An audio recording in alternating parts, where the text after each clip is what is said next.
ಇವಾಗ ಒಳ್ಳೆಯದ camera auto zoom ಮಾಡ್ಕೊಳ್ತಾನೆ ಇತ್ತೆ ಬಿಟ್ಟು ಪೂರ ಉಲೈ ಬತ್ತಾಯಿ ಇದೆ ಬತ್ತಲ್ಲ ತುಳಿ ಬತ್ತಲ್ಲ ತುಳಿ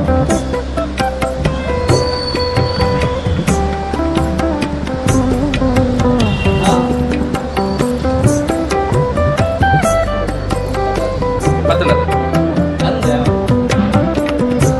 ಫುಲ್ ನಟಿಜನ್ ಅಲ್ಲ ಫೋನ್ ಇಂಟ್ರೆಸ್ಟ್ ಐತೆ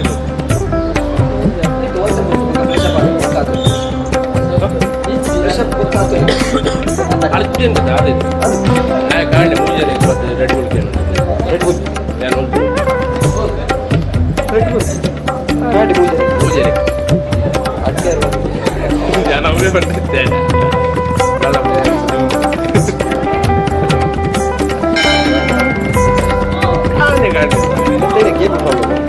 ಕೇಬಲ್ ಕೊಂಡಾಗ ತಿರ್ಗತಿ ಜಾಸ್ತಿ ಪೂರ ದಾದನ ವೈರ ಮೂಲಿ ಹೇಳ್ದು ವೈರ ಮೂಲಿ ಬಿಚ್ಚಿ ನನ್ನ ಅವನು ಉಲೈ ಅಲ್ಲಿ ಒಳಗೆ ಕ್ಯಾಮ್ರಾ ಒಳಗೆ ಇಲ್ಲಿ ಕಟ್ಟೆ ಇದೆ ಒಳಗೆ ಇರುವ ಕಟ್ಟೆಯಲ್ಲಿ ಅಲ್ಲಿಂದ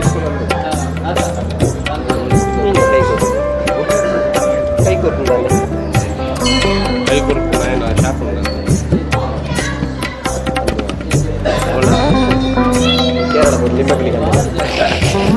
ನಾವು ಕಂತುಂಡ ತಾಗುದು ದೇವಣ್ಣ ಎಲ್ಲ ಕೇರಳದ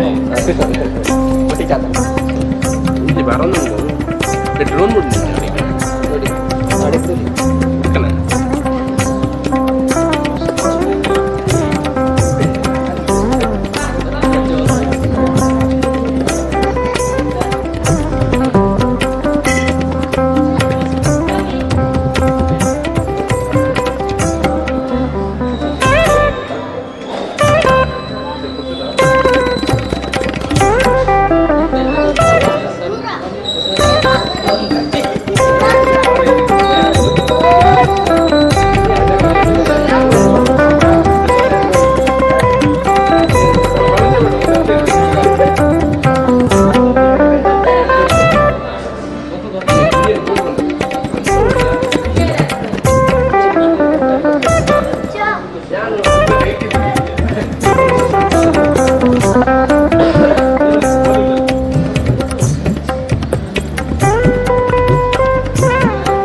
ಮಗು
ಡಿವೈಡ್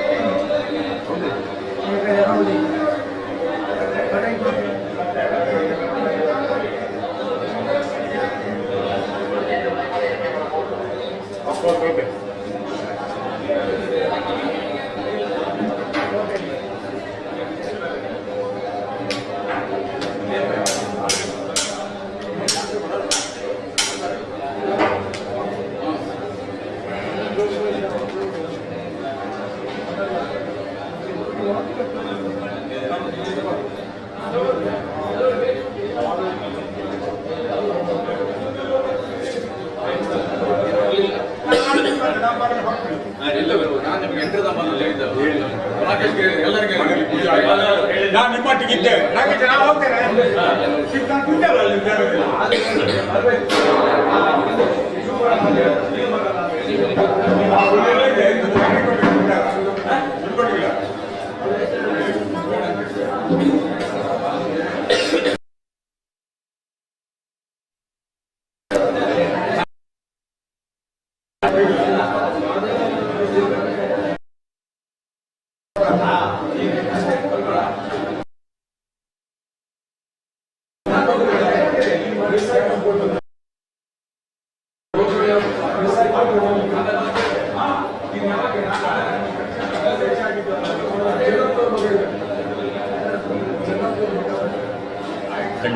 ಇವತ್ತು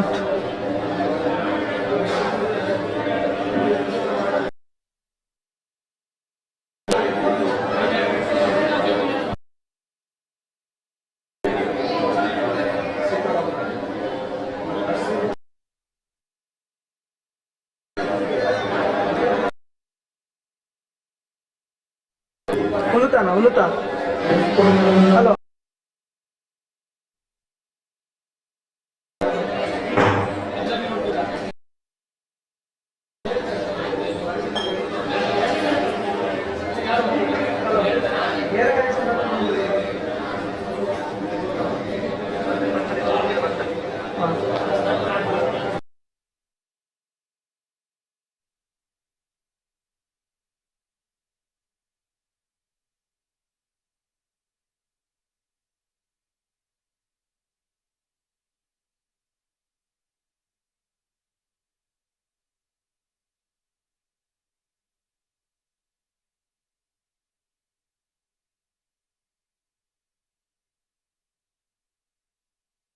untuk apa nama output? logo nah itu pula ya biar mulai atau mulai gap pandang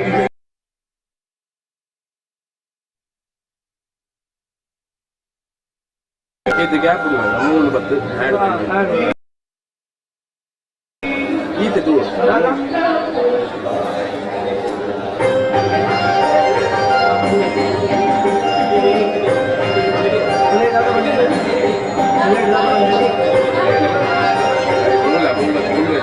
अच्छा आप लोग ऐसा खाना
ಸರಿ ಸರಿ ಹೌದು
ಸೀತೆಯ ದುಷ್ಕೃತಿಯನ್ನು ನೋಡಿ ದೀನನಾದಂತಹ ಹನುಮಂತ ಪುಷ್ಪದಿಂದ ಕೆಳಗಿಳಿದು ಅವಳನ್ನು ನಮಸ್ಕರಿಸುತ್ತಾನೆ.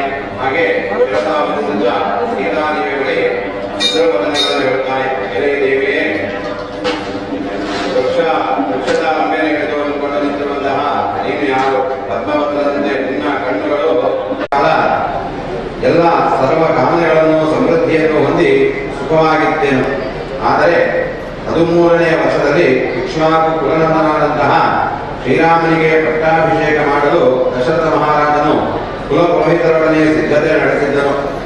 ಹೀಗೆ ಸಿದ್ಧತೆ ನಡೆಸುತ್ತಿರುವಾಗ ಕೈಕೇಯಿ ಎಂಬ ದಶರಥನ ರಾಣಿಯು ಹೀಗೆ ಹೇಳಿದಳು. ಅಭಿಷೇಕ ಇತಂ ರಾಜ ಸೋಪಾಧ್ಯಾಯ ಪ್ರತಿಕ್ರಮೆ ತಸ್ಮಿನ್ ಸಂಭ್ರಮಾಣೇತು ಅಭಿಷೇಕನೆ ಕೈಕೇಯಾನಾಂ ಭರ್ತಾರಂ ಇದಂ ವಚನಮಬ್ರವೀತ್ ನ ಪಿಬೇಯಂ ನ ಖಾದೇಯಂ ಪ್ರತ್ಯಹಂ ಮಮ ಭೋಜನಂ ಏಷಮೇ ಜೀವತಸ್ಯಾಂತೋ ರಾಮೋ ಯತವಿಷ್ಯತೆ ಯತ್ತದುಕ್ತಂ ತ್ವಯಾ ವಾಕ್ಯಂ ಪ್ರೀತ್ಯಾ ಜಪತಿ ಸತ್ತಮ. ದಶರಥನ ಪತ್ನಿಯಾದಂತಹ ಕೈಕೇಯಿಯು, ಮಹಾರಾಜ, ನೀನು ರಾಮನಿಗೆ ಏನಾದರೂ ಪಟ್ಟಾಭಿಷೇಕ ಮಾಡಿದ್ದೆಯಾದರೆ ಈ ಕ್ಷಣದಲ್ಲಿ ನಾನು ಜೀವಿಸಿರುವ ತನಕ ಊಟವನ್ನು ಮಾಡುವುದಿಲ್ಲ ಹಾಗೂ ನೀರನ್ನು ಮುಟ್ಟುವುದಿಲ್ಲ. ನನ್ನ ಮೇಲಿನ ಪ್ರೀತಿಯಿಂದ ಹಿಂದೆ ನೀನು ವಾಗ್ದಾನ ಮಾಡಿರುವೆ. ಆ ಬರವು ಆಗದಿರಬೇಕಾದರೆ ರಾಮನು ಈಗಲೇ ಕಾಡಿಗೆ ಹೋಗಲಿ. ತಚ್ಚೇನ್ನಂ ವಿತಥಂ ಕಾಲಂ ಮನಂ ಗಚ್ಚತು ರಾಘವಃ ಸರಾಜ ಸತ್ಯವಾಗ್ ದೇವ್ಯಾ ಮನಸ್ಪರಣ್ಯ ಮೋಹವಚನಂ ಕೃತ್ವಾ ಕೈಕೇಯ ಪೂರ್ವಪ್ರಿಯಂ ತತಸ್ತವಿರೋ ರಾಜ ಸತ್ಯೇ ಧರ್ಮೇ ವ್ಯವಸ್ಥಿತಃ ಜ್ಯೇಷ್ಠಂ ಯಶಸ್ವಿನಂ ಪುತ್ರಂ ಮೃತಂ ರಾಜ್ಯಮಯಾಚತ ಸಪಿತುರ್ವಚನಂ ಶ್ರೀಮಾನ್ ಅಭಿಷೇಕಾತ್ ಪರಂ ಪ್ರಿಯಂ ಮನಸಾ ಪೂರ್ವಮಾಸಾದ್ಯ ವಾಚಾ ಪ್ರತಿಗೃಹೀತವಾನ್ ಸತ್ಯಾನ ಪ್ರತಿಗೃಹೀಯ ನುಬ್ರೂಯ ಕಿಂಚಿದ ಪ್ರಿಯಂ ಅಪಿ ಜೀವಿತ ಹೇತೋರ್ವಾ ರಾಮ ಸತ್ಯಪರಾಕ್ರಮಃ ನ ಸವಿಹಾಯ ತೋರಮಣಿ ಮಹಾರಾಣಿ ಮಹಾಯಶಾಃ.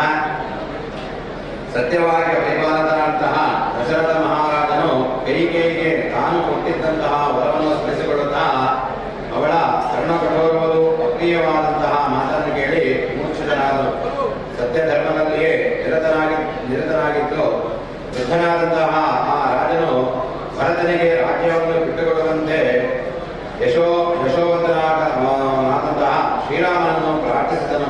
ಸಕಲ ಸದ್ಗುಣ ಸಂಪನ್ನನಾದಂತಹ ಶ್ರೀರಾಮಚಂದ್ರನು ಅಭಿಷೇಕದಿಂದಲೂ ಪ್ರಿಯವಾದಂತಹ ತಂದೆಯ ಮಾತನ್ನು ಪೂರ್ಣ ಮನಸ್ಸಿನಿಂದ ಅಂಗೀಕರಿಸಿ ಅವನ ಮಾತಿನಿಂದಲೂ ಅರಣ್ಯಕ್ಕೆ ಹೋಗುವುದಾಗಿ ಹೇಳಿದನು. ಸತ್ಯಪರಾಕ್ರಮಿಯಾದಂತಹ ತನ್ನ ಪತಿಯು ಯಾವಾಗಲೂ ದಾನ ಕೊಡತಕ್ಕವನೇ ಹೊರತು ಪಡೆಯುವನಲ್ಲ, ಸತ್ಯವನ್ನು ಹೇಳತಕ್ಕವನೇ ಹೊರತು ಪ್ರಾಣಗಳು ಹೋಗುವ ಸಂದರ್ಭ ಒದಗಿ ಬಂದರೂ ಕೂಡ ಪ್ರಾಣಗಳನ್ನು ಉಳಿಸಿಕೊಳ್ಳುವ ಸಲುವಾಗಿ ಪ್ರಿಯವಾದ ಮಾತನ್ನು ಆಡುವನಲ್ಲ. ಅಂತಹ ಮಹಾಯಶಸ್ವಿಯಾದಂತಹ ಶ್ರೀರಾಮನು ಧರಿಸಿದ್ದ ಎಲ್ಲ ಅಮೂಲ್ಯವಾದ ವಸ್ತುಗಳನ್ನು ಆಭರಣಗಳನ್ನು ಪರಿತ್ಯಜಿಸಿ ವಲ್ಕಳಗಳನ್ನು ಧರಿಸಿ ಮನಃಪೂರ್ವಕವಾಗಿ ರಾಜ್ಯವನ್ನು ತ್ಯಜಿಸಿ ತನ್ನ ತಾಯಿಯಾದಂತಹ ಕೌಸಲ್ಯಾದೇವಿಗೆ ನನ್ನನ್ನು ಒಪ್ಪಿಸಿದ್ದರು. ವಿಶುದ್ಧ ಮನಸಾರಾಜ್ಯ ಜನನ್ನೇ ಮಾ ಸಮಾಧಿಶದ ಸಾಹಂ ದಸ್ಯಾಗತೋರ್ಣಂ ಪ್ರಸಿದ್ಧಾಮನಧಾರಣಿ ನಹಿ ಮೇ ತೇನ ಹೀನಾಯ ವಾಸಸ್ವರ್ಗೇ ವಿರೋಧದೆ ರಾಗೇವತು ಮಹಾಭಾಗ ಸೌಮಿತ್ರ ಮಿತ್ರಾನಂದನಃ ಪೂರ್ವಜಸ್ಯಾನ್ಯಾತ್ರಾರ್ಥೇ ಧ್ರುವತಿ ವೈರನಂದತಃ ದೇವಯಂ ಭಕ್ಷರಾದೇಶಂ ಬಹುಮಾನ್ಯ ಪ್ರಶೋಭೃತಾಃ ಸರ್ವಿಷ್ಟಾತ್ಮಕಾದೃಪಂ ಗಂಭೀರದರ್ಶನಂ ವಸತೋ ದಂಡಕಾರಣ್ಯೇ ತಸ್ಯಾಃ ವಿತತೋ ನಸಃ ರಕ್ಷಸಾ ಭಯತಾ ಭಾರ್ಯ ರಾವಣೇನ ದ್ರಾಪ್ತಃ ಯೋಮಾಸೌ ತೇನ ಮೇ ಕಾಲೋ ಜೀವಿತಾನುಗ್ರಹಃ ಕೃತಃ ಭೂತ್ವನ್ವಾಭ್ಯಾಂ ತತಸ್ಪಕ್ಷಾಭಿಜೀವಿತಂ. ಶ್ರೀರಾಮನ ಸಹಕಾರಿಯಲ್ಲದೆ ಸ್ವರ್ಗವಾಸವೂ ಕೂಡ ನನಗೆ ರಕ್ಷಿಸದು. ಅದರಿಂದ ಕೂಡಲೇ ನಾನು ಸಹ ವನವಾಸಕ್ಕೆ ಸಿದ್ಧಳಾಗಿ ಮುಂದಾಗಿ ಅರಣ್ಯಕ್ಕೆ ಪ್ರಯಾಣ ಮಾಡಿದೆನು. ಮಿತ್ರನಿಗೆ ಸಂತೋಷವನ್ನು ಉಂಟು ಮಾಡುವಂತಹ ಲಕ್ಷ್ಮಣನೂ ಸಹ ಶ್ರೀರಾಮನನ್ನು ಅನುಸರಿಸಿ ಕಾಡಿಗೆ ಹೋಗಲು ಅವನಿಗಿಂತ ಮುಂದಾಗಿಯೇ ನಾಲ್ಮಣಿಯನ್ನು ಧರಿಸಿ ಸನ್ನದ್ಧನಾದನು. ಹೀಗೆ ಯುಗವೃತರಾದಂತಹ ನಾವು ಮೂವರು ನಮಗೆಲ್ಲರಿಗೂ ಸ್ವಾಮಿಯಾದಂತಹ ದಶರಥ ಮಹಾರಾಜನ ಆದೇಶವನ್ನು ಗೌರವಿಸಿ ಹಿಂದೆಂದು ಕಾಣದಿದ್ದಂತಹ ಭಯಂಕರವಾದ ಅರಣ್ಯಕ್ಕೆ ಬಂದೆವು. ದಂಡಕಾರಣ್ಯದಲ್ಲಿ ನಾವು ಮೂವರು ವಾಸ ಶ್ರೀರಾಮನ ಪತ್ನಿಯಾದಂತಹ ನನ್ನನ್ನು ಪುರಾತನಾದಂತಹ ರಾವಣನು ಅಪಹರಿಸಿಕೊಂಡು ಬಂದು ಇಲ್ಲಿ ಇರಿಸಿದನು. ರಾವಣನು ನನಗೆ ಬದುಕಿರಲು ಇನ್ನೂ 2 ತಿಂಗಳ ಅವಧಿಯನ್ನು ಕೊಟ್ಟಿರುವನು. ಈ ಅವಧಿ ಕಳೆದು ಹೋದೊಡನೆ ನಾನು ಈ ದೇಹವನ್ನು ಪರಿತ್ಯಜಿಸುವೆನು ಎಂಬುದಾಗಿ ಹನುಮಂತನಿಗೆ ಸಿದ್ಧಾರ್ಥರು ಹೇಳಿದರು. ವಿದ್ಯಾರ್ಥಿ ಶ್ರೀಮದ್ ರಾಮಾಯಣೆ ವಾಲ್ಮೀಕಿ ಆದಿಕಾವ್ಯ ಸುಂದರಕಾಂಡೆ ತ್ರಯಶ್ಚ ಸರ್ಗಃ ತಸ್ಮಾತ್ ವಚನಂ ಶುದ್ಧ್ವಾ ಹನುಮಾನ್ ಹರಿಯೋತ್ತಮಃ ದುಃಖಾದುಃಖಾಭಿಭೂತಾಯ ಸರ್ವೋತ್ತರಮಬ್ರವೀತ್ ಅಹಂ ರಾಮಸ್ಯ ಸಂದೇಶಾ ದೇವಿ ದೂತತ್ವವಾಗತಃ ವೈದೇಹಿ ಕುಶಲಿ ರಾಮಸ್ತಾಂತಕೌಶಲಮಬ್ರವೀತ್ ಯೋ ಬ್ರಾಹ್ಮಣಸ್ತ್ರಂ ವೇದಾಂತ ವೇದವಿದಾಂತಃ ಸತ್ವಾಂ ದಾಶರಥಿ ರಾಮ ದೇವಿ ಕೌಶಲಮಬ್ರವೀತ್ ಲಕ್ಷ್ಮಣಸ್ತ್ರ ಮಹಾತೇಜ ಭಕ್ತಸ್ತೆ ಪ್ರಿಯಃ कृतवान् शोकसन्तप्तः शिरसा देभिवादनम् साधयो कुशलं देवी निशम्य नरसिंहयोः प्रीतिसंहृष्टसर्वाङ्गी हनुमन्तमहाब्रवीत्. ಹೀಗೆ ವಾನರಶ್ರೇಷ್ಠನಾದಂತಹ ಹನುಮಂತನು ಆ ಸೀತಾದೇವಿಯ ವಚನಗಳನ್ನು ಕೇಳಿ ಅವಳಿಗೆ ಸಮಾಧಾನ ಆಗುವಂತೆ ಹೀಗೆ ಹೇಳಿದನು. ಎಳೆ ಜಾನಕಿಯೇ, ನಾನು ಶ್ರೀರಾಮನ ದೂತನು. ಸ್ವಾಮಿಯ ಸಂದೇಶದಿಂದ ನಾನು ಇಲ್ಲಿಗೆ ಬಂದಿರುವೆನು. ಶ್ರೀರಾಮನು ಕ್ಷೇಮವಾಗಿರುವನು, ನಿನ್ನ ಕುಶಲವನ್ನು ಕೇಳಿರುವನು. ದಶರಥನ ಕುಮಾರನಾದಂತಹ ಶ್ರೀರಾಮನು ವೇದವಿದ್ದರಲ್ಲಿ ಶ್ರೇಷ್ಠನು. ಸಕಲ ವೇದಗಳನ್ನು ಅಸ್ತ್ರಗಳನ್ನು ಚೆನ್ನಾಗಿ ತಿಳಿದಿರುವನು. ಅಂಥವನು ನಿನ್ನ ಕ್ಷೇಮ ಸಮಾಚಾರವನ್ನು ಕೇಳಿರುವನು. ನಿನ್ನ ಪತಿಯಾದ ಶ್ರೀರಾಮನಿಗೆ ಪ್ರಿಯನೋ ಅನುಚರನು ಮಹಾ ತೇಜಸ್ಶಾಲಿಯಾದಂತಹ ಲಕ್ಷ್ಮಣನೂ ಸಹ ವಿನಯದಿಂದ ತಲೆಬಾಗಿ ನನಗೆ ಅಭಿವಾದನ ಮಾಡಿರುವನು. ಅಂತಹ ನರಶ್ರೇಷ್ಠರಾದಂತಹ ರಾಮಲಕ್ಷ್ಮಣರು ಕುಶಲಿಗಳು ಆಗಿರುವರೆಂಬ ವಾರ್ತೆಯನ್ನು ಕೇಳಿ ಸೀತೆಯು ಹರ್ಷದಿಂದ ಪುಳಕಿತಳಾಗಿ ಹನುಮಂತನವರಿಗೆ ಹೀಗೆ ಹೇಳಿದರು. ಕಲ್ಯಾಣಿ ಪದಗಾಂಧೇಯಂ ಏತಿ ಜೀವಂತನಾನಂದೋ ದಯಾ ಸಮಾಗತೆ ತಸ್ಮಿನ್ ಪ್ರೀತಿ ಉತ್ಪಾದಿತಾದ್ಭುತ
सद्गुरु ब्रह्म चैतन्य गुरु भगवान की, सद्गुरु ब्रह्मानंद गुरु भगवान की।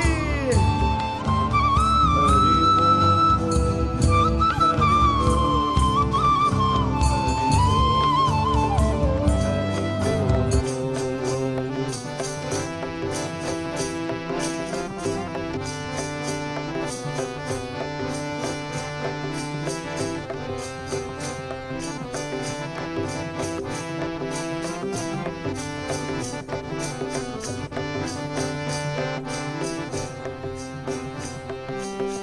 गुरवे सर्वलोकानां विशुचे भवरोगिणां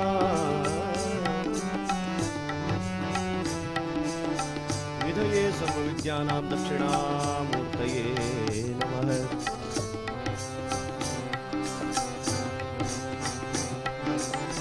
गुरुब्रह्मा गुरुविष्णु गुरुसाक्षात् महेश्वरः गुरुरेव जगत् सर्वं तस्मै श्री गुरवे नमः।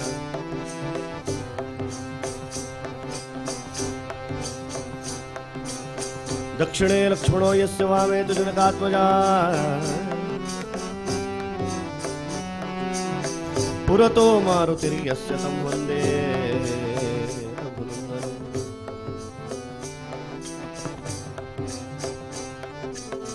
सरसिजनिलये सरोजहस्ते धवलतमां शुकगन्धमाल्यशोभे भगवती हरिवल्लभे मनोज्ञे त्रिभुवन भूतिकरी प्रसीदमह्यं।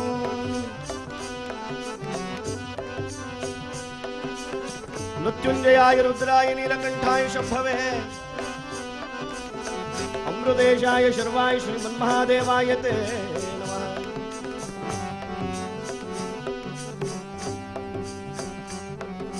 बुद्धिर्बलं यशोधैर्यं निर्भयत्वं मनोगताम् अजाढ्यं वाक्पटुत्वं च हरोमस्मरणात् भवेत्।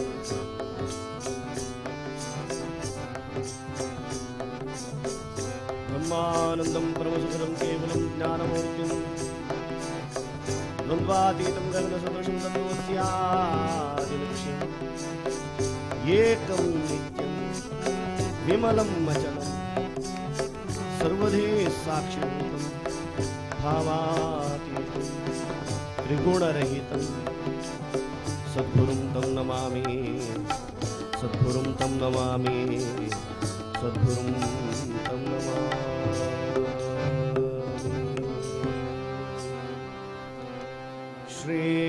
श्रीविनायकं भजाम्यहम्, श्रीविनायकं भजाम्यहम्, वरगजवदनम् अतिशुभफलदम्, वरगजवदनम् अतिशुभफलदम्। श्रीविनायकं भजाम्यहम्।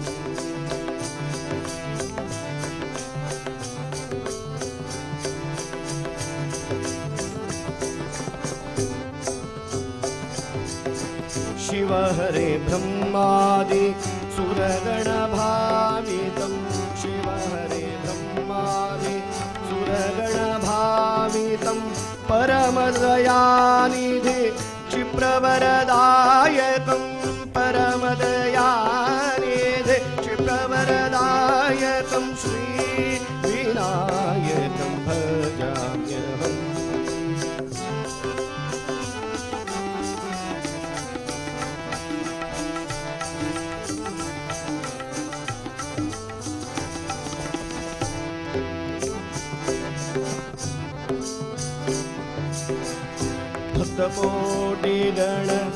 भक्तकोटिगण सेवित चरणं शक्ति समेतं मूषकवाहनं।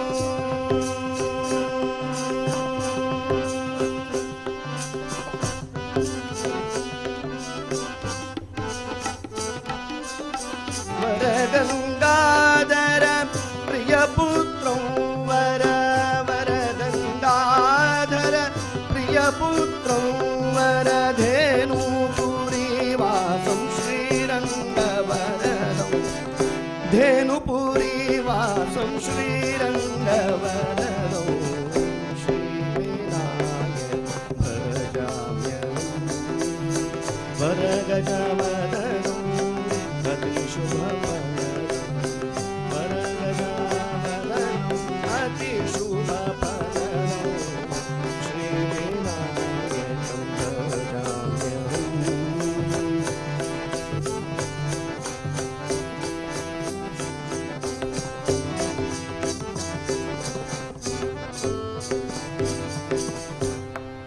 ತಪಸ್ವಾಧ್ಯಾಯ ನಿರತಂ ತಪಸ್ವಿ ವಾಗ್ವಿದಾಂಬರಂ ನಾರದಂ ಪರಿಪಪ್ರಚ್ಛ ವಾಲ್ಮೀಕಿರ್ಮುನಿ ಪುಂಗವ.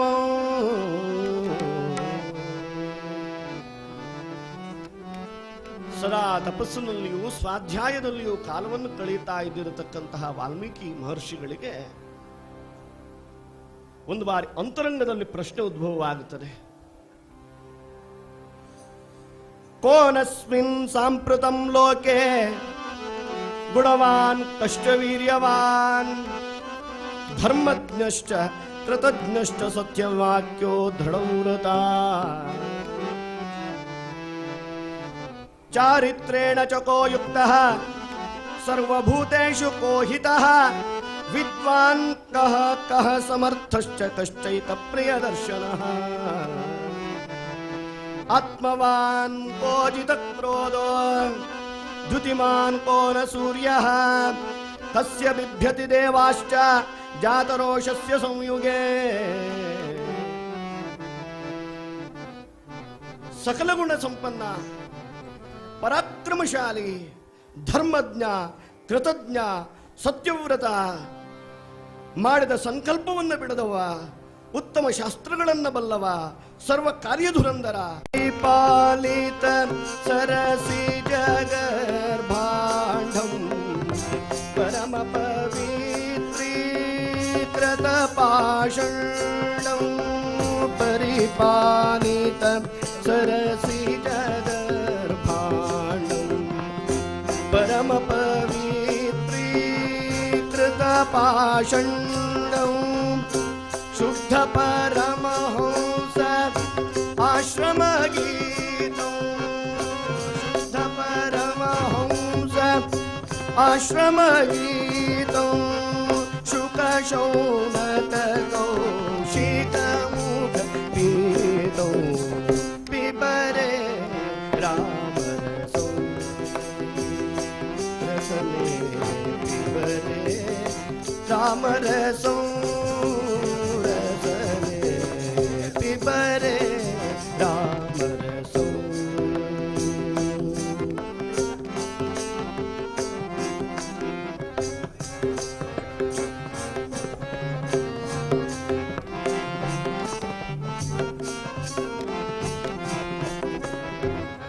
ರಾಮರಸದ ಸ್ವೀಕಾರವನ್ನು ನೀನು ಮಾಡು ಅಂತೇಳಿ ಸದಾಶಿವ ಬ್ರಹ್ಮೇಂದ್ರರು ಮಾರ್ಗದರ್ಶನ ಮಾಡ್ತಾರೆ. ಪರಮ ಅದ್ಭುತವಾದ ನಾಮ, ಸಕಲವಾದ ಪಾತಕಗಳನ್ನು ನಾಶ ಮಾಡತಕ್ಕಂಥ ದಿವ್ಯವಾದ ಶಕ್ತಿಯುಳ್ಳ ನಾಮ, ಮೇಲಾಗಿ ಸಕಲ ವಿಧವಾಗಿರತಕ್ಕಂತಹ ಫಲಗಳನ್ನ ನಮಗೆ ನೀಡತಕ್ಕಂತಹ ದಿವ್ಯವಾದ ರಾಮನಾಮದ ಸ್ಮರಣೆಯನ್ನ, ರಾಮನಾಮದ ಸೇವನೆಯನ್ನ ನೀನು ಮಾಡು. ಪಿಬರೇ ರಾಮರಸಂ ಅಂತೇಳಿ ಮಾರ್ಗದರ್ಶನ ಮಾಡ್ತಾರೆ. ಜಗತ್ತಿನಲ್ಲಿ ರಾಮನ ಹೊರತಾಗಿ ಮತ್ತಾರೂ ಕೂಡ ಇಲ್ಲ. ಜಗತ್ತಿನಲ್ಲಿ ರಾಮನೇ ಸರ್ವಸ್ವ. ಜಗತ್ತೆಲ್ಲ ಇರುವುದು ರಾಮನಿಂದಲೇ, ಜಗತ್ತೆಲ್ಲ ನಡೆಯುವುದು ರಾಮನಿಂದಲೇ. ನಾಳೆ ಅನ್ನುವುದು ರಾಮ, ನಿನ್ನೆ ಅನ್ನುವುದು ರಾಮ, ಇವತ್ತು ಅನ್ನುವುದು ರಾಮ.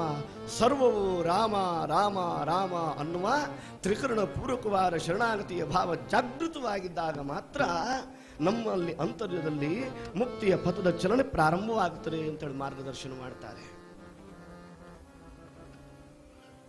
ಸುಂದರವಾದ ದೃಷ್ಟಾಂತ ನೋಡಿ. ಒಬ್ಬ ತನ್ನ ಜೀವನದಲ್ಲಿ ಪಾಪಗಳನ್ನೇ ಮಾಡಿದ್ದಾನೆ, ಯಾವ ಒಳ್ಳೆಯ ಕೆಲಸಗಳನ್ನು ಕೂಡ ಮಾಡಲಿಲ್ಲ. ಹಾಗಿದ್ದರೂ ಕಾಲಾನುಕ್ರಮದಲ್ಲಿ ಅವನ ಅಂತ್ಯೇಷ್ಟಿಯ ನಂತರ ಅವನಿಗೆ ಸ್ವರ್ಗಲೋಕ ಪ್ರಾಪ್ತಿ ಆಯಿತಂತೆ. ಇವನಿಗೆ ಆಶ್ಚರ್ಯ, ನಾನು ಯಾಕೆ ಸ್ವರ್ಗಕ್ಕೆ ಹೋಗಿದ್ದೇನೆ ಅಂತೇಳಿ ಆಶ್ಚರ್ಯ ಅವನಿಗೆ. ಮಾಡಿದ್ದೆಲ್ಲ ಪಾಪವೇ. ಪಾಪ ಮಾಡಿದವರಿಗೆ ಸ್ವರ್ಗ ಇಲ್ಲ, ಪಾಪ ಮಾಡಿದವರಿಗೆ ನರಕವಾಸ. ನರನ ನಂಬಿದವರಿಗೆ ನರದಾಸ, ಅವನಿಗೆ ನರಕವೇ ವಾಸ. ಹರಿಯ ನಂಬಿದವ ಹರಿದಾಸ, ಅವನಿಗೆ ಹರಿಯಲ್ಲೇ ವಾಸ ಅಂತಾರ ದಾಸರು.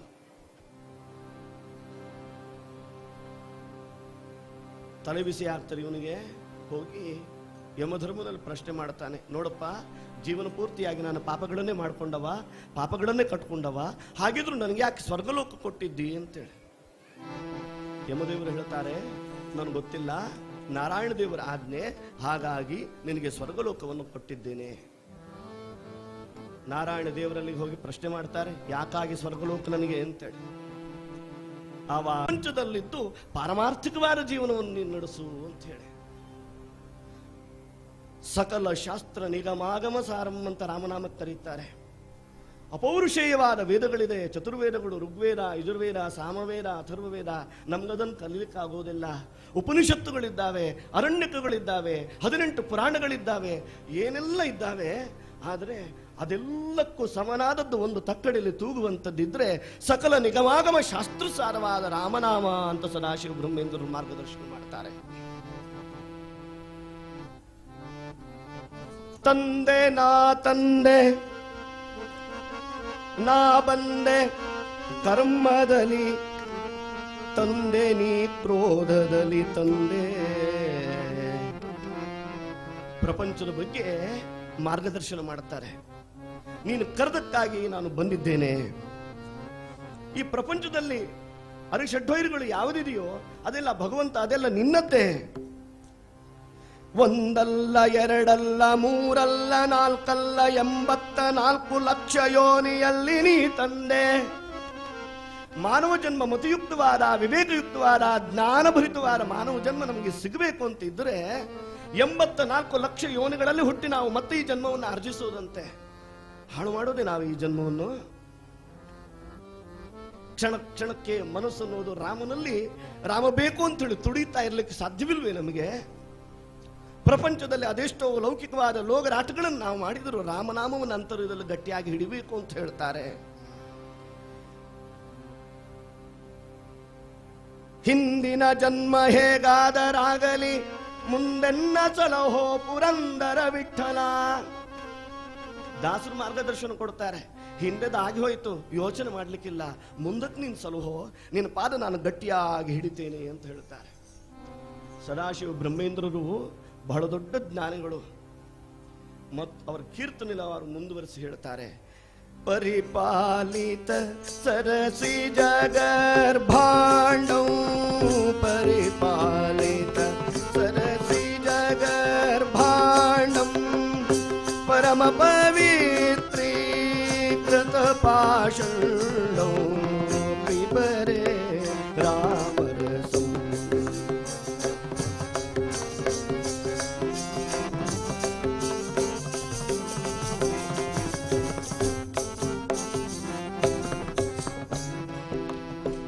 ಈ ಸಮಸ್ತವಾದ ಜಗತ್ತನ್ನ ತನ್ನ ಗರ್ಭದಲ್ಲಿ ಹೊತ್ತುಕೊಂಡು ಮಾತ್ರ ವಾತ್ಸಲ್ಯದಿಂದ ರಾಮ ಕಾಯ್ತಾ ಇದ್ದಾನೆ ಎನ್ನುವುದಾಗಿ ಮಾರ್ಗದರ್ಶನ ಕೊಡ್ತಾರೆ.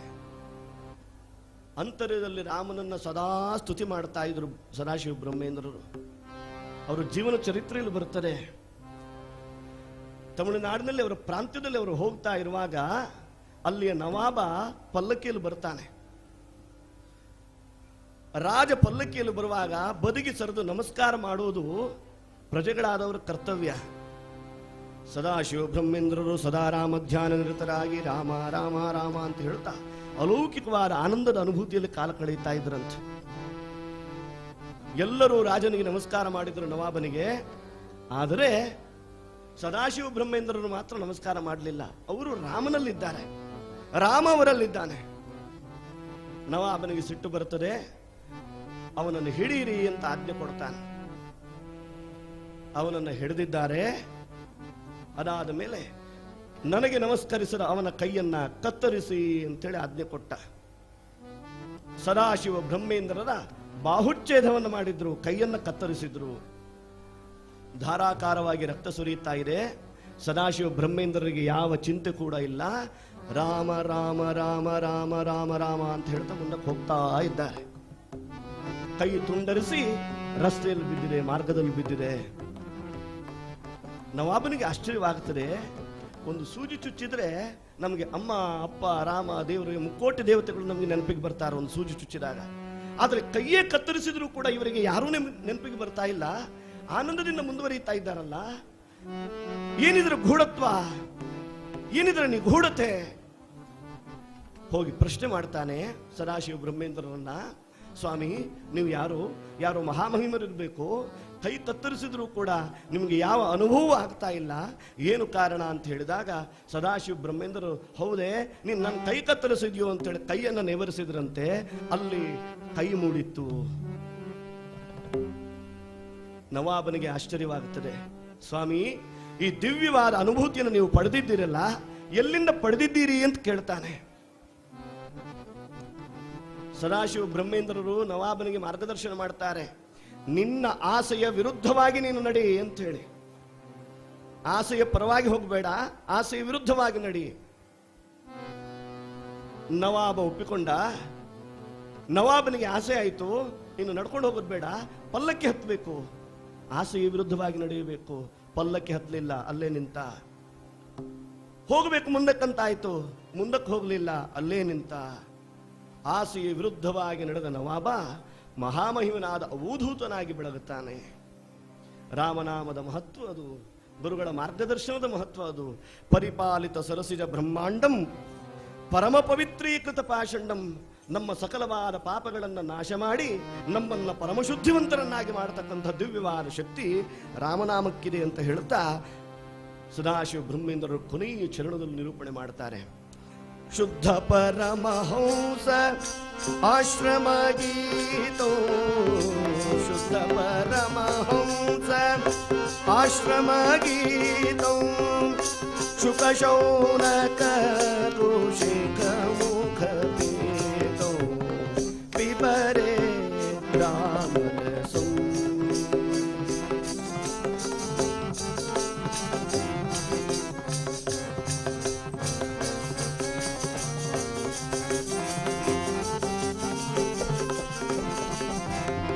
ಶುದ್ಧ ಪರಮಹಂಸ ಆಶ್ರಮ ಗೀತ. ಪರಮಹಂಸರು, ಪ್ರಾಜ್ಞರು, ಮುನಿಗಳು, ಮಹಾತ್ಮರು ಲೋಕಮುಖಕ್ಕೆ ಯಾವುದಾದರೂ ಆದರ್ಶ ಮಾಡಿದ್ದರೆ ಅದು ದಿವ್ಯವಾದ ರಾಮನಾಮವನ್ನು ಅಂತೇಳಿ ಸಂದೇಶವನ್ನು ಕೊಡುತ್ತಾರೆ. ರಾಮನಾಮವನ್ನು ಗಟ್ಟಿಯಾಗಿ ಹಿಡಿದ್ರೆ ಆನಂದಕ್ಕದೇ ಸಾಕು ಅಂತ ಹೇಳುತ್ತಾರೆ. ಮೌನವಾಗಿ ರಾಮನಾಮವನ್ನು ಭಜಿಸಿ, ಮೌನವಾಗಿ ಅಂತರ್ಯದಲ್ಲಿ ಅನ್ವೇಷಣೆಯಾಗಲಿ. ಎಲ್ಲಿ ಶಬ್ದ ಇರುತ್ತದೋ, ಎಲ್ಲಿ ನಾನು ಅನ್ನೋ ಶಬ್ದ ಇರುತ್ತದೋ ಅಲ್ಲಿ ಪರಮಾತ್ಮ ಇರೋದಿಲ್ಲ. ಎಲ್ಲಿ ಶಬ್ದ ಇರುತ್ತದೋ ಅಲ್ಲಿ ಪರಮಾತ್ಮನ ಇಲ್ಲಿಗೆ ಬಯಸೋದಿಲ್ಲ. ಪರಮಾತ್ಮ ಪರಮಶಾಂತಿ ಪ್ರಿಯ, ಪರಮಶಾಂತಿ ಪ್ರದಾತ ಅಂತ ಮಾರ್ಗದರ್ಶನವನ್ನು ಮಾಡ್ತಾರೆ. ಸುಂದರವಾದ ದೃಷ್ಟಾಂತ ನೋಡಿ. 3 ಜನ ನಡ್ಕೊಂಡು ಹೋಗ್ತಾ ಇದ್ದಾರೆ. ದಾರಿಯಲ್ಲಿ ನಡ್ಕೊಂಡು ಹೋಗ್ತಾ ಇರುವಾಗ ಒಂದು ಕಪ್ಪೆಯನ್ನ ಒಂದು ಹಾವು ಹಿಡಿಬೇಕು ಅಂತೇಳಿ ಹೊಂಚಾಕಿ ಕೂತಿದೆ. ಒಂದು ಕಪ್ಪೆಯನ್ನ ಒಂದು ನಾಗರ ಹಾವು ಹಿಡಿಬೇಕು ತಿನ್ಲಿಕ್ಕೆ ಅಂತೇಳಿ ಹೊಂಚಾಕಿ ಕೂತಿದೆ. 3 ಜನ ಗೆಳೆಯರು ಹೋಗ್ತಾ ಇದ್ದಾರೆ. ಒಬ್ಬ ಗೆಳೆಯ ಹೇಳ್ತಾನೆ, ನಾನೀಗ ಮಾತನಾಡಬೇಕು, ಹಾಗಾಗಿ ಕಪ್ಪೆಯ ಮೇಲೆ ನಾನು ಅನುಕಂಪ ತೋರಿಸ್ತೇನೆ. ಕಪ್ಪೆ ನಾಗರ ಹಾವಿನ ಆಹಾರ ಆಗೋದು ಬೇಡ, ಅದು ಬದುಕಬೇಕು, ಬದುಕುವ ಅರ್ಹತೆ ಇಟ್ಕೊಂಡಿದೆ, ಹಾಗಾಗಿ ಕಪ್ಪೆಯನ್ನ ಬದುಕಿಸಬೇಕು ಅಂತೇಳಿ ಪ್ರಯತ್ನ ಪಟ್ಟ. ಯಾವಾಗ ಕಪ್ಪೆಯನ್ನು ಬದುಕಿಸಬೇಕು ಅಂತ ಪ್ರಯತ್ನ ಪಟ್ಟನೋ ನಾಗರ ಹಾವು ಅವನಿಗೆ ಶಾಪ ಕೊಡ್ತು, ನೀನು ನರಕಕ್ಕೆ ಹೋಗು, ನನ್ನ ಆಹಾರವನ್ನು ನೀನು ಕಿತ್ಕೊಳ್ತಾ ಇದ್ದಿ, ಹಾಗಾಗಿ ನೀನು ನರಕಕ್ಕೆ ಹೋಗು ಅಂತ ಹೇಳ್ತು. ಎರಡನೆಯವ ಇವನಿಗೆ ನರಕಕ್ಕೆ ಹೋದ್ನಲ್ಲ, ನಾನು ಹಾಗಾದ್ರೆ ನಾಗರ ಹಾವಿಗೆ ಬೆಂಬಲ ಕೊಡ್ತೇನೆ ಅಂತ ಹೇಳಿದ. ನಾಗರ ಹಾವಿಗೆ ಬೆಂಬಲ ಕೊಟ್ಟ. ನಿನ್ನ ಆಹಾರ ನೀನು ಸ್ವೀಕಾರ ಮಾಡಬಹುದು, ನಿನ್ನ ಪ್ರಯತ್ನ ಅದು, ನೀನು ತಿನ್ನು ಅಂತ ಹೇಳಿದ. ಯಾವಾಗ ಎರಡನೆಯವನು ನಾಗರ ಹಾವಿಗೆ ಬೆಂಬಲ ಕೊಟ್ಟನೋ ಕಪ್ಪೆ ಶಾಪ ಕೊಡ್ತು, ನೋಡು ನನ್ನನ್ನು ಬದುಕಲಿಕ್ಕೆ ನೀನು ಇಲ್ಲಿ ಬಿಡಲಿಲ್ಲ, ರಕ್ಷಣೆ ಮಾಡುವ ಶಕ್ತಿ ನಿನಗಿತ್ತು, ಹಾಗಾಗಿ ನೀನು ಅದನ್ನು ಮಾಡಲಿಲ್ಲ, ನೀನು ನರಕಕ್ಕೆ ಹೋಗು ಅಂತೇಳಿ ಕಪ್ಪೆ ಶಾಪ ಕೊಡ್ತು. ಇದೆಲ್ಲವನ್ನು ನೋಡ್ತಾ ಇದ್ದಿರತಕ್ಕಂತಹ 3ನೇವ ಮೌನಿಯಾಗಿ ಕುಳಿತುಕೊಂಡಿದ್ದ. ಅವನು ಒಂದು ಹೆಚ್ಚು ಮಾತನಾಡಲಿಲ್ಲ, ಒಂದು ಕಡಿಮೆ ಮಾತನಾಡಲಿಲ್ಲ, ಮೌನವಾಗಿದ್ದ. ಇಟ್ಟಾಂಗಿರುವೇನು ಹರಿಯೇ, ಬಂದದ್ದೆಲ್ಲ ಬರಲಿ, ಗೋವಿಂದನದೇ ಇರಲಿ, ಏನಾಗ್ತದೋ ಆಗಲಿ, ರಾಮ ಮಾಡ್ತಾನೆ, ಹೇಗಾದರೂ ನಡೀಲಿ ಎನ್ನುವ ಚಿಂತನೆಯಲ್ಲಿದ್ದ. ಅವ ಸುಮ್ಮನೆ ಇದ್ದ. ಮೌನಿಯಾದವ ಸ್ವರ್ಗಕ್ಕೆ ಹೋದ. ಶಬ್ದ ನಮ್ಮನ್ನ ನರಕಕ್ಕೆ ದೂಡುತ್ತದೆ, ಮೌನ ನಮ್ಮನ್ನ ಅಂತರ್ಯದ ಅನ್ವೇಷಣೆಗೆ ಪ್ರಚೋದನೆ ಮಾಡುತ್ತದೆ. ಅದನ್ನೇ ಸದಾಶಿವ ಬ್ರಹ್ಮೇಂದ್ರರು ಹೇಳಿದ್ದು, ಪಿಬರೇ ರಾಮರಸಂ, ರಸನೆ ಪಿಬರೇ ರಾಮರಸಂ. ಈ ಪ್ರಪಂಚದಲ್ಲಿ ರಾಮರಸಕ್ಕಿಂತ ಸಿಹಿಯಾದದ್ದು ಯಾವುದೂ ಇಲ್ಲ ಅಂತ ಹೇಳ್ತಾರೆ. ಒಬ್ಬರಿಗೆ ಕಬ್ಬಿನ ಹಾಲು ಕುಡಿದ್ರೆ ಬಹಳ ಚಂದ, ಇನ್ನೊಬ್ಬರಿಗೆ ಮಾವಿನಕಾಯಿ ರಾಸಾಯನ ಕುಡಿದ್ರೆ ಬಹಳ ಚಂದ, ಇನ್ನೊಬ್ಬರಿಗೆ ಬಾಳೆಹಣ್ಣಿನ ಶ್ರೀಕರಣೆ ಚಂದ, ಇನ್ನೊಬ್ಬರಿಗೆ ಸಾಯಬಕ್ಕಿ ಪಾಯಸ ಚಂದ. ಒಬ್ಬೊಬ್ಬರಿಗೆ ಒಂದೊಂದು ಥರದ ರುಚಿ ಇದೆ. ಆದರೆ ಎಲ್ಲರಿಗೂ ಆಪ್ತವಾಗುವ, ಎಲ್ಲರಿಗೂ ಸ್ವೀಕಾರ ಯೋಗ್ಯವಾದ ದಿವ್ಯವಾದ ಸಿಹಿ ಯಾವುದು ಅಂತಿದ್ರೆ ಅದು ರಾಮನಾಮ. ರಾಮನಾಮದ ಸಿಹಿಯನ್ನು ನಾವು ಎಷ್ಟೇ ಸ್ವೀಕಾರ ಮಾಡಿದರೂ ಯಾವ ಸಕ್ಕರೆ ಕಾಯಿಲೆ ನಮ್ಗೆ ಬರೋದಿಲ್ಲ, ಯಾವ ವೈದ್ಯನೂ ನಮಗೆ ಬೇಕಾಗಿಲ್ಲ. ಭಗವಂತ ಭವರೋಗ ವೈದ್ಯ, ಅವನೇ ಕಾಪಾಡತಕ್ಕಂಥವನು. ಅಂತಹ ದಿವ್ಯವಾದ ಪರಮಾತ್ಮನ ಅವತಾರದ ಕತೆ, ಆ ಅವತಾರದ ಕಥೆಯನ್ನು ನಾವಿವತ್ತು ಶ್ರವಣ ಮಾಡೋಣ ಅಂತ ಹೇಳ್ತಾ ಗಟ್ಟಿಯಾಗಿ ಕರತಾಳನದೊಂದಿಗೆ ಪರಮಾತ್ಮನ ನಾಮಸ್ಮರಣೆಯನ್ನು ಮಾಡ್ತಾ ಪರಮಾತ್ಮನ ಲೀಲಾವತಾರದ ವಿಶೇಷವಾದ ಕಥೆಯನ್ನು ಸ್ಮರಣೆ ಮಾಡೋಣ ಅನ್ನೋದಾಗಿ ವಿನಂತಿಯನ್ನು ಮಾಡುತ್ತೇವೆ. ರಘುಪತಿ ರಾಘವ ರಾಜ ರಾಮ ಪತಿತ ಪಾವನ ಸೀತಾರಾಮ.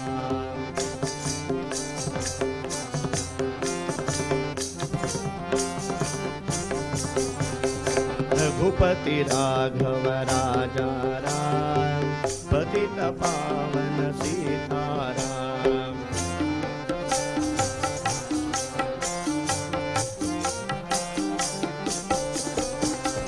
रघुपति राघव राजा राम पतित पावन Sitaram.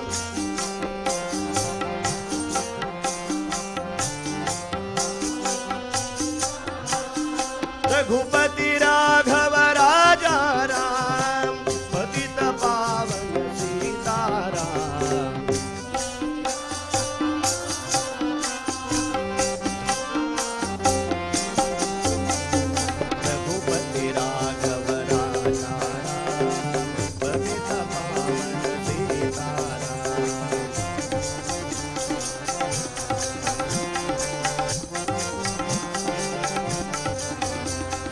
Shri Ram Jai Ram Jai Jai Ram, Shri Ram Jai Ram Jai Jai Ram.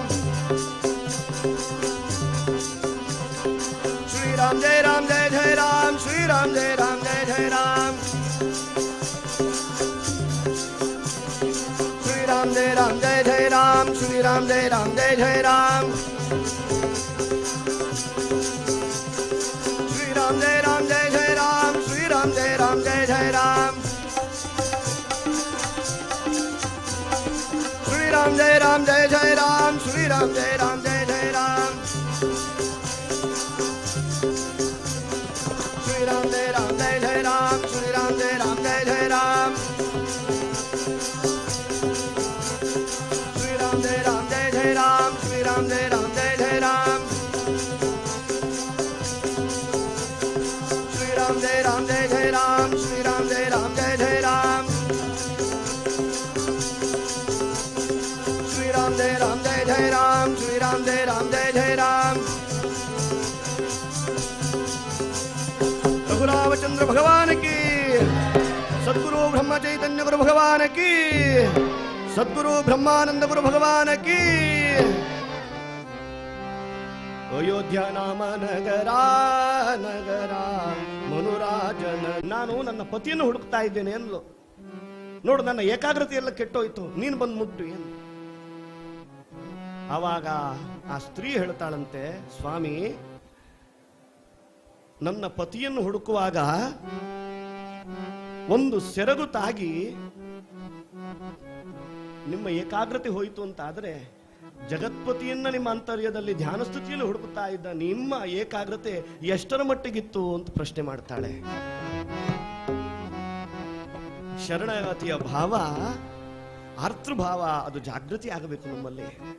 Dasharatha ರಂಗನಾಥನ ಮುಂದೆ ನಿಂತುಕೊಂಡು ಬೇಡ್ತಾ ಇದ್ದಾನೆ, ಸ್ವಾಮಿ ಯಾರಿದ್ದಾರ ನನಗೆ ವಂಶೋದ್ಧಾರ ಮಾಡು ಅಂತ ಹೇಳ್ತಾನೆ, ಬೇಡಿಕೊಂಡ.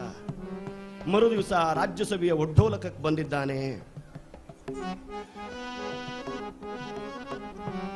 ಒಡ್ಡೋಲಕಕ್ಕೆ ಬಂದಾಗ ಸರಿಯೂ ತೀರದ ವಾಸಿಗಳು ಬಂದು ರಾಜನಲ್ಲಿ ಸಮಸ್ಯೆಯನ್ನು ಮುಂದಿಟ್ಟಿದ್ದಾರೆ. ರಾಜ, ಕಾಡು ಪ್ರಾಣಿಗಳ ಹಾವಳಿ ದಟ್ಟವಾಗಿದೆ, ನಮಗೆ ಏನು ಮಾಡಬೇಕಂತ ಗೊತ್ತಾಗ್ತಾ ಇಲ್ಲ, ರಕ್ಷಣೆ ಕೊಡಬೇಕು. ದಶರಥ ಅಪ್ಪಣೆ ಕೊಟ್ಟ, ಬೇಟೆಗಾಗಿ ಸರ್ವಸೇನೆಯು ಸನ್ನದ್ಧವಾಗಲಿ, ನಮ್ಮಲ್ಲಿನ ಬೇಟೆಗಾರರೆಲ್ಲ ತಯಾರಾಗಲಿ, ಸರಿಯೂ ತೀರಕ್ಕೆ ಬೇಟೆಗಾಗಿ ಹೊರಡೋಣ, ನಮ್ಮ ರಾಜ್ಯದ ಕೃಷಿಕರಿಗೆಲ್ಲ ನಾವು ನೆರವಾಗೋಣ ಅನ್ನೋದಾಗಿ ಅಪ್ಪಣೆಯನ್ನು ಕೊಟ್ಟ. ಸುಮಂತ್ರನನ್ನ ಮುನ್ನಿಟ್ಟುಕೊಂಡು ತಾನೂ ಕೂಡ ರಥಾರೂಢನಾಗಿ ಬೇಟೆಗೆ ಹೊರಟಿದ್ದಾನೆ. ಸರೆಯೂ ತೀರದ ಗಿರಿವನದಲ್ಲಿ ಸಂಚರಿಸಿದ ಬೇಟೆಗೆ ರಾಯ.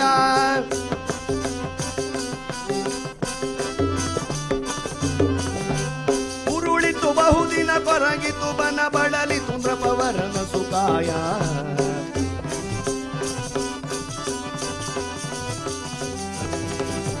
ಸರಯೂ ತೀರದ ಗಿರಿವನದಲ್ಲಿ ಸಂಚರಿಸಿದ ಬೇಟೆಗೆ ರಾಯ.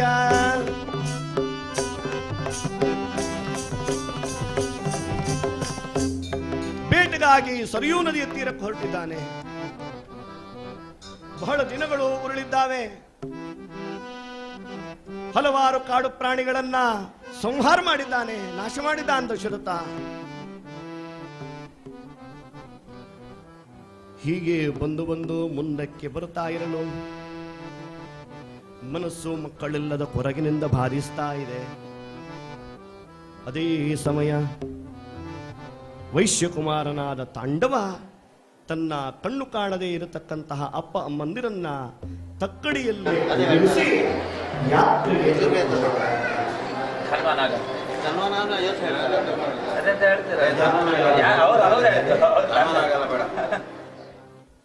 ಎಲ್ಲಿ ದಶರಥ ಬೇಟೆಗೆ ಹೊರಟಿದ್ದನೋ ಅದೇ ದಾರಿಯಾಗಿ ಕಾಶಿ ಯಾತ್ರೆಗೆ ಹೊರಟಿದ್ದಾನೆ ತಂದೆ ತಾಯಂದ್ರನ್ನು ಕರ್ಕೊಂಡು. ತಂದೆ ತಾಯಿಗಳು ವೈಶ್ಯಕುಮಾರನಿಗಂತಾರೆ ತಾಂಡವನಿಗೆ, ಮಗನೇ ನೀರಿಳಿಕೆ ಆಗ್ತಾ ಇದೆ, ಬಾಯಾರಿಕೆ ಆಗ್ತಾ ಇದೆ, ಹಾಗಾಗಿ ಸ್ವಲ್ಪ ನೀರು ತಗೊಂಡು ಬಾರೋ ಎಲ್ಲಿಂದಾದ್ರು ಅಂತೇಳಿ ತಕ್ಕಡಿಯನ್ನಲ್ಲೇ ಬಿಟ್ಟ. ನೀರು ತರಲು ಹೊರಟಿದ್ದಾನೆ. ಮುಂದಕ್ಕೆ ಹೋಗುತ್ತಾ ಇದ್ರೆ ಸರಿಯೂ ತೀರ ಕಂಡಿದೆ. ಕೈಯಲ್ಲಿರುವ ತಾಮ್ರದ ಬಿಂದಿಗೆಯಿಂದ ನೀರನ್ನ ಪಳಪಳನೆ ಅಲ್ಲಿರುವ ಕಸಕಡ್ಡಿಗಳನ್ನ ದೂರಕ್ಕೆ ನೂಕಿ ನೀರನ್ನು ಹೆಕ್ಕುತ್ತಾ ಇದ್ದಾನೆ. ಬಿಂದಿಗೆಯಲ್ಲಿ ತುಂಬಿಸಿಕೊಳ್ಳುತ್ತಾ ಇದ್ದಾನೆ. ಮತ್ತೊಂದು ಬದಿಯಲ್ಲಿ ದಶರಥ ಬೇಟೆಗೆ ಬಂದವ. ನೀರು ಕುಡಿಯಲು ಅದಾವುದೋ ಪ್ರಾಣಿ ಬಂದಿದೆ ಅನ್ನೋದಾಗಿ ತಿಳಿದ. ಶಬ್ದವೇರಿ ವಿದ್ಯೆಯನ್ನ ಬಲ್ಲವ. ನಿಂತಲ್ಲಿಂದಲೇ ಶಬ್ದ ಎಲ್ಲಿಂದ ಬರ್ತಾ ಇದೆಯೋ ಆ ಶಬ್ದಕ್ಕೆ ಗುರಿಯಿಟ್ಟು ಬಾಣವನ್ನು ಬಿಟ್ಟು ಪ್ರಾಣಿಯನ್ನು ಸಂಹಾರ ಮಾಡತಕ್ಕಂತಹ ಶಕ್ತಿಯನ್ನು ಹೊಂದಿರುವವ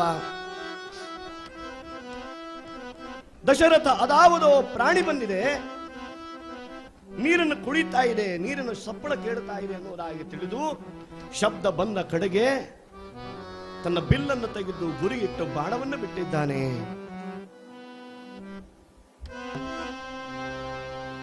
ಅವಕೀರ್ಣ ಜಟಾಭಾರಂ ಪ್ರವಿದ್ಧ ಕಲಶೋದಕಂ ಪಾಂಸು ಶೋಣಿತ ದಿಗ್ಧಾಂಗಂ ಶಯಾನಂ ಶಲ್ಯವೇಧಿತಂ. ಯಾವಾಗ ಬಾಣವನ್ನು ಬಿಟ್ನೋ ಅಲ್ಲಿ ಹಾ ರಂಗನಾಥ ಅನ್ನುವ ಧ್ವನಿಯು ಕೇಳಿತು. ಧ್ವನಿ ಪ್ರಾಣಿಯದ್ದಾಗಿರಲಿಲ್ಲ, ಮಾನವರದ್ದಾಗಿತ್ತು. ದಶರಥನ ಅರಿವಿಗೆ ಬಂತು. ಶಬ್ದ ಬಂದ ಕಡೆಗೆ ನಾನು ಬಿಟ್ಟ ಬಾಣ ಗುರಿಯಾದದ್ದು ಯಾರೋ ಒಬ್ಬ ಮನುಷ್ಯನಿಗೆ ಅನ್ನೋದಾಗಿ ತಿಳಿದು ಓಡೋಡಿ ಹೋದ. ಎದೆಗೆ ತಾಂಟಿದ ಬಾಣವನ್ನ ಎಳೆದು ತೆಗೆದ. ಆದರೆ ಯಾವ ಸಂಭವತೆಯೂ ಇಲ್ಲ ಬದುಕುವಂಥದ್ದು. ಕೊಂದೆನೆ ವಿಪ್ರಕುಲವಟೋವರೇಣ್ಯನನು ಹೊಂದಿದ್ದೇನೆ ಬ್ರಹ್ಮಹತ್ಯಾ ಪಾಪಗಳನ್ನು. ಕೊಂದನೆ ನಾನು, ವಿಪ್ರಕುಲೋತ್ತಮನಾದ ಈ ವಟುವನ್ನು ನಾನು ಕೊಂದನೆ. ಸೂರ್ಯವಂಶಕ್ಕೆ ಒಂದು ಬ್ರಹ್ಮಹತ್ಯಾ ಚಾಪ ತಟ್ಟಿತೆ, ದುಃಖಿತನಾದ. ಹೇ ರಂಗನಾಥ ಅನ್ನುವುದಾಗಿ ದುಃಖಿಸಿದ. ಎಂದು ಮರುಗುತೆ ಬಂದು ಎತ್ತಿ ಮುನಿವರನ ಚಂದದಲ್ಲಿ ತಕ್ಕೈಸಿ ನುಡಿಸುತ್ತಿರಲವನ.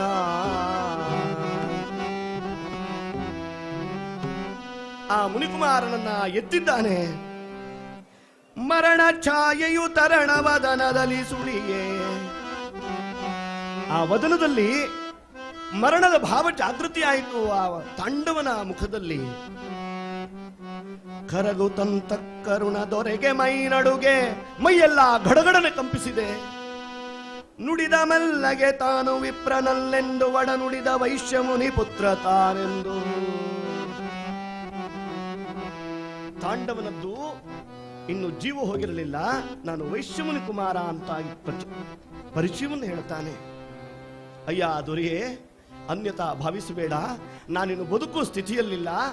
ನೋಡು, ಇಲ್ಲೇ ಬಿಂದಿಗೆ ಇದೆ, ಈ ಬಿಂದಿಗೆಯಿಂದ ನೀರನ್ನು ಹಿಡಿದುಕೊಂಡು ಹೋಗಿ ನನ್ನ ಅಪ್ಪಮ್ಮ ತಕ್ಕಡಿಯಲ್ಲಿದ್ದಾರೆ, ಅವರಿಗೆ ಕೊಂಡು ಹೋಗಿ ಕೊಡು ಅನ್ನೋದಾಗಿ ಹೇಳ್ತಾನೆ.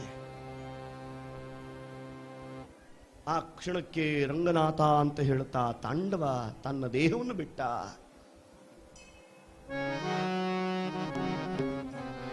ಜಲದ ಬಿಂದಿಗೆಯನ್ನ ಹೊತ್ತುಕೊಂಡು ಬಂದು ವೈಶ್ಯ ದಂಪತಿಗಳಿರುವಲ್ಲಿಗೆ ಬಂದು ಆ ನೀರನ್ನು ಕೊಡ್ತಾ ಇದ್ದಾನೆ. ಯಾವಾಗ ಓರ್ವ ಮನುಷ್ಯ ಬರುವ ಶಬ್ದ ಕೇಳಿತು, ಕಂದ ಬಾ ಮಗನೆ ಬಾ ಎನ್ನ ಮರಿಯಾನೆ ಬಾ ಮಗನೆ ಎನ್ನಾಣೆ ಕುಲಪುತ್ರನೆನುತ್ತಾ ಹತ್ತಿರಕ್ಕೆ ಕರೀತಾ ಇದ್ದಾನೆ. ಕಣ್ಣು ಕಾಣದೇ ಇರುವ ವೃದ್ಧ ವೈಶ್ಯಮುನಿಗಳು ದಂಪತಿಗಳು. ಬೇಡ ಮಗನೇ ಆಕಾಶಿ, ಮಗನೇ ಇನ್ನು ಕಾಶಿ ಯಾತ್ರೆ ಬೇಡ, ನೀನೇ ನಮಗೆ ಪುಣ್ಯದ ರಾಶಿ. ನೀನೆಮ್ಮ ಬಾಳ ಶಶಿ ಪೋದೆ ಜನವರಸಿ, ಕರುಳುರಿಯುತ್ತಿದೆ ಮಗನೇ ಕರುಳುಲಿಯುತ್ತಿದೆ ಅದನ್ನೇ ಬಾ ಕಂದ ಬಹಳಾಯು ಇರಲಯ್ಯ ನಿನಗೆನುತ. ದೀರ್ಘಾಯುಷ್ಯ ನಿನಗಿರಲಿ ಮಗನೇ ಎನ್ನುವುದಾಗಿ ಆ ವೈಶ್ಯ ದಂಪತಿಗಳು ಹರಸ್ತಾ ಮಗನನ್ನ ಹತ್ತಿರಕ್ಕೆ ಕರೆದರೆ, ದಶರಥ ಮಾತನಾಡದೆ ಜಲದ ಬಿಂದಿಗೆಯನ್ನು ಕೊಟ್ಟ. ದಶರಥನ ಕೈಗಳು ಆ ಮುನಿಯ ಕೈಗಳಿಗೆ ಸೋಂಕಿತವಾಯಿತು. ಮಗನ ಕೈಯಲ್ಲ ಅನ್ನುವುದರ ಅರಿವಾಯಿತು ಆ ಮುನಿಗೆ. ಯಾರು ಯಾರು ಎಂಬುದಾಗಿ ಕೇಳಿದಾಗ ದಶರಥ ಹೇಳ್ತಾ ಇದ್ದಾನೆ, ಸತು ದಿವ್ಯೇನ ರೂಪೇಣ ಮುನಿಪತ್ರ ಸ್ವಕರ್ಮಭಿಃ ಸ್ವರ್ಗ ಮಧ್ಯಾರುಹತ್ ಕ್ಷಿಪ್ರಂ ಶಕ್ರೇಣ ಸಹ ಧರ್ಮವಿತ್. ಸ್ವಾಮಿ, ಶಬ್ದವೇದಿ ವಿದ್ಯೆಯನ್ನ ತಿಳಿದುವ ನಾನು ಸಾಕೇತಪುರದೊಡೆಯ ಭೂಪಾಲ ದಶರಥ ಚಕ್ರವರ್ತಿ. ಪ್ರಾಣಿ ಎಂದು ತಿಳಿದು ಬಿಟ್ಟೆ ಬಾಣವನ್ನ, ನಿಮ್ಮ ಕುವರ ಮರಣವನ್ನಪ್ಪಿದ. ಯಾವಾಗ ಮರಣವನ್ನಪ್ಪಿದ ಅನ್ನೋದಾಗಿ ದಶರಥ ಹೇಳ್ತಾ ಇದ್ದಾನೋ, ಪುತ್ರ ವ್ಯಸನಜಂ ದುಃಖಂ ಯದೇ ತನ್ಮಮ ಸಾಂಪ್ರತಂ ಏವಂ ತ್ವಂ ಪುತ್ರ ಶೋಕೇನ ರಾಜನ್ ಕಾಲಂ ಪರಿಷ್ಯಸಿ. ಪುತ್ರ ಶೋಕಂ ನಿರಂತರಂ ಅಂತ ಹೇಳ್ತಾರಲ್ಲ, ದುಃಖಿಗಳಾದರು ದಂಪತಿಗಳು. ದಶರಥನನ್ನ ಪೀಡಿಸ್ತಾ ಇದ್ದಾರೆ, ಶಪಿಸ್ತಾ ಇದ್ದಾರೆ. ಹೇ ದೊರೆಯೇ, ನನ್ನ ಮಗನನ್ನು ನೀನು ಕೊಂದೆಯಲ್ಲ, ಏನ್ ತಪ್ಪು ಮಾಡಿದ್ದಾವ? ನಿನಗೇನು ದ್ರೋಹ ಮಾಡಿದ್ನೋ? ಗೊತ್ತಿರುವ ವಿದ್ಯೆಯನ್ನ ಸರಿಯಾದ ಜಾಗದಲ್ಲಿ ಎಲ್ಲಿ ಪ್ರಯೋಗಿಸಬೇಕನ್ನುವ ವಿವೇಕ ನಿನಗಿಲ್ಲದೆ ಆಗಿ ಹೋಯಿತೆ. ರಾಜನೆನ್ನುವ ಅಹಂಕಾರ ನಿನ್ನಲ್ಲಿ ಹೆಚ್ಚಾಗಿತ್ತು ಕಾಣುತ್ತದೆ. ಶಾಪವನ್ನು ಕೊಡ್ತಾರೆ. ಹೇ ರಾಜ, ಸಾಯುವ ಕಾಲಕ್ಕೆ ಮಕ್ಕಳಾರು ನಿನ್ನ ಬಳಿಯಲ್ಲಿ ಇರದೆ ಹೋಗಲಿ ಎನ್ನುತ್ತಾ. ಯಾವ ಮಕ್ಕಳು ನಿನ್ನ ಕಾಲದಲ್ಲಿ ನಿನ್ನ ಹತ್ತಿರದಲ್ಲಿ ನಿನ್ನ ಸಾಯುವ ಕಾಲಕ್ಕೆ ಇರೋದೇ ಬೇಡ, ಇರಬಾರದು, ಅದು ನಮ್ಮ ಶಾಪ ಅಂತ ಹೇಳ್ತಾ ಜೀವವನ್ನು ತೊರೆದರು ಆ ಮುನಿಗಳು ದಂಪತಿಗಳು.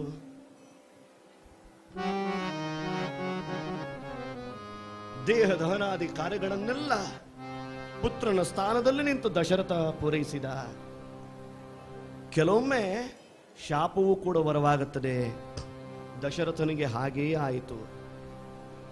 ದಶರಥನಿಗೆ ವಿಷಾದವಿತ್ತು, ಮಕ್ಕಳಿಲ್ಲ ಅಂತ ಹೇಳಿ. ಯಾವಾಗ ಈ ಪ್ರಸಂಗ ನಡೆಯಿತೋ ಆ ವಿಷಾದವು ಯೋಗರೂಪಕವಾಗಿ ಪುತ್ರ ಸಂತತಿಯನ್ನ ಒದಗಿಸಿಕೊಡುತ್ತು. ದಶರಥ ಮನಸ್ಸಿನಲ್ಲಿ ಚಿಂತಿಸಿದ, ಸಾಯುವ ಕಾಲದಲ್ಲಿ ನನ್ನ ಮಕ್ಕಳಾರು ನನ್ನ ಹತ್ತಿರಕ್ಕೆ ಇಲ್ಲದೆ ಹೋಗಲಿ, ಶಾಪ ಕೊಟ್ರೆ ನನಗೆ ಮಕ್ಕಳಾಗ್ತದಂತಾಯಿತು, ಸೂರ್ಯವಂಶ ನಿಲ್ಲುವುದಿಲ್ಲ, ಸೂರ್ಯವಂಶ ಮುಂದುವರಿಯುತ್ತದೆ ಅಂತ ಹೇಳಿ ಸಂತೋಷಗೊಂಡ.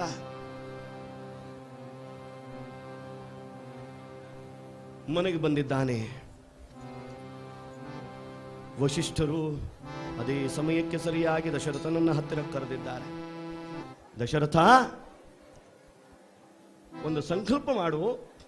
ಯಾಗ ಸಂಕಲ್ಪ, ಪುತ್ರಕಾಮಿಷ್ಟಿ ಯಾಗದ ಸಂಕಲ್ಪ. ಆ ಯಾಗಕ್ಕೆ ಅಧ್ವೈರುಗಳಾಗಿ ಋಷ್ಯಶೃಂಗರನ್ನ ನೀನು ಕರೆತರಬೇಕು ಅಂದು. ಕುಲಗುರುಗಳಾದ ವಶಿಷ್ಠರಿಗೆ ಸೂರ್ಯವಂಶ ಬೆಳೆಯಬೇಕು, ಬೆಳಗಬೇಕು, ಅವರ ತಪಶಕ್ತಿಯಿಂದ ಸಾಧ್ಯವಾಗಬೇಕು ಅನ್ನೋದಿತ್ತು. ಋಷ್ಯಶೃಂಗರನ್ನ ಕರೆಸುವಂತಾರೆ. ಋಷ್ಯಶೃಂಗರಾದರೂ ದೂರದ ಶೃಂಗಗಿರಿಯಲ್ಲಿ ಬಾಹ್ಯವಾದ ಯಾವ ಅವಲಂಬನೆಗಳು ಹೋಗೊಟ್ಟದೆ ತಾವು ಒಬ್ಬರೇ ಕಾಲವನ್ನು ಕಳೀತಾ ಇದ್ರು. ಪರಮಶ್ರೇಷ್ಠರಾದ ವಿಭಾಂಡಕ ಮುನಿಗಳ ಪುತ್ರರವರು. ವಿಭಾಂಡಕ ಮುನಿಗಳು ಒಂದು ಬಾರಿ ಸ್ನಾನಕ್ಕಾಗಿ ನದಿಯ ತಟಾಕಕ್ಕೆ ಹೋದಾಗ ಓರ್ವ ಸ್ತ್ರೀಯನ್ನು ನೋಡಿ ಅವರ ದಿವ್ಯವಾದ ತೇಜಸ್ಸು ನದಿಯಲ್ಲಿ ಬೀಳುತ್ತದೆ. ಆ ಬಿದ್ದ ತೇಜಸ್ಸು ಒಂದು ಜಿಂಕೆ ಸ್ವೀಕಾರ ಮಾಡುತ್ತದೆ. ಜಿಂಕೆಯ ಗರ್ಭದಲ್ಲಿ ಜಿಂಕೆಯ ಕಿವಿಯಂತೆ ಇರುವ ಪರಮ ಪವಿತ್ರವಾದ ಆತ್ಮವೊಂದು ಮನುಷ್ಯ ರೂಪದಲ್ಲಿ ಹುಟ್ಟುತ್ತದೆ. ಆ ಮಗು ತನ್ನದೇ ಎಂಬುದಾಗಿ ತಿಳಿದು ವಿಭಾಂಡಕರು ಅದಕ್ಕೆ ಋಷ್ಯಶೃಂಗ ಅನ್ನತಕ್ಕಂತಹ ನಾಮಕರಣವನ್ನು ಮಾಡಿ ಆ ಮಗುವನ್ನು ಲಾಲನೆ ಪಾಲನೆ ಮಾಡ್ತಾ ಇದ್ರು. ಕ್ಷಣ ಮಾತ್ರದಲ್ಲಿ ಪರಪ್ರಪಂಚದ ಅವಸ್ಥೆ ನನ್ನ ಮತಿಗೆ ಒಲಗಿದಾಗ ಇಂತಹ ಜನನವಾಯಿತು. ನನ್ನ ಮಗ ಹೊರ ಪ್ರಪಂಚಕ್ಕೆ ಹೋಗಬಾರದು, ಸದಾ ಧ್ಯಾನದಲ್ಲೇ ಇರಬೇಕು ಅನ್ನೋದಾಗಿ ತಿಳಿದು ಯಾವ ಬಾಹ್ಯ ಪ್ರಪಂಚಕ್ಕೂ ಅವರು ಬಿಟ್ಟಿರಲಿಲ್ಲ.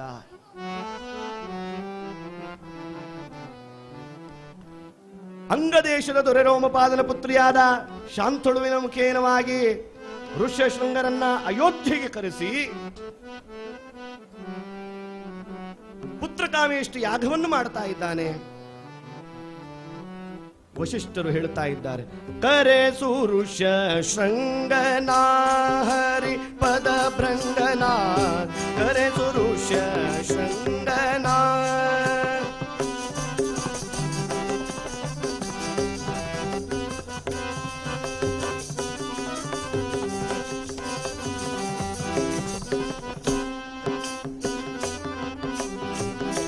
ತಾಪಸೋ ತುಂಗ ಕರುಣಾಪಾಂಗ ಜಿತ ಸಂಗ ಶಾಪಾನುಗ್ರಹ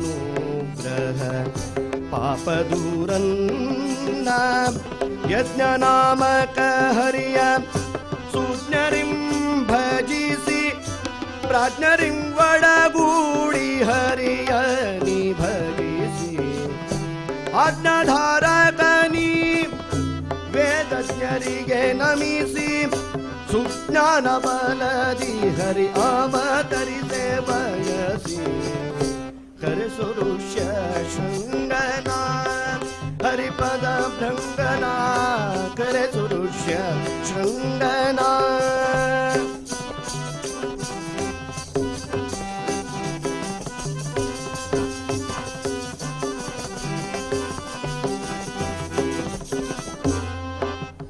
ಋಷ್ಯಶೃಂಗರನ್ನ ಕರೆಸಿದ. ವಶಿಷ್ಠಾದಿಗಳು ನಿಂತು ಪರಮಾಧ್ವೈರುಗಳಾಗಿ ಋಷ್ಯಶೃಂಗರನ್ನ ನೇಮಿಸಿ ಸಮಸ್ತವಾದ ಲೋಕಮುಖದಲ್ಲಿದ್ದ ಅತ್ಯಂತ ಹಿರಿಯರಾದ ಮುನಿಗಳನ್ನೆಲ್ಲ ಕರೆಸಿದ್ದಾನೆ. ನೆರೆದುದೈ ಬಳಿ ಕತ್ವಿ ಕಣ್ಮಾಂ ಅಂಗೀರಸ ಕಶ್ಯಪ ಕುಶಿಕ ಸುತವರ ಗುರುತನೂಭವ ಗಾರ್ಗ್ಯ ಗೌತಮ ಜನ್ನು ಜಾಬಾಲಿ ಹರಿತ ಮಾರ್ಕಂಡೇಯ ಮೈತ್ರಾವರಣಿ ಮುದ್ದಲ ಮುಖ್ಯ ಮುನಿ ಸಂತರುಗಳ ಸೂರ್ಯಾನ್ವಯ ಸಾಕೇತ ನಗರಿಯಲಿ ಎಲ್ಲ ಋಷಿಗಳನ್ನ ಕರೆಸಿದ್ದಾನೆ. ಚವನ ದತ್ತಾತ್ರೇಯ ಭೃಗು ಸಂಭವ ಸುತೀಕ್ಷಣ ದೀರ್ಘತಪ ಗಾಲವ ಮತಂಗ ಸುವತ್ಸ ಜೈಮಿನಿ ಕಂಕ ಅನುಪಮನ್ಯು ರವಿ ಪಿತಾಮಹ ಮುನಿಮ್ಯ ಕಂಡು ಪ್ರವರ ಶೌನಕ ಮುಖ್ಯ ಮುನಿ ಪುಂಗವರು ಬಂದರು ವರು ತಪೋಗಣದ ಗಣದಲ್ಲಿ. ಪರಮ ತಪಸ್ವಿಗಳನ್ನೆಲ್ಲ ಅಯೋಧ್ಯೆಗೆ ಬರಮಾಡಿಕೊಂಡ. ಯೋಗ್ಯವಾದ ಸರಿಯೂ ತೀರದ 2 ಯೋಜನದಳತೆಯ ವಿಶ್ವಕರ್ಮೋದ್ಧರಣ ರಮ್ಯಾಗಾರದಲ್ಲಿ ಬಿಡಿಸಿದನು ಭೂಪಾಲ. 2 ಯೋಜನ ಅಗಲದ ಯಾಗಶಾಲೆಯನ್ನು ಸರಿಯೂ ನದಿ ತೀರದಲ್ಲಿ ನಿರ್ಮಾಣ ಮಾಡಿದ್ದಾನೆ. ಋಷ್ಯಶೃಂಗರು ದಶರಥನನ್ನು ಕರೆದು, ದಶರಥ, ದಿವ್ಯವಾದ ಈ ಯಾಗ ಮಧ್ಯದಲ್ಲಿ ನಾನಿವತ್ತು ಪುತ್ರಕಾಮೇಷ್ಟಿಯನ್ನು ಮಾಡುತ್ತೇನೆ. ಪರಮ ಪವಿತ್ರವಾಗಿರತಕ್ಕಂತಹ ಸೂರ್ಯವಂಶ ಲೋಕವನ್ನು ಪಾಲನೆ ಮಾಡ್ತಾ ಮಾಡ್ತಾ ಬೆಳೀತಾ ಇದೆಯಲ್ಲ, ಬೆಳಗುತ್ತಾ ಇದೆಯಲ್ಲ, ಅದು ನಿನ್ನ ಕಾಲಕ್ಕೆ ನಿಲ್ಲಬಾರದು. ಋಷ್ಯಶೃಂಗರು ಮಾರ್ಗದರ್ಶನ ಮಾಡ್ತಾ ಇದ್ದಾರೆ. ದಶರಥ, ಆಯು ಪ್ರಮಾಣವು ಮುಗಿಯೇ ಆತ್ಮನು ಹೊರಟು ಹೋಗುತ್ತಾನೆ. ಆದರೆ ಕರ್ತವ್ಯದ ಪರಿಧಿಯಲ್ಲಿ ವಂಶಕ್ಕೊಂದು ಕುಡಿಯ ಅಗತ್ಯತೆ ಇದೆಯಲ್ಲ, ವಂಶ ಬೆಳಗಬೇಕಲ್ಲ. ಹಾಗಾಗಿ ನಿನ್ನ ಕರ್ತವ್ಯ. ಬರುವಾಗ ಯಾರು ಏನೂ ತರುವುದಿಲ್ಲ, ಹೋಗುವಾಗ ಯಾರು ಏನೂ ತೆಗೆದುಕೊಂಡು ಹೋಗುವುದಿಲ್ಲ. ಇದು ಜೀವನ. ಸುಂದರವಾದ ದೃಷ್ಟಾಂತ ನೋಡಿ. ನೆರೆಮನೆಯವರು ತಮ್ಮ ನೆರೆಮನೆಗೆ, ಅಕ್ಕಪಕ್ಕದ ಮನೆ ಒಂದು 2 ಮನೆ ಇತ್ತು, ಅಕ್ಕದ ಮನೆಯವರು ಪಕ್ಕದ ಮನೆಗೆ ಬಂದಿದ್ದಾರೆ. ಮನೆಗೆ ಬಂದವರು, ನಮ್ಮ ಮನೆಗೆಲ್ಲ ಯಾರಾದ್ರೂ ಸುಮಂಗಲಿಯರು ಬಂದರೆ ಅವ್ರಿಗೊಂದು ಕುಂಕುಮ ಕೊಡೋದು, ಹೂ ಕೊಡೋದು, ಮನೆಯಲ್ಲಿ ಏನಾದರೂ ಹಣ್ಣಿದ್ರೆ ಕೊಡೋದು, ಫಲ ಕೊಡೋದು, ಇದೆಲ್ಲ ನಿಯಮ ಇದೆ. ಇವಾಗಿನ ಕಾಲಕ್ಕೆ ಹೆಣ್ಮಕ್ಳು ಮನೆಯಲ್ಲಿರೋ ಪ್ರಸಂಗ ಇಲ್ಲ ಬೇಡಿ ಅಲ್ವೇ. ಗಂಡ ಹೆಂಡತಿ ಇಬ್ಬರು ದುಡಿಬೇಕು, ಜೀವನದ ರಥ ನಡಿಬೇಕಾದ್ರೆ 2 ಗಾಲಿ ಓಡ್ತಾ ಇರ್ಬೇಕು, ತಿರುಗ್ತಾ ಇರ್ಬೇಕು. ಆದ್ರೂ ಒಂದು ಪದ್ಧತಿ ಇದೆ. ಯಾರಾದರೂ ಸುಮಂಗಲಿಯರು ಮನೆಗೆ ಬಂದರೆ ಅವ್ರಿಗೇನಾದ್ರು ಕುಂಕುಮ ಕೊಟ್ಟು, ಅವರ ಕೈಗೊಂದು ಫಲ ಕೊಟ್ಟು, ಒಳ್ಳೇದಾಗಲಿ ಅಂತೇಳಿ ಅವರಲ್ಲಿ ಬೇಡಿಕೊಂಡು ಅವರನ್ನು ಮನೆ ಕಳಿಸೋದು. ಹೀಗೆ ಮನೆಯಲ್ಲಿ ಅಕ್ಕಪಕ್ಕದ ಮನೆಯವರು ಒಂದಾಗಿದ್ದಾರೆ. ಇಬ್ಬರು ಯಜಮಾಂತಿಯರು ಕೂತ್ಕೊಂಡು ಮಾತಾಡ್ತಾ ಇದ್ದಾರೆ. ಅವ್ರದ್ದು ಇವ್ರದ್ದು ಎಲ್ಲ ಸುದ್ದಿ ಎಲ್ಲ ಬರ್ತಾ ಇರ್ತದೆ ಅಲ್ವಾ. ಮಾತನಾಡುವುದು, ಹಾಗಾಗಿ ಮಾತೆ ಇರುವಂತ ಹೆಸರು ಅಂತ ಹೇಳ್ತಾ ಇದ್ರು. ಇಬ್ರು ಮಾತನಾಡ್ತಾ ಇದ್ದಾರೆ. ಬರುವಾಗ ಯಾರು ಏನು ತರುವುದಿಲ್ಲ, ಹೋಗುವಾಗ ಯಾರು ಏನು ತೆಗೆದುಕೊಂಡು ಹೋಗುವುದಿಲ್ಲ. ಸುಮ್ಮನೆ ನೋಡು, ನಿನ್ನೆ ನನ್ನ ಗಂಡ ಒಂದು 50,000 ರೂಪಾಯಿದ ರೇಷ್ಮೆ ಸೀರೆ ತಂದುಕೊಟ್ರು. ನಾನು 1-2 ಸಲ ಉಟ್ಕೊಳ್ತೇನೆ, ಮತ್ತೆ ಹೋಗುವಾಗ ಏನಾರು ನಾನು ತಗೊಂಡು ಹೋಗ್ತೇನೋ. 1 ಸಲ 2 ಸಲ ಅಷ್ಟೇ ಉಟ್ಕೊಳ್ಳೋದು. ಅಲ್ಲ, ನಾನು ನಿನ್ನೆ ಹೇಳಿದೆ 50,000 ರೂಪಾಯಿದ ಸೀರೆ ತನ್ನಿ ಅಂತ ಹೇಳಿದ್ದೆ. ಹಾಗೆ ಒಂದು ಬಂಗಾರದೊಂದು ಸರನೂ ಬೇಕು ಅಂತ ಹೇಳಿದೆ. ಅದು ಯಾವುದೋ ಒಂದು ಕಾಸಿನ ಸರ ಅಂತ ಹೊಸ್ತು ಬಂದಿದೆ ಅಂತೆ, ಅದೂ ಬೇಕು ಅಂತ ಹೇಳಿದೆ. ಅಲ್ಲ, ಯಾರು ಹೋಗುವಾಗ ಏನು ತಗೊಂಡು ಹೋಗೋದಿಲ್ಲ, ಬರುವಾಗ ಏನು ತಗೊಂಡು ಬರೋದಿಲ್ಲ. ಅಮ್ಮನವ್ರದ್ದು ಉಪದೇಶ ಆಗ್ತಾ ಇದೆ ಅಕ್ಕಪಕ್ಕದ ಮನೆಯಲ್ಲಿ. ಅಷ್ಟೊತ್ತಿಗೆ ಇವ್ರದ್ದು ಮಾತುಕತೆ ಎಲ್ಲ ಮುಗಿದಿದೆ. ಆ ಮನೆ ಯಾಕೆ ಬಂದಿದ್ದಾಳೆ, ಕುಂಕುಮ ಇಟ್ಟಿದ್ದಾಳೆ, ಒಂದು ಹಣ್ಣು ಕೊಟ್ಟಿದ್ದಾಳೆ, ತೆಂಗಿನಕಾಯಿ ಕೊಟ್ಟಿದ್ದಾಳೆ. ಅಲ್ಲ, ಇರ್ಲಿ, ಬೇಡ ಆಯ್ತು. ಅಲ್ಲ, ಯಾರೇನು ಬರುವಾಗ ಬರೋದಿಲ್ಲ, ಹೋಗುವಾಗ ತಗೊಂಡು ಹೋಗೋದಿಲ್ಲ ಅಂತೇಳಿ ಒಂದು 10 ಸಲ ಇವ್ರು ಮನೆಯಲ್ಲಿ ಹೇಳಿದ್ದಾರೆ. ಆ ದೂರದಲ್ಲಿ ಈ ಮಗ ಕೇಳ್ತಾ ಇದ್ದಾನೆ, ಸಣ್ಣ ಪ್ರಾಯದ ಹುಡುಗ, ಬರುವಾಗ ಯಾರು ತರುವುದಿಲ್ಲ, ಹೋಗುವಾಗ ಯಾರು ತಗೊಂಡು ಹೋಗೋದಿಲ್ಲ ಅಂತೇಳಿ. ಇವಳು ಕುಂಕುಮ ತಗೊಂಡಿದ್ದಾಳೆ, ಒಂದು ತೆಂಗಿನಕಾಯಿ ಅವ್ರು ಕೊಟ್ಟರು ತಗೊಂಡಿದ್ದಾಳೆ. ಇನ್ನೇನು ಹೊರಟು, ನಾನು ಬರ್ತೇನೆ, ನಾನು ಮನೆಗೆ ಹೋಗ್ತೀನಿ ಅಂತೇಳಿ, ನಮ್ಮ ಮನೆಗೆ ಒಂದ್ಸಲ ಬನ್ನಿ ಅಂತೇಳಿ ತೆಂಗಿನಕಾಯಿ ಹಿಡ್ಕೊಂಡು ಹೋಗುವಾಗ ಬಾಗಿಲಲ್ಲಿ ನಿಂತು ಮಗು ಹೇಳ್ತಾ ಇದೆ, ಬರುವಾಗ ಯಾರೇನು ತರೋದಿಲ್ಲ, ಹೋಗುವಾಗ ಯಾರೇನು ತಗೊಂಡು ಹೋಗೋದಿಲ್ಲ, ಕೊಟ್ಟ ತೆಂಗಿನಕಾಯಿ ಇಲ್ಲೇ ಇಟ್ಟು ಹೋಗಿ ಅಂತ ಹೇಳಿ. ಋಷ್ಯಶೃಂಗರು ಮಾರ್ಗದರ್ಶನ ಮಾಡುತ್ತಾರೆ. ಕರ್ಮಠ ಪ್ರಪಂಚ, ಕರ್ಮಕ್ಕೆ ಜೋತು ಬಿದ್ದು ನಾವು ಬರಬೇಕಷ್ಟೇ. ಇಲ್ಲಿ ಆಗೋದು ಆಗಲೇಬೇಕು ಅಲ್ವಾ. ಹರಿಕತೆ ಕೇಳುವಾಗ ಯಾರು ಮಾತನಾಡಬೇಡಿ ಅಂತ ಹೇಳಿದ್ರು, ಅವ್ರಿಗೆ ಮಾತಾಡಬೇಕು ಅಂತ ಆಗ್ತದೆ. ಭಗವಂತ ಬರ್ದಿಟ್ಟಿರ್ತಾನೆ, ಈ ಹೊತ್ತಿಗೆ ಇಲ್ಲಿ ನೀನು ಮಾತನಾಡಲೇಬೇಕು ಅಂತ ಹೇಳಿ. ಏನು ಮಾಡ್ಲಿಕ್ಕಾಗೋದಿಲ್ಲ, ನಡೀತಾ ಇರಬೇಕು. ಪ್ರಪಂಚದ ನಿಯಮ. ಒಂದು ಹುಲ್ಲು ಕಡ್ಡಿ ಕೂಡ ಪರಮಾತ್ಮನ ಇಚ್ಛೆ ಇಲ್ಲದೆ ಅಲ್ಲಾಡೋದಿಲ್ಲ ಅಂತ. ವರ್ಷದಲ್ಲಿ ಒಂದಾವರ್ತಿ ನವಮಿ ದಶಮಿಗೆ ಬರೋದು, ಮುಂದೆ ಮಾತನಾಡಲೇಬೇಕಲ್ಲ, ಇನ್ಯಾವಾಗ ಸಿಗ್ತಾರೆ ಅಲ್ವೇ. ಇಲ್ಲಿ ಋಷ್ಯಶೃಂಗರು ಮಾರ್ಗದರ್ಶನ ಮಾಡಿದ್ರು. ಪುತ್ರಕಾಮೇಷ್ಟಿ ಯಾಗವನ್ನು ಮಾಡು ಅಂತ ಹೇಳ್ತಾ ಇದ್ದಾರೆ. ಪುತ್ರಕಾಮೇಷ್ಟಿಯ ಗೈವೇ ಪುತ್ರ ಚತುಷ್ಟಯ ನೀ ಪಡೆವೆ. ಪುತ್ರಕಾಮೇಷ್ಟಿಯ ಗೈವೇ ಪುತ್ರ ಚತುಷ್ಟಯ ನೀ ಪಡೆವೆ.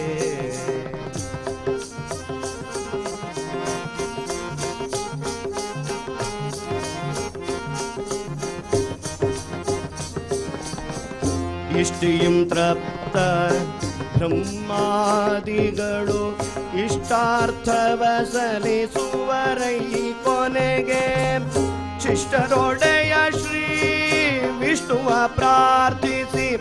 ಶಿಷ್ಟರೊಡೆಯ ಶ್ರೀ ವಿಷ್ಣುವ ಪ್ರಾರ್ಥಿಸಿ ದುಷ್ಟ ಸಂಹಾರವ ಗೈಸದೆ ಪರೇ.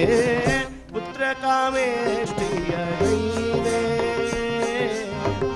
ಪುತ್ರ ಚತುಷ್ಟಯ ನೀ ಪಡೆವೆ.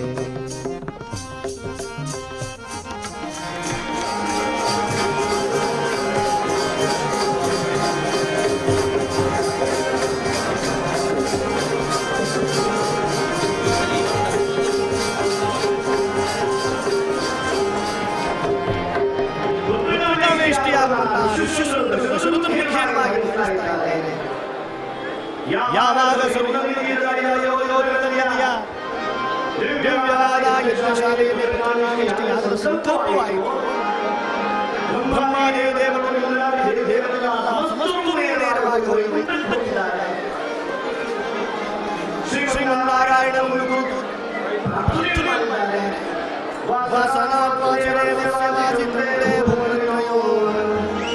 ಸರ್ವಭೂತ ನಿವಾಸೋ ವಾಸುದೇವನಮೋಸ್ತುತೇ. ಲೋಕದಲ್ಲಿ ಅನ್ಯಾಯವು ನಾಶವಾಗಬೇಕು, ನ್ಯಾಯವು ನಡೆಯಬೇಕು, ಧರ್ಮವು ಸ್ಥಿತವಾಗಬೇಕು. ಇಷ್ಟೆಲ್ಲ ನಡೆಯಬೇಕು ಅಂದರೆ ವಿಷ್ಣೋಃ ಪ್ರಕೃತ್ವಾತ್ಮಾನಂ ಚತುರ್ವಿಧಂ ಶೋಭಾಪ್ರಬುದ್ಧಂ ಲೋಕಕಂಡಕಂ ಅಪಂಚಂ ದೈವೈಶ್ವೋ ಸಮರೈಜ ರಾವಣೋ.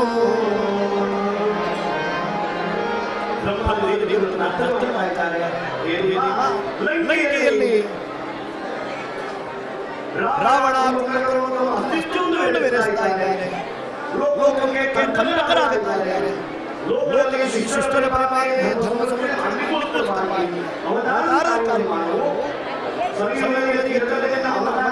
ಯೋಗ್ಯವಾದ ವೇದಿಕ ಸುಖವಾಗಿದೆ ಅನುಗ್ರಹಿಸುವುದಾಗಿಕೊಳ್ತಾ ಇದ್ದಾರೆ.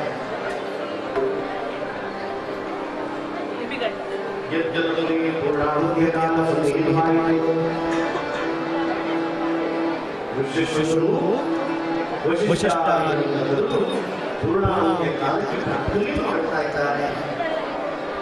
ಲೋಕಕ್ಕೆ ಆದರ್ಶ ಪುರುಷನಾದ 16 ಗುಣಗಳಿಂದ ಸಂಪೂರ್ಣನಾದ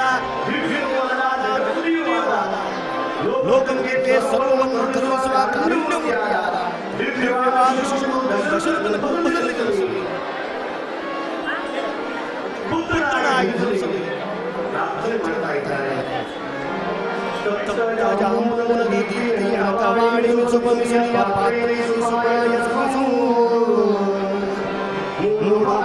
ಕೆರೆಯ ಕುಂಕುಮದ ತೀರ್ಥದುಂಡೇಳುವ ಪಾಲ್ಗುಣ ಪ್ರಭಾಕರವಿಯಂತೆ ಮೆರೆದು ವದನ ಮಂಡಲವು ಕಾಲ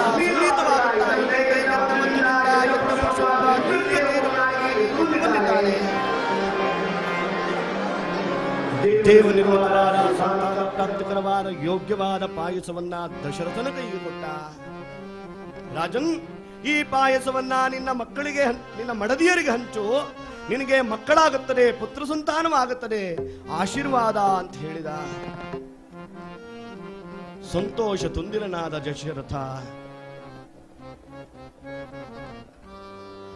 ದಶರಥ ಬಂದಿದ್ದಾನೆ. ಕೌಸಲ್ಯ ಸೌಮಿತ್ರೆ ಕೈಕೇಯಿಯರನ್ನ ಹತ್ತಿರಕ್ಕೆ ಕರೆದ. ದಶರಥ ಸಮರ್ಪಣೆಯ ಭಾವದಿಂದ ಯಾಗ ಮಾಡಿದ್ದನಂತೆ. ಸಂತ ಸೂರದಾಸರ ಚರಿತ್ರೆಯಲ್ಲಿ ಒಂದು ಕಥೆ ಬರುತ್ತದೆ. ಸೂರದಾಸರು ವೃಂದಾವನದಲ್ಲಿ ರಾಧಾಕೃಷ್ಣರ ನೃತ್ಯ ನೋಡ್ಲಿಕ್ಕೆ ಹೋಗಿದ್ರಂತೆ. ಸುತ್ತಲೂ ಸೇರಿರತಕ್ಕಂತಹ ಭಕ್ತಗಣ ರಾಧೇ ಶ್ಯಾಮ ರಾಧಾ ಮಾಧವ ಮೇಘಶ್ಯಾಮ ಅಂತ ಹಾಡ್ತಾ ಕುಣಿತಾ ಇದೆ. ರಾಧೆಯು ಶ್ಯಾಮನನ್ನೆಣಿಸಿ ಕೃಷ್ಣನನ್ನೆಣಿಸಿ ಕುಣಿತಾ ಇದ್ದಾಳೆ. ಹಾಗೆ ಕುಣಿತಾ ಇರುವಾಗ ರಾಧೆಯ ಕಾಲಿನ ಗೆಜ್ಜೆ ತುಂಡಾಯಿತಂತೆ. ಸೂರದಾಸರು ದೂರದಲ್ಲಿ ನಿಂತುಕೊಂಡು ನೋಡ್ತಾ ಇದ್ದಾರೆ. ಕೃಷ್ಣನನ್ನ ಸ್ತುತಿಸಿ ಕುಣಿತಾ ಇದ್ದಾಳೆ. ಗೆಜ್ಜೆಯ ಗಲ್ಗಲ್ ಶಬ್ದ ನಿನಾದವಾಗಿ ನನ್ನ ಕಿವಿಗೆ ಕೇಳ್ತಾ ಇತ್ತು. ಅಯ್ಯೋ, ಆ ಶಬ್ದ ಕೇಳದೆ ಹೋಯಿತಲ್ಲ. ಹಿಂದು ಮುಂದೆ ಯೋಚನೆ ಮಾಡಲಿಲ್ಲ. ಹಾಕಿದ ಜನಿವಾರವನ್ನೇ ತುಂಡರಿಸಿದರು. ಆ ಗೆಜ್ಜೆಯನ್ನು ತೆಗೆಯೋದು ರಾಧೆಯ ಕಾಲಿಗೆ ಮತ್ತೆ ಕಟ್ಟಿದರು.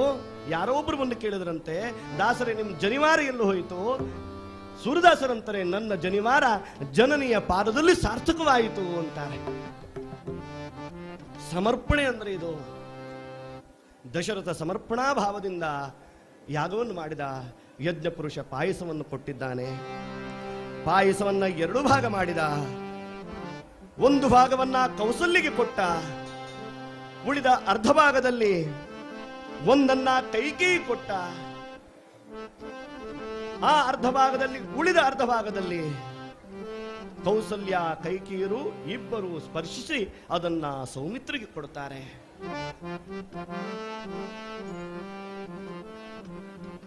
ಕೌಸಲ್ಯ ಸೌಮಿತ್ರೆ ಕೈಕೇಯಿಯರ ಗರ್ಭ ಸುಧಾಂಬುದಿಯಲ್ಲಿ ಪರಮಾತ್ಮ ತನ್ನ ಸ್ಥಿತತ್ವವನ್ನು ತೋರಿಸಿದ. ರಾಮಾವತಾರಕ್ಕೆ ವೇದಿಕೆ ಸಿದ್ಧವಾಗಿದೆ. ಕಾಲ ಉರುಳುತ್ತಾ ಇದೆ. ಮಾಸ ಒಂದೊಂದಾಗಿ ಬೆಳೆಯುತ್ತಾ ಇದೆ. ಅಯೋಧ್ಯೆಯಲ್ಲಿ ಸಂಭ್ರಮವೋ ಸಂಭ್ರಮ. ರಾಜಭವನದಲ್ಲಿ ಗುಣಗಾನ ಆಗುತ್ತಾ ಇದೆ. ಅಂಬರದಲ್ಲಿ ದೇವತೆಗಳು ತಮ್ಮ ಕೈಯಲ್ಲಿ ಪುಷ್ಪವನ್ನು ಹಿಡಿದುಕೊಂಡು ವೃಷ್ಟಿಯನ್ನು ಕರೆಯಲಿಕ್ಕೆ ಯಾವ ಸಮಯ ಎಂಬುದಾಗಿ ಕಾಯ್ತಾ ಇದ್ದಾರೆ. ರಾಮಾವತಾರಕ್ಕೆ ಸನ್ನಿಹಿತವಾದ ಕಾಲ. ದೇವಾದಿ ದೇವತೆಗಳು ನಿಂತುಕೊಂಡು ಜಗತ್ಪತಿಯಾಗಿರುವ ಶ್ರೀ ಮನ್ನಾರಾಯಣ ತಾನು ಯಾವ ರೀತಿಯಲ್ಲಿ ಅವತಾರವನ್ನೆತ್ತುತ್ತಾನೆ ಈ ಧರಿಯಲ್ಲಿ ನೋಡಬೇಕು ಅಂತ ಹೇಳಿ ಕಾತುರದಿಂದ ಕಾಣ್ತಾ ಇದ್ದಾರೆ. ಭಕ್ತಿಯಿಂದ ಭಗವಂತನ ನಾಮ ಜಪವನ್ನು ಮಾಡ್ತಾ ಇದ್ದಾರೆ. ತಾತ್ಪರ್ಯ ನಿರ್ಣಯದಲ್ಲಿ ವರ್ಣಿಸ್ತಾರೆ, ರಾಮಾವತಾರಕ್ಕೆ ನವಕಾರಣಗಳು ಅಂತೇಳಿ 9 ಕಾರಣಗಳನ್ನು ಕೊಡ್ತಾರೆ. ಯಾಕಾಗಿ ರಾಮ ಜನಿಸಿದ ಅಂತ ಹೇಳಿ. ಸನಕ ಸನಂದನ ಸನಸುಜಾತ ಸನತ್ಕುಮಾರರು ವಿಷ್ಣುವಿನ ದರ್ಶನಕ್ಕಾಗಿ ವೈಕುಂಠಕ್ಕೆ ಹೋದಾಗ ಜಯವಿಜಯರವರನ್ನ ತಡೆಯುತ್ತಾರೆ. ಕ್ರೋಧಗೊಂಡ ಸನಕಾದಿಗಳು ಶಾಪ ಕೊಡುತ್ತಾರೆ, ನೀವು ಭೂಮಿಯಲ್ಲಿ ಹುಟ್ಟಿ ಅಂತೇಳಿ. ಶ್ರೀಮನ್ನಾರಾಯಣ ಆಯ್ಕೆಯನ್ನು ಕೊಟ್ಟ. 3 ಜನ್ಮದಲ್ಲಿ ನನ್ನ ವೈರಿಗಳಾಗಿ ನನ್ನಿಂದಲೇ ವಧಿಸಲ್ಪಟ್ಟು ಮತ್ತೆ ನೀವು ವೈಕುಂಠಕ್ಕೆ ಬರ್ತೀರೋ, ಇಲ್ಲ 10 ಜನ್ಮದಲ್ಲಿ ನನ್ನ ಭಕ್ತರಾಗಿ ಕಾಲವನ್ನು ಕಳೆದು ಮತ್ತೆ ವೈಕುಂಠಕ್ಕೆ ಬರ್ತೀರೋ ಅಂದಾಗ ಜಯವಿಜಯರಂತಾರೆ, ನಾನು ಬೇಗ ಬರಬೇಕು ನಿನ್ನ ಹತ್ರ, ನಿನ್ನ ವೈರಿಗಳಾಗಿರ್ತೀವಿ. 3 ಜನ್ಮದಲ್ಲೂ ನಿನ್ನ ದರ್ಶನ ಆಗಲಿ ಭಗವಂತ, ನಿನ್ನಿಂದಲೇ ವಧಿಸಲ್ಪಡುತ್ತೇವೆ, 3 ಜನ್ಮ ಸಾಕು ಅಂದ್ರು. 2ನೇ ಕಾರಣವನ್ನು ಕೊಟ್ಟರು. ಸೂರ್ಯಕುಲ್ಲದ ಅನರಣ್ಯ ಅನ್ನತಕ್ಕಂತಹ ರಾಜ ರಾವಣನೊಡನೆ ಯುದ್ಧಕ್ಕೆ ಹೊರಡ್ತಾನೆ. ರಾವಣನಿಂದ ಸೋಲ್ತಾನಂತೆ. ಯಾವಾಗ ಅನರಣ್ಯ ಸೋಲ್ತಾನೋ ರಾವಣನಿಗೆ ಶಾಪ ಕೊಟ್ಟ, ನಿನಗೆ ನನ್ನಿಂದ ಸೋಲು ಸಿಗದೆ ಹೋದಿತು, ಆದರೆ ನನ್ನ ವಂಶದಲ್ಲಿ ಹುಟ್ಟಿದ ದಿವ್ಯಾತ್ಮದಿಂದಲೇ ನಿನಗೆ ಶತಸಿದ್ಧವಾಗಿ ಸೋಲು. 2ನೇ ಕಾರಣವನ್ನು ಕೊಟ್ಟರು. 3ನೇ ಕಾರಣವನ್ನು ಕೊಡುತ್ತಾರೆ.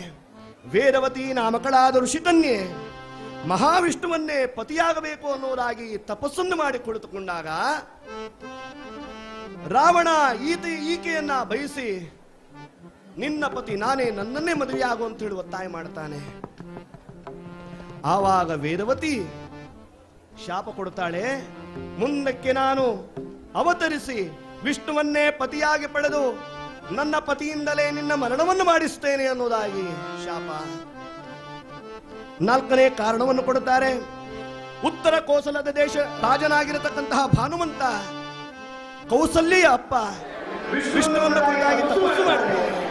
ಶ್ರೀಮನ್ನಾರಾಯಣನೇ ನೀನು ಬಂದು ಹುಟ್ಟಬೇಕು ಅಂತ ನಾರಾಯಣ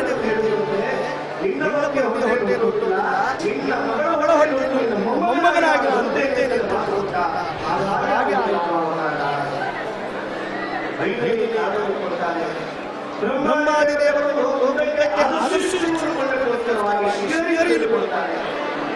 ನಾರಾಯಣ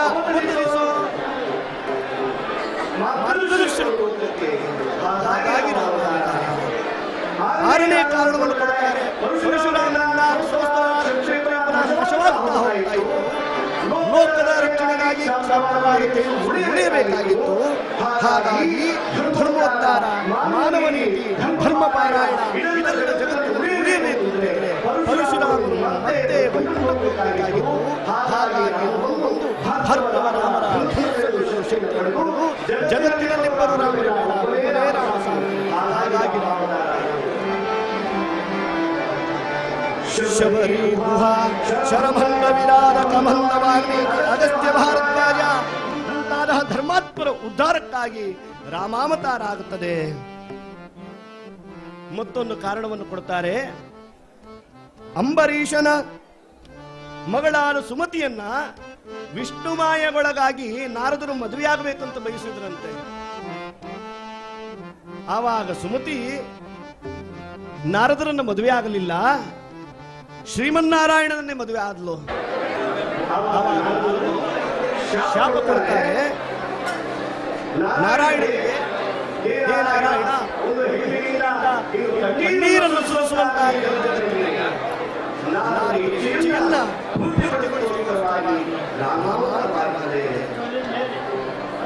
ರಘು ಮಹಾರಾಜ ದೇವರಲ್ಲಿ ಮಗನಾಗಿ ಹುಟ್ಟುತ್ತೇಳಿ ನಾರಾಯಣ ದೇವರು ಹೇಳ್ತಾರೆ, ನಿನ್ನ ಮಗನಾಗಿ ಹುಟ್ಟುವುದಿಲ್ಲ, ನಿನ್ನ ವಂಶದಲ್ಲಿ ಹುಟ್ಟುತ್ತೇನೆ, ಆದರೆ ನನ್ನ ಹೆಸರಿನ ಮುಂದೆ ನಿನ್ನ ಹೆಸರನ್ನು ನಾನು ಇಟ್ಟುಕೊಳ್ತೇನೆ, ಹಾಗಾಗಿ ರಘುರಾಮನಾಗಲು ರಾಮಾವತಾರ.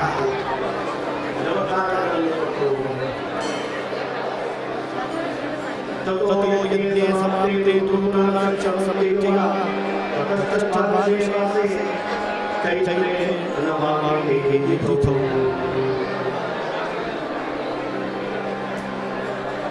7-8ನೇ ತಿಂಗಳು ಮುಗಿದಿದೆ. ಸುಮಂಗಲೆಯರೆಲ್ಲ ಸೇರಿಕೊಂಡು ಮಂಗಲದ ಆರತಿಯನ್ನು ಮಾಡುತ್ತಾ ಇದ್ದಾರೆ. ಸೀಮಂತೋಪನಯನ ಕಾರ್ಯವನ್ನು ಮಾಡಿದರು. ಒಂದೇ ಎರಡೇ ಕೌಸಲ್ಯ, ಸೌಮಿತ್ರೆ, ಕೈಕೇಯರಿಗೆ ಸಮಸ್ತವಾದ ರಾಜಪರಿವಾರ, ಪ್ರಜಾಪರಿವಾರ ನಿತ್ಯವೂ ಆನಂದವನ್ನು ಕೊಡುವಂಥದ್ದು. ನಿತ್ಯವೂ ವೇದಾದಿಗಳ ಪಾರಾಯಣ, ನಿತ್ಯವೂ ಶಾಸ್ತ್ರಾದಿಗಳ ಪಾರಾಯಣ ನಡೆಯುತ್ತಾ ಇದೆ. ಅಯೋಧ್ಯೆಯಲ್ಲಿ ಸಂಭ್ರಮ ಬೆಳಗುತ್ತಾ ಇದೆ, ಸಂತೋಷ ಉಕ್ಕುತ್ತಾ ಇದೆ, ಆನಂದವು ಬ್ರಹ್ಮಾನಂದವಾಗಿ ಕಂಗೊಳಿಸ್ತಾ ಇದೆ. ಕುಣಿದಾಡುತ್ತಾ ಇದ್ದಾರೆ ಲೋಕಮಂದಿ. ಅರಮನೆಯಲ್ಲಿ ಇನ್ನೇನು 1 ತಿಂಗಳಲ್ಲಿ ದಶರಥ ಭೂಪಾಲನಿಗೆ ಮಕ್ಕಳಾಗುತ್ತದೆ, ವಂಶ ಬೆಳಗುತ್ತದೆ, ಸಂತೋಷ. ರಾಮಾವತಾರದ ಕಾಲ ಸನ್ನಿಹಿತವಾಗಿದೆ. ಎಲ್ಲರಲ್ಲೂ ವಿನಂತಿ ಮಾಡ್ತಾ ಇದ್ದೇವೆ, ನಿಮ್ಮ ಕೈಯಲ್ಲಿ ಗುಲಾಲನ್ನು ಈಗ ಕೊಡ್ತಾರೆ. ಗುಲಾಲಗಳು ಶ್ರೀಮನ್ನಾರಾಯಣನು ಅವತರಿಸುವಾಗ ಪುಷ್ಪವೃಷ್ಟಿಯನ್ನು ಗೈದ ಪ್ರತೀಕ. ಅದನ್ನು ತಂದು ಬಾಲರಾಮನ ಮೇಲೆ ಎಸೆಯಬೇಡಿ. ರಾಮ ಹುಟ್ಟುವಾಗ ಕುಳಿತಲ್ಲಿಂದಲೇ ರಘುರಾಮಚಂದ್ರ ಮಹಾರಾಜ್ ಕಿ ಜೈ ಅಂತ ಹೇಳ್ತಾ ಅದನ್ನು ಹಾರಿಸಿ ಅದು ಆಕಾಶಮುಖದತ್ತ ಬೀಳಿ. ನಾನು ನಿನ್ನೆಷ್ಟೇ ಹೊಸ ಪಂಚೆ ತಗೊಂಡು ಬಂದೆ, 600 ರೂಪಾಯಿ ಕೊಟ್ಟಿದ್ದೆ. ಮೊನ್ನೆ ಅಷ್ಟೇ ಹೊಸ ಸೀರೆ ರಾಮನವಮಿಗೆ ಉಟ್ಕೊಳ್ಬೇಕು ಅಂತೇಳಿ ಟೈಲರ್ ಹತ್ರ ಹೋಗಿ ಅವನಿಗೆ ಕಾಡಿ ಬೇಡಿ ಅದನ್ನು ತಗೊಂಡು ಬಂದದ್ದು. ಯಾವ ಆಲೋಚನೆ ಬೇಡ, ಎಲ್ಲವೂ ರಾಮನದ್ದು. ಕೊಟ್ಟವ ಅವನು, ಮಾಡುವವ ಅವನು, ನಡೆಸುವವ ಅವನು, ಎಲ್ಲವೂ ಅವನದ್ದೇ. ಸಂತೋಷವನ್ನಷ್ಟೇ ನಾವು ಅನುಭವಿಸಬೇಕು, ಆನಂದದ ಅನುಭೂತಿಯನ್ನು ನಾವು ಅನುಭವಿಸೋಣ ಅಂತ ಹೇಳ್ತಾ ರಾಮಾವತಾರಕ್ಕೆ ವೇದಿಕೆ ಸಿದ್ಧವಾಗುತ್ತಾ ಇದೆ. ಇನ್ನೇನು ದಿವ್ಯವಾದ ಕಾಲ ಸನ್ನಿಹಿತವಾಗಿರತಕ್ಕಂತಹ ಅವತಾರದ ಕಾರ್ಯಕ್ಕೆ ಗಳಿಗೆ ಹತ್ತಿರಕ್ಕೆ ಬರ್ತಾ ಇದೆ.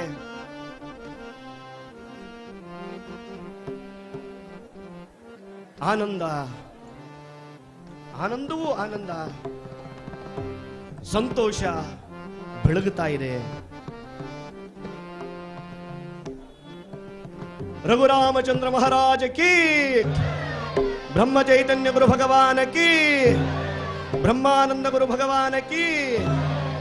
ಅಯೋಧ್ಯೆಯಲ್ಲಿ ರಾಮ ಕೂತಿದ್ದಾನೆ. ಧರ್ಮ ಸಂರಕ್ಷಣೆ ಕಾಲ ಹತ್ತಿರವಾಗುತ್ತದೆ ಅನ್ನೋದರ ಸಂಕೇತ. 5-6 ಶತಮಾನಗಳ ನಮ್ಮ ಹಿರಿಯರ ತಪಸ್ಸು ಸನ್ನಿಹಿತವಾದದ್ದು. ಇದು ಈಗ ಅಶ್ವತ್ಥಪುರದಲ್ಲಿ ರಾಮನ ಅವತಾರ ಆಗುತ್ತದೆ. ತೊಟ್ಟಿಲಲ್ಲಿ ರಾಮ ಮಲಗಲಿಕ್ಕಿದ್ದಾನೆ.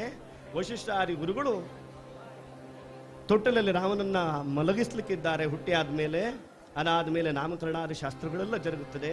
ಹಾಗಾಗಿ ಅಲ್ಲಿಯ ತನಕ ಗಟ್ಟಿಯಾದ ಘೋಷದೊಂದಿಗೆ ರಾಮನಾಮದ ಧ್ವನಿಯನ್ನ ನಾವೆಲ್ಲ ಘೋಷವಾಗಿ ಮಾಡೋಣ. ಚಪ್ಪಾಳಿ ತಟ್ಟಿ ಕರತಾಳನದೊಂದಿಗೆ ಗಟ್ಟಿಯಾಗಿ ರಾಮನಾಮವನ್ನು ಹೇಳೋಣ ಅಂತ ಹೇಳ್ತಾ, ರಘುಪತಿ ರಾಘವ ರಾಜ ರಾಮ್ ಪತಿತ ಪಾವನ ಸೀತಾರಾಮ್.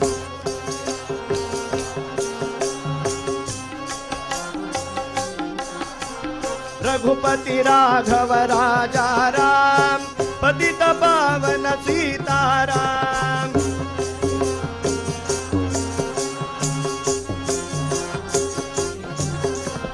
रघुपति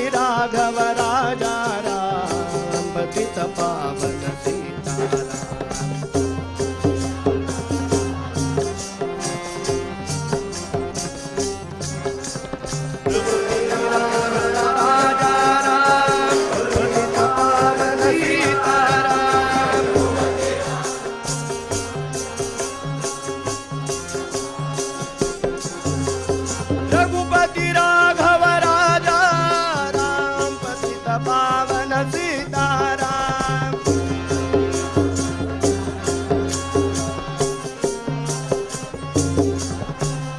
रघुपति राघव राजा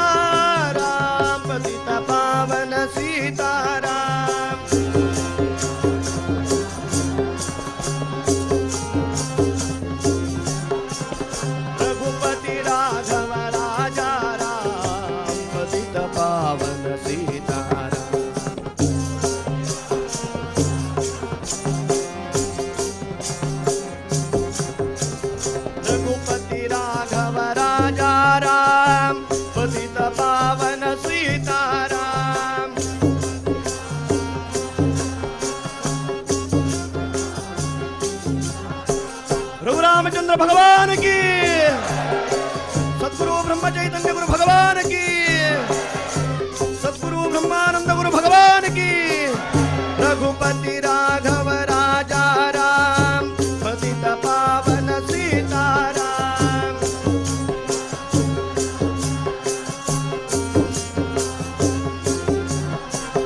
रघुपति राघव राजा राम, पतित पावन सीताराम।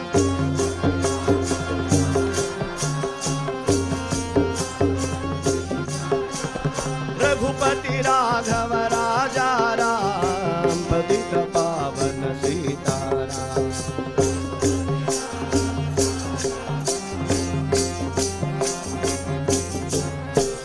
रघुपति राघव राजा राम, पतित पावन सीताराम।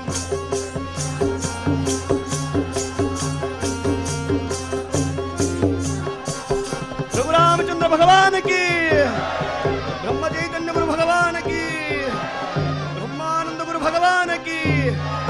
श्री राम जय जय राम, श्री राम जय जय राम। श्री राम जय जय राम, श्री राम जय जय राम।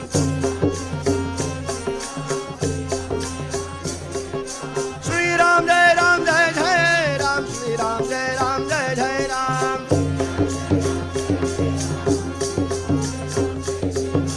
श्री राम जय जय राम, श्री राम जय जय राम।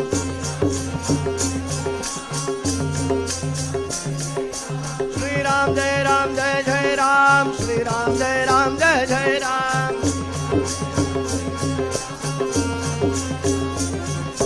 प्रभु रामचंद्र भगवान की। श्री राम जय जय राम, श्री राम जय जय राम। श्री राम जय जय राम, श्री राम जय जय राम। श्री राम जय जय राम, श्री राम जय जय राम।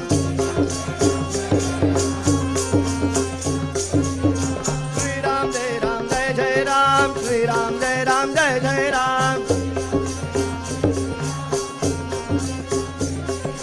श्री राम जय जय राम, श्री राम जय जय राम। ದಿವ್ಯವಾದ ರಾಮಾವತಾರಗಳಿಗೆ ಸನ್ನಿಹಿತವಾಗಿದೆ. ನವಮಾಸಗಳು ತುಂಬಿದ್ದಾವೆ. ಪ್ರಸೂತಾಗ್ರಹಕ್ಕೆ ಕೌಸಲ್ಯ ಸೌಮಿತ್ರೆ ಕೈಕೇಯಿಯನ್ನು ಕರೆದುಕೊಂಡು ಹೋಗಿದ್ದಾರೆ. ರಾಮಾವತಾರದ ಕಾಲ ಸನ್ನಿಹಿತವಾಗಿದೆ. ಪರಿತ್ರಾಣಾಯ ಸಾಧೂನಾಂ ದುಷ್ಕೃತಾಂ ವಿನಾಶಾಯ ಚ ಧರ್ಮ ಸಂಸ್ಥಾಪನಾರ್ಥಾಯ ಸಂಭವಾಮಿ ಯುಗೇ ಎಂಬುದಾಗಿ ಗೀತಾಚಾರ್ಯನಾದ ಕೃಷ್ಣ ಭರವಸೆಯನ್ನು ಕೊಟ್ಟಂತೆ ಧರ್ಮಗ್ಲಾನಿಯಾಗುತ್ತಾ ಇರತಕ್ಕಂತಹ ಹೊತ್ತಿನಲ್ಲಿ ರಾವಣ ಕುಂಭಕರ್ಣಾದಿಗಳ ಮರ್ದನಕ್ಕೆ ಶಿಷ್ಟರ ರಕ್ಷಣೆಗೆ ರಾಮಾವತಾರ ಹತ್ತಿರವಾಗುತ್ತಾ ಇದೆ. ಕೌಸಲ್ಯ ದಿವ್ಯವಾರ ಗರ್ಭಸುಧಾಂಬುದಿಯಲ್ಲಿ ಪರಮಾತ್ಮ ತಾನ ಆವಿರ್ಭೂತನಾಗಿ ಪ್ರಕಟನಾಗುವ ಹೊತ್ತು ರಘುಪತಿ ರಾಘವ ರಾಜ ರಾಮ್, ಪತಿತ ಪಾವನ ಸೀತಾರಾಮ್. रघुपति राघव राजा राम, पतित पावन सीताराम। रघुपति राघव राजा राम, पतित पावन सीताराम। रघु रामचंद्र भगवान की, ब्रह्म चैतन्य गुरु भगवान की, ब्रह्मानंद गुरु भगवान की। रघुपति राघव राजा राम, पतित पावन सीताराम। रघुपति राघव राजा राम, पतित पावन सीताराम। रघु रामचंद्र भगवान की, ब्रह्म चैतन्य गुरु भगवान की, ब्रह्मानंद गुरु भगवान की। श्री राम जय जय राम, श्री राम जय जय राम। श्री राम जय जय राम, श्री राम जय जय राम। श्री राम जय जय राम, श्री राम जय जय राम। श्री राम जय जय राम, श्री राम जय जय राम।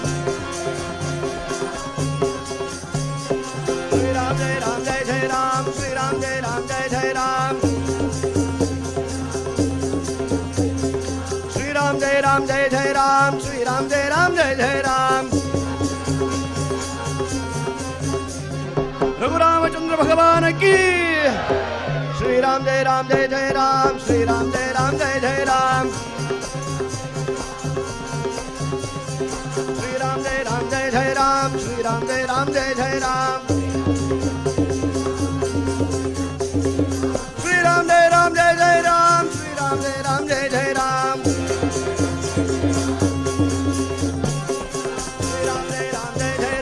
श्री राम जय जय राम,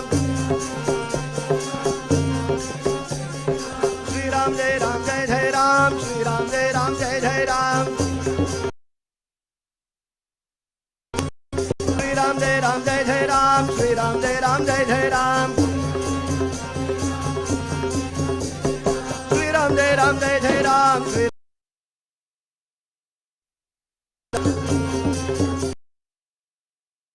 की। ब्रह्म चैतन्य गुरु भगवान की, ब्रह्मानंद गुरु भगवान की, रघुरामचंद्र भगवान की। श्री राम जय जय राम, श्री राम जय जय राम, श्री राम जय जय राम, श्री राम जय जय राम, श्री राम जय जय राम, श्री राम जय जय राम।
ಸಂಭ್ರಮವೋ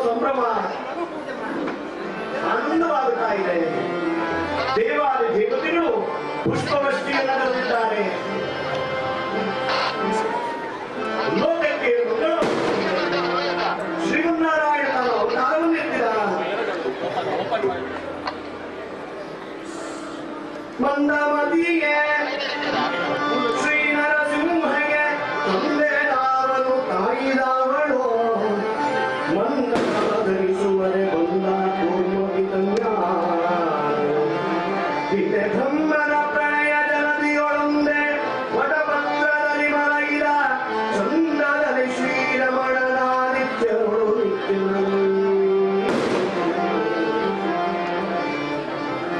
ರಾಮನಿಗೆ ಉತ್ಸಾಹಗೊಂಡೆ ಇಲ್ಲದ ಲೋಕಮುಖಕ್ಕೆ ಲೋಕ ಶಿಕ್ಷಣವನ್ನು ಕೊಡಲಿಕ್ಕೆ ದಶರಥಿ ಪತ್ನಿಯ ಕೂಸಲಿ ಗರ್ಭದಲ್ಲಿ ತನ್ನ ಅವತಾರವನ್ನು ಎತ್ತಿದ. ಗುರುಸು ನಕ್ಷತ್ರ ಚೈತ್ರಮಾಸ ಶುಕ್ಲ ಪಕ್ಷದ ನವಮಿಯ ತಿಥಿಯಂದು ರಾಮಾವತಾರವಾಗಿದೆ. 12ನೇ ದಿನ ವಶಿಷ್ಠಾದಿ ಶುದ್ಧಾದ ಕಾರ್ಯಗಳನ್ನೆಲ್ಲ ತೊಟ್ಟಲ್ಲಿ ಪೂಜೆ ಮಾಡ್ತಾ ಇದ್ದಾರೆ. ರಾಮನನ್ನ ತೊಟ್ಟಲಿಲ್ಲ ವಶಿಷ್ಠಾದಿಗಳು ನಾಮಕರಣ ಮಾಡ್ತಾ ಇದ್ದಾರೆ.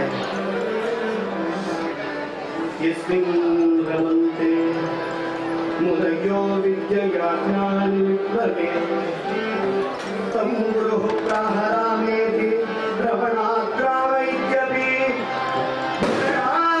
ಭರಣತೋ ಲಕ್ಷಣಂ ಲಕ್ಷಣಾಮಿವಂ ಶತ್ರುಘ್ನಂ ಶತ್ರುಹಂತಾರಮೇವಂ ಗುರುಭಾಷಣ.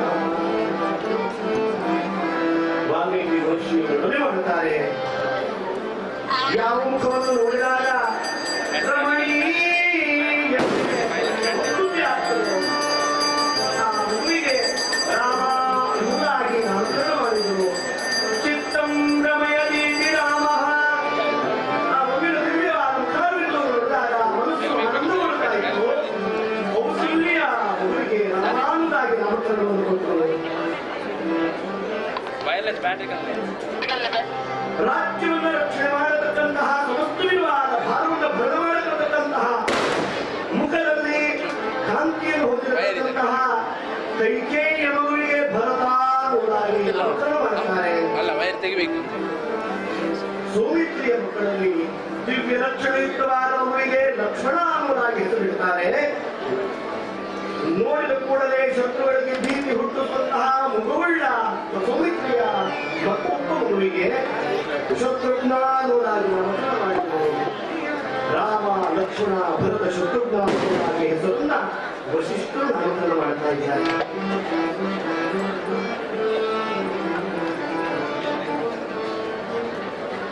ಭಾರತೀಯ ನೆಚ್ಚಿದ್ದಾರೆ. ಸುಮಂಗಲಿಯರೆಲ್ಲ ಸೇರಿದ್ದಾರೆ.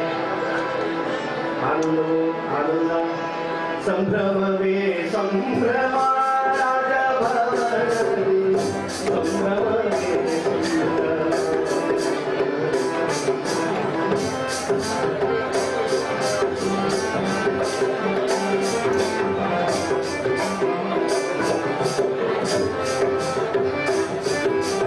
ಅಂಬರದಲ್ಲಿ ಅಮರದ ಗುಣಗಾನ ತುಂಬಿ ತುಳುಕಿದಾನಂದದಿಂದ ಸಂಪಾದಿ ಸಕಲ ಸಮಸ್ತ ಕುಲಗಳ ಅಂಬಾವರಿ ಸಮರೈಗೆ ಸಂಭ್ರಮವೇ ಸಂಭ್ರಮ, ರಾಜಭವನದಲ್ಲಿ ಸಂಭ್ರಮವೇ ಸಂಭ್ರಮ.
ಏಕಾದಶಿಯಲ್ಲಿ ಮಂಗಳವಾರ ಕೊಟ್ಟಿದ್ದೇನೆ. ಗಂಗಾಭಿಷೇಕ ಮಂಗಳವಾರ ಅರ್ಚನೆಯನ್ನು ಹಿಡಿದು ವಶಿಷ್ಠರು ಪೂಜಾದಿಗಳನ್ನು ಮಾಡುತ್ತಾ ಇದ್ದಾರೆ. ವಶಿಷ್ಠರಾಗಿ ನೋಡಿ ರಾಮನನ್ನು ತೊಟ್ಟನ್ನು ಒಲಿಸುವ ಭಾಗ್ಯ ದಶರಥ ಕೌಶಲ್ಯ ಸುಂದೈತೆ ಪ್ರೀತಿಯನ್ನು ಆನಂದ ಸುಲಿಯಲ್ಲ ಶ್ಯಾಮವರ್ಣ ಶೋಭಿತನಾಗಿರತಕ್ಕಂಥ ಕೌಶಲ್ಯ ಆನಂದದಿಂದ ಮಗುರಾಗಿದೆ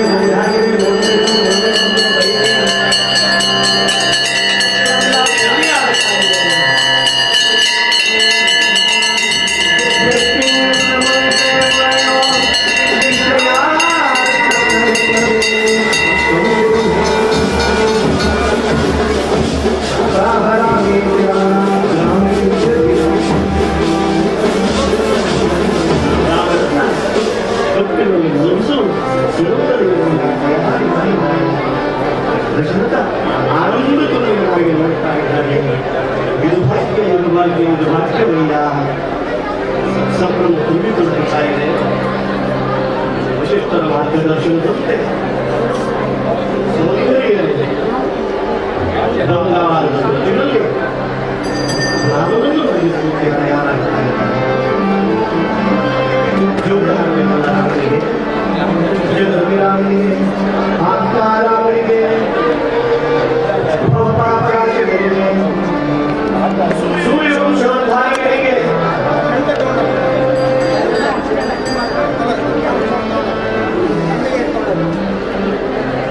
ರಾಮನನ್ನ ಎಲ್ಲಿರಬೇಕು. ಅಯೋಧ್ಯೆಯ ಬೀದಿ ಬೀದಿಗಳೆಲ್ಲ ಸುಮಾರು ಕಳೆಯುವ ಪೂರ್ಣ ಪುಷ್ಪಗಳಿಂದ ಅಲಂಕೃತರು ರಾಮನನ್ನ ತೊಟ್ಟಿಲಲ್ಲಿ ಮಲಗಿಸ್ತಾ ಇದ್ದಾರೆ.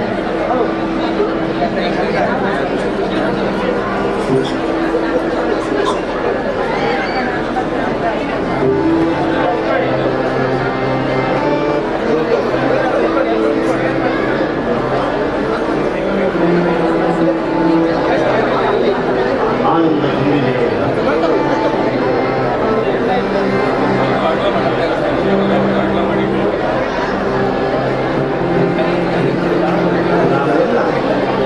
ಜಗವಿರಾಮನನ್ನ ಆತ್ಮ ರಾಮನನ್ನ ತೊಟ್ಟಿಲಲ್ಲಿ ಮಲಗಿಸ್ತಾ ಇದ್ದಾರೆ. ಪುಟ್ಟವರು ಬಾಲರಾಮ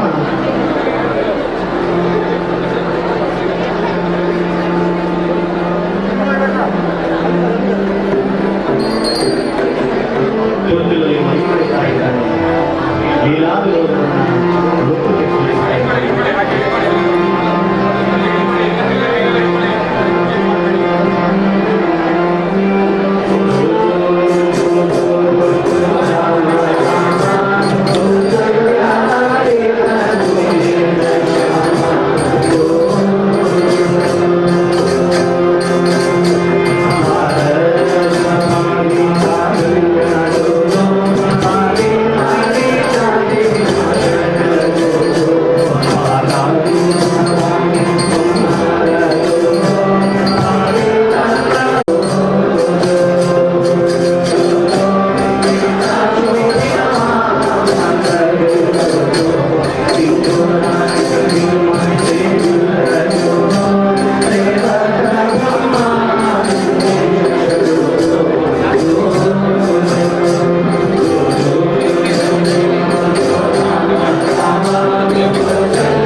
ರಾಮನಿಗೆ ಜೋಗುಳವನ್ನು ಹಾಡಿದರು.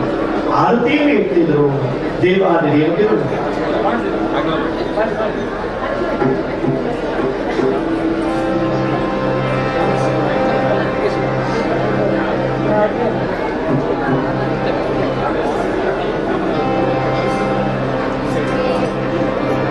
ತೊಟ್ಟಿಲಲ್ಲಿ ಮುಗಿದ ರಾಮನಿಗೆ ಮಂಗಳದ ಆರತಿಯ ಸೌಂದರ್ಯ ಎತ್ತಾ ಇದ್ದಾರೆ.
ಲೋಕದಲ್ಲಿ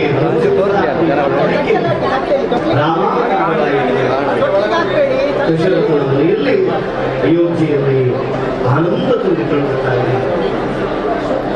ಜಾಗ ಮತ್ತೆ ಊರು ಪಂಚಲಿ ತುಂಬಲ್ ಈಗೆಲ್ಲ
ದಿವ್ಯವಾದ ರಾಮಾವತಾರ ಸಂಪನ್ನವಾಗುತ್ತದೆ. ಪೂರ್ವ ಪೀಠಿಕೆಯನ್ನು ನಾವು ಚಿಂತನೆ ಕೊಟ್ಟಿದ್ದೇವಲ್ಲ, ಇವರೇ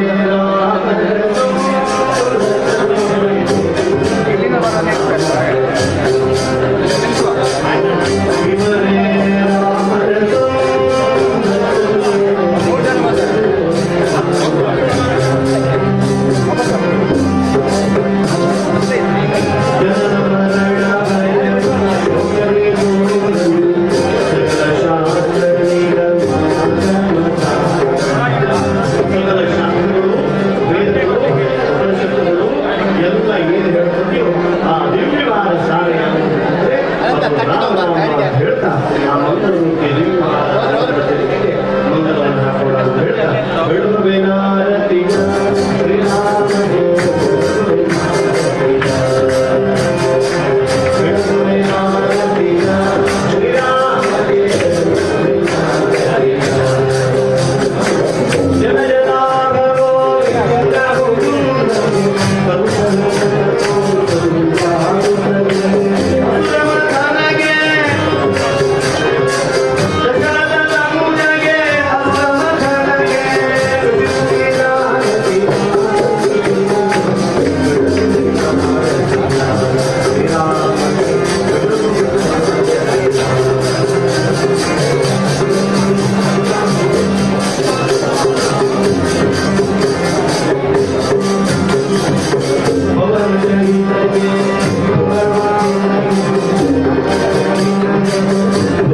ಒಂದೇ ಸರಿ ಎಲ್ಲರೂ ಮುಗ್ಗಿದ್ರೆ ತುಂಬ ಗಡಿಬಿಡಿ ಆಗುತ್ತೆ.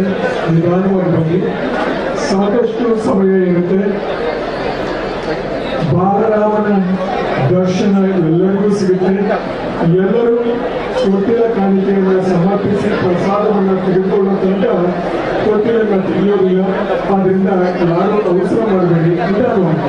ಯಾಕೆ ಒಂದೇ ಸಾರಿ ಹೋಗ್ತೀವಿ, ಮೊದಲು ಹೋದವರಿಗೆ ಹೆಚ್ಚಿನ ಅನುಗ್ರಹ ಏನೂ ಸಿಗೋದಿಲ್ಲ. ದಯವಿಟ್ಟು ನಿಧಾನವಾಗಿ ಬಂದು ತೊಟ್ಟಿಲ ಕಾಣಿಕೆಯಿಂದ ದಯವಿಟ್ಟು ತೊಟ್ಟಿಲಲ್ಲಿ ಹಾಕಬೇಡಿ. ಮನೆಯಲ್ಲಿ ಮಗುವನ್ನು ತೊಟ್ಟಿಗೆ ಹಾಕಿದ್ರೆ ಮಗುವಿನ ಮೇಲೆ ಎಲ್ಲ ಕಾಣಿಕೆ ನಿಮ್ಮ ಗಿಫ್ಟ್ಗಳನ್ನೆಲ್ಲ ಹಾಕಿದ್ರೆ ಇಲ್ಲಲ್ಲ. ಹಾಗೂ ರಾಮನ ಮೇಲೆ ದಯವಿಟ್ಟು ಕಾಣಿಕೆಯನ್ನು ಹಾಕಬೇಡಿ. ಹೊರಗಡೆ ತಟ್ಟೆ ಇದೆ, ತಟ್ಟೆಯಲ್ಲಿ ಕಾಣಿಕೆ ಹಾಕಿ ರಾಮನ ದರ್ಶನವನ್ನು ಮಾಡಿಕೊಳ್ಳಿ. ಪ್ರಸಾದವನ್ನು ಕೊಡ್ತಾರೆ, ತಗೊಂಡು ಹೋಗಿ. ದೇವಸ್ಥಾನ ಗಣಪತಿಯ ಹಿಂಭಾಗದಲ್ಲಿ ಬಾಗಿಲ ಬಳಿ ಪ್ರಸಾದವನ್ನು ಕೊಡ್ತಾ ಇದ್ದಾರೆ, ಅದನ್ನು ಸ್ವೀಕರಿಸಿ. ಸಾಂಕ್ರಿ ಸಭಾಸದರದ ಹಿಂಭಾಗದಲ್ಲಿ ಪಾನಕ ಕೋಸಂಬರಿಯ ವ್ಯವಸ್ಥೆ ಆಗಿದೆ, ಅದನ್ನು ಕೂಡ ಸ್ವೀಕರಿಸಿ. ದಯವಿಟ್ಟು ನೂಕು ನುಗ್ಗುಲು ಮಾಡಬೇಡಿ. ಸಭಾ ಮಂಟಪದಲ್ಲಿ ಇರೋರು ತೊಟ್ಟಿಲ ಕಾಣಿಕೆಯನ್ನು ಸಮರ್ಪಿಸಿದ ನಂತರ ಹೊರಗಡೆಯಿಂದ ಎಲ್ಲರೂ ಸಾಲಿನಲ್ಲಿ ಬಂದು ಪ್ರಸಾದವನ್ನು ಪಡೆಯಬಹುದು. ದಯವಿಟ್ಟು ಬಿಡಬೇಡಿ. ಈ ಬಿಸಿಲಿನಲ್ಲಿ ಸೆಕೆಯಲ್ಲಿ ರಾಮನ ಕೂಡ ತುಂಬಾನೇ ತೊಂದರೆ ಆಗುತ್ತದೆ. ರಾಮನ ಬಗ್ಗೆ ಕೂಡ ಸ್ವಲ್ಪ ಕಾಳಜಿ ಇರಲಿ. ನೀವು ಹೇಗೆ ಫ್ಯಾನ್ ಹಿಡ್ಕೊಂಡು ಕೆಳ ಕುತ್ಕೊಳ್ತೀರೋ ಅದೇ ತರ ರಾಮ ಕೂಡ ಅಲ್ಲ. ದಯವಿಟ್ಟು ಮಾಡಬೇಡಿ, ಬಾಲರಾಮನಿಗೆ ತೊಂದರೆ ಖಂಡಿತ ಕೊಡಬೇಡಿ.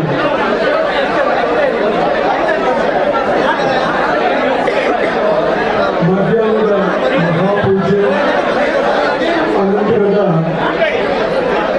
ಪ್ರಸಾದ ಇದನ್ನ ಸ್ವೀಕರಿಸಿಬಿಟ್ಟು ನಂತರ ಎಲ್ಲರೂ ವಿಶ್ರಾಂತಿಗೆ ತೆರಳಬೇಕಾಗಿ ಇವತ್ತಿನ ಸೇವಾಕರ್ತರಾದ ಡಾಕ್ಟರ್ ಶ್ರೀನಿವಾಸ್ ಮಂಜುಳಮೈಲು ಮತ್ತು ಅವರ ಕುಟುಂಬದವರು ವಿನಂತಿಸಿದ್ದಾರೆ. ನೋಡಬೇಡಿ, ನಿಧಾನವಾಗಿ ಬನ್ನಿ, ಸಾಲಿನಲ್ಲಿ ಬನ್ನಿ. ಎಲ್ಲರಿಗೂ ಪ್ರಸಾದ ಸಿಗುತ್ತೆ. ಅದಾದ ನಂತರ ಮಹಾಪೂಜೆಯ ನಂತರ ಪ್ರಸಾದವನ್ನು ಸ್ವೀಕರಿಸಿ ಎಲ್ಲರೂ ವಿಶ್ರಾಂತಿ ತೆಗೆದುಕೊಳ್ಳಬೇಕಾಗಿ ಇವತ್ತಿನ ಸೇವಾಕರ್ತರಾದ ಡಾಕ್ಟರ್ ಶ್ರೀನಿವಾಸ್ ಮಂಜುಳಮೈಲು ಮತ್ತು ಕುಟುಂಬದವರು ವಿನಂತಿಸಿದ್ದಾರೆ. ಹುಗ್ಗಿ ಪ್ರಸಾದವನ್ನು ತೆಗೆದುಕೊಂಡ ನಂತರ ಸ್ವಲ್ಪ ಹೊತ್ತು ವಿಶ್ರಾಂತಿಯನ್ನ ಕುತ್ಕೊಂಡಲ್ಲೇ ನೀವು ತಗೊಳ್ಳೋದು ಹೊಡಿತು.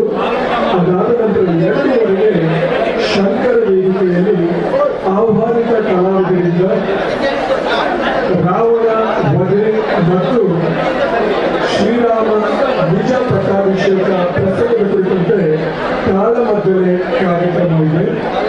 ಮಧ್ಯಾಹ್ನ 2:30ಗೆ ಶಂಕರ ವೇದಿಕೆಯಲ್ಲಿ ತಾಳಮದ್ದಲೆ ಕಾರ್ಯಕ್ರಮ ಇದೆ. ರಾವಣ ವಧೆ ಮತ್ತು ಶ್ರೀರಾಮ ನಿಜ ಪಟ್ಟಾಭಿಷೇಕ ಪ್ರಸಂಗದ ಕುರಿತಂತೆ ಅದನ್ನು ಕೂಡ ನೀವು ಅದರಲ್ಲಿ ಭಾಗವಹಿಸಿ ಸಂತೋಷ ಪಡಿ. ಸಂಜೆ 6ರಿಂದ 8ರವರೆಗೆ ಅರುಣ್ ಗಾಂಗಲ್ ಮತ್ತು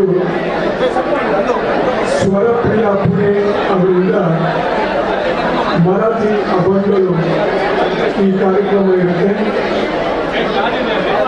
8 ಗಂಟೆಗೆ ಬೇತಾಳದ ಆಗಮನ ಆಗುತ್ತೆ. ಅದಾದ ನಂತರ ಭಜನೆ, ಮಹಾಪೂಜೆ, ಉತ್ಸವ, ಪುಷ್ಪ ರಥೋತ್ಸವ ಇವತ್ತಿನ ಕಾರ್ಯಕ್ರಮ. ಬೆಳಗಿನ ಜಾವದವರೆಗೂ ಕಾರ್ಯಕ್ರಮಗಳು ನಿರಂತರವಾಗಿ ನಡೀತಾ ಇರ್ತವೆ. ದಯವಿಟ್ಟು ಎಲ್ಲರೂ ಎಲ್ಲ ಕಾರ್ಯಕ್ರಮಗಳಲ್ಲೂ ಸಕ್ರಿಯವಾಗಿ ಭಾಗವಹಿಸಿ ಪ್ರಭು ಶ್ರೀರಾಮನ ಅನುಗ್ರಹಕ್ಕೆ ಪಾತ್ರರಾಗಬೇಕಾಗಿ ವಿನಂತಿಸುತ್ತೇನೆ. ನಿಧಾನವಾಗಿ ಬಂದು ತೊಟ್ಟಿಲಲ್ಲಿ ಕಾಣಿಕೆಯನ್ನು ದಯವಿಟ್ಟು ಹಾಕಬೇಡಿ. ಕಾಣಿಕೆಯನ್ನು ತೊಟ್ಟೆಯಲ್ಲಿ ಹಾಕಿ ಪ್ರಸಾದವನ್ನು ತೆಗೆದುಕೊಳ್ಳಿ. ಪ್ರಸಾದವನ್ನು ಕಿಟಕಿ ಸಂದಿಯಲ್ಲೂ ಕಂಬದ ಬುಡದಲ್ಲೂ ದಯವಿಟ್ಟು ನಿಂತು ಹೋಗಬೇಡಿ. ಮನೆ ತಗೊಂಡು ಹೋಗಿ. ಮನೆ ಯಾರ್ಯಾರಿಗೆ ಬರಲಿಕ್ಕೆ ಇವತ್ತು ಸಾಧ್ಯ ಆಗಲಿಲ್ಲ ಅವರಿಗೆಲ್ಲ ಅದು ತಲುಪುತ್ತೆ. ದಯವಿಟ್ಟು ಪ್ರಸಾದವನ್ನು ಜನರಿಂದ ಮನೆ ತಗೊಂಡು ಹೋಗಿ ಮನೆಯಲ್ಲಿ ಇರೋರಿಗೆಲ್ಲ ಪ್ರಸಾದವನ್ನು ತಲುಪಿಸಿ. ಗರ್ಭಗುಡಿಯ ಹಿಂಭಾಗದಲ್ಲಿ ಪ್ರಸಾದವನ್ನು ಕೊಡ್ತಾ ಇದ್ದಾರೆ. ಅದನ್ನು ಸ್ವೀಕರಿಸಿ. ಸಾರ್ವಜನಿಕ ಸಭಾಸದರ ಹಿಂಭಾಗದಲ್ಲಿ ಪಾನಕ ಕೋಸಂಬರಿಯ ವ್ಯವಸ್ಥೆ ಆಗಿದೆ. ಈ ಮಠ ಮಧ್ಯಾಹ್ನದ ಬಿಸಿಲಿನಲ್ಲಿ ಎಲ್ಲರಿಗೂ ಕುಡಿಯೋದಕ್ಕೆ ತಂಪಾಗಿ ಏನಾದರೂ ಸಿಕ್ಕಿದ್ರೆ ತುಂಬಾನೇ ಅನುಕೂಲ ಆಗುತ್ತೆ ಅನ್ನೋ ಭಾವನೆಯಲ್ಲಿ ಎಲ್ಲರೂ ದಯವಿಟ್ಟು ಸಾರ್ವಜನಿಕ ಸಭಾಸದರ ಹಿಂಭಾಗದಲ್ಲಿ ಪಾನಕ ಕೋಸಂಬರಿಯ ವ್ಯವಸ್ಥೆಯನ್ನ ಮಾಡಲಾಗಿದೆ. ಅದನ್ನು ಸ್ವೀಕರಿಸಬೇಕಾಗಿ ವಿನಂತಿ. ಮಧ್ಯಾಹ್ನ 2:30ಗೆ ಆಹ್ವಾನಿತ ಕಲಾವಿದರಿಂದ ರಾವಣ ವಧೆ ಮತ್ತು ಶ್ರೀರಾಮ ನಿಜ ಪಟ್ಟಾಭಿಷೇಕ ಪ್ರಸಂಗದ ತಾಳಮದ್ದಲೆ ಕಾರ್ಯಕ್ರಮ ಇದೆ. ಅದರಲ್ಲೂ ಭಾಗವಹಿಸಿ ಸಂಜೆ 5 ಗಂಟೆ ಹೊತ್ತಿಗೆ ಚಹಾದ ವ್ಯವಸ್ಥೆ ಆಗಿರುತ್ತೆ. ಚಹಾ ಸ್ವೀಕರಿಸಿ ನಂತರ ಕರ್ಜತ್ನ ಮಹಾರಾಷ್ಟ್ರದ ಕರ್ಜತ್ನ ಶ್ರೀ ಅರುಣ್ ಗಾಂಗಲ್ ಮತ್ತು ಸ್ವರಪ್ರಿಯ ಪುಣೆ ಅವರಿಂದ ಮರಾಠಿ ಅಭಂಗಗಳ ಕಾರ್ಯಕ್ರಮ ಇದೆ. ನಂತರ ಬೇತಾಳದ ಆಗಮನ ಆಗುತ್ತೆ. ಭಜನೆ, ಉತ್ಸವ, ಪುಷ್ಪ ರಥೋತ್ಸವ ಈಗಿನಿಂದ ಬೆಳಿಗ್ಗೆವರೆಗೂ ಭರಪೂರ ಕಾರ್ಯಕ್ರಮಗಳು ದೇವಸ್ಥಾನದಲ್ಲಿ ಇರುತ್ತೆ. ಎಲ್ಲರಲ್ಲೂ ಭಾಗವಹಿಸಿ ತಾವು ಶ್ರೀರಾಮನ ಅನುಗ್ರಹಕ್ಕೆ ಪಾತ್ರರಾಗಬೇಕಾಗಿ ವಿನಂತಿಸಿಕೊಂಡರು.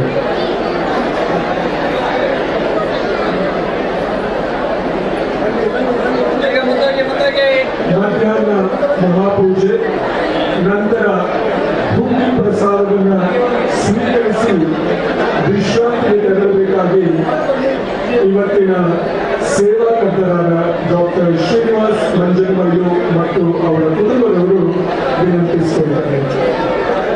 ಮಧ್ಯಾಹ್ನದ ಮಹಾಪೂಜೆಯಲ್ಲಿ ಭಾಗವಹಿಸಿ ಹುಂಡಿ ಪ್ರಸಾದವನ್ನು ಸ್ವೀಕರಿಸಿ ನಂತರ ವಿಶ್ರಾಂತಿಗೆ ತೆರಳಬೇಕಾಗಿ ಇವತ್ತಿನ ಸೇವಾಕರ್ತರಾದ ಡಾಕ್ಟರ್ ಶ್ರೀನಿವಾಸ್ ಮಂಜನಮಯ್ಯ ಮತ್ತು ಅವರ ಕುಟುಂಬದವರು ವಿನಂತಿಸಿಕೊಂಡಿದ್ದಾರೆ.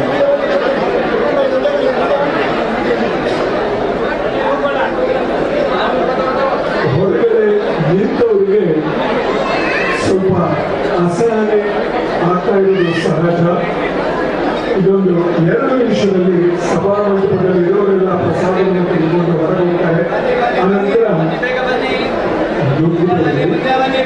ಸಾಲಲ್ಲಿ ಎಲ್ಲರೂ ಬಂದು ಬಾಲರಾಮನ ದರ್ಶನವನ್ನು ಮಾಡಿಕೊಳ್ಳಿ ಪ್ರಸಾದವನ್ನು ಸ್ವೀಕರಿಸಿ.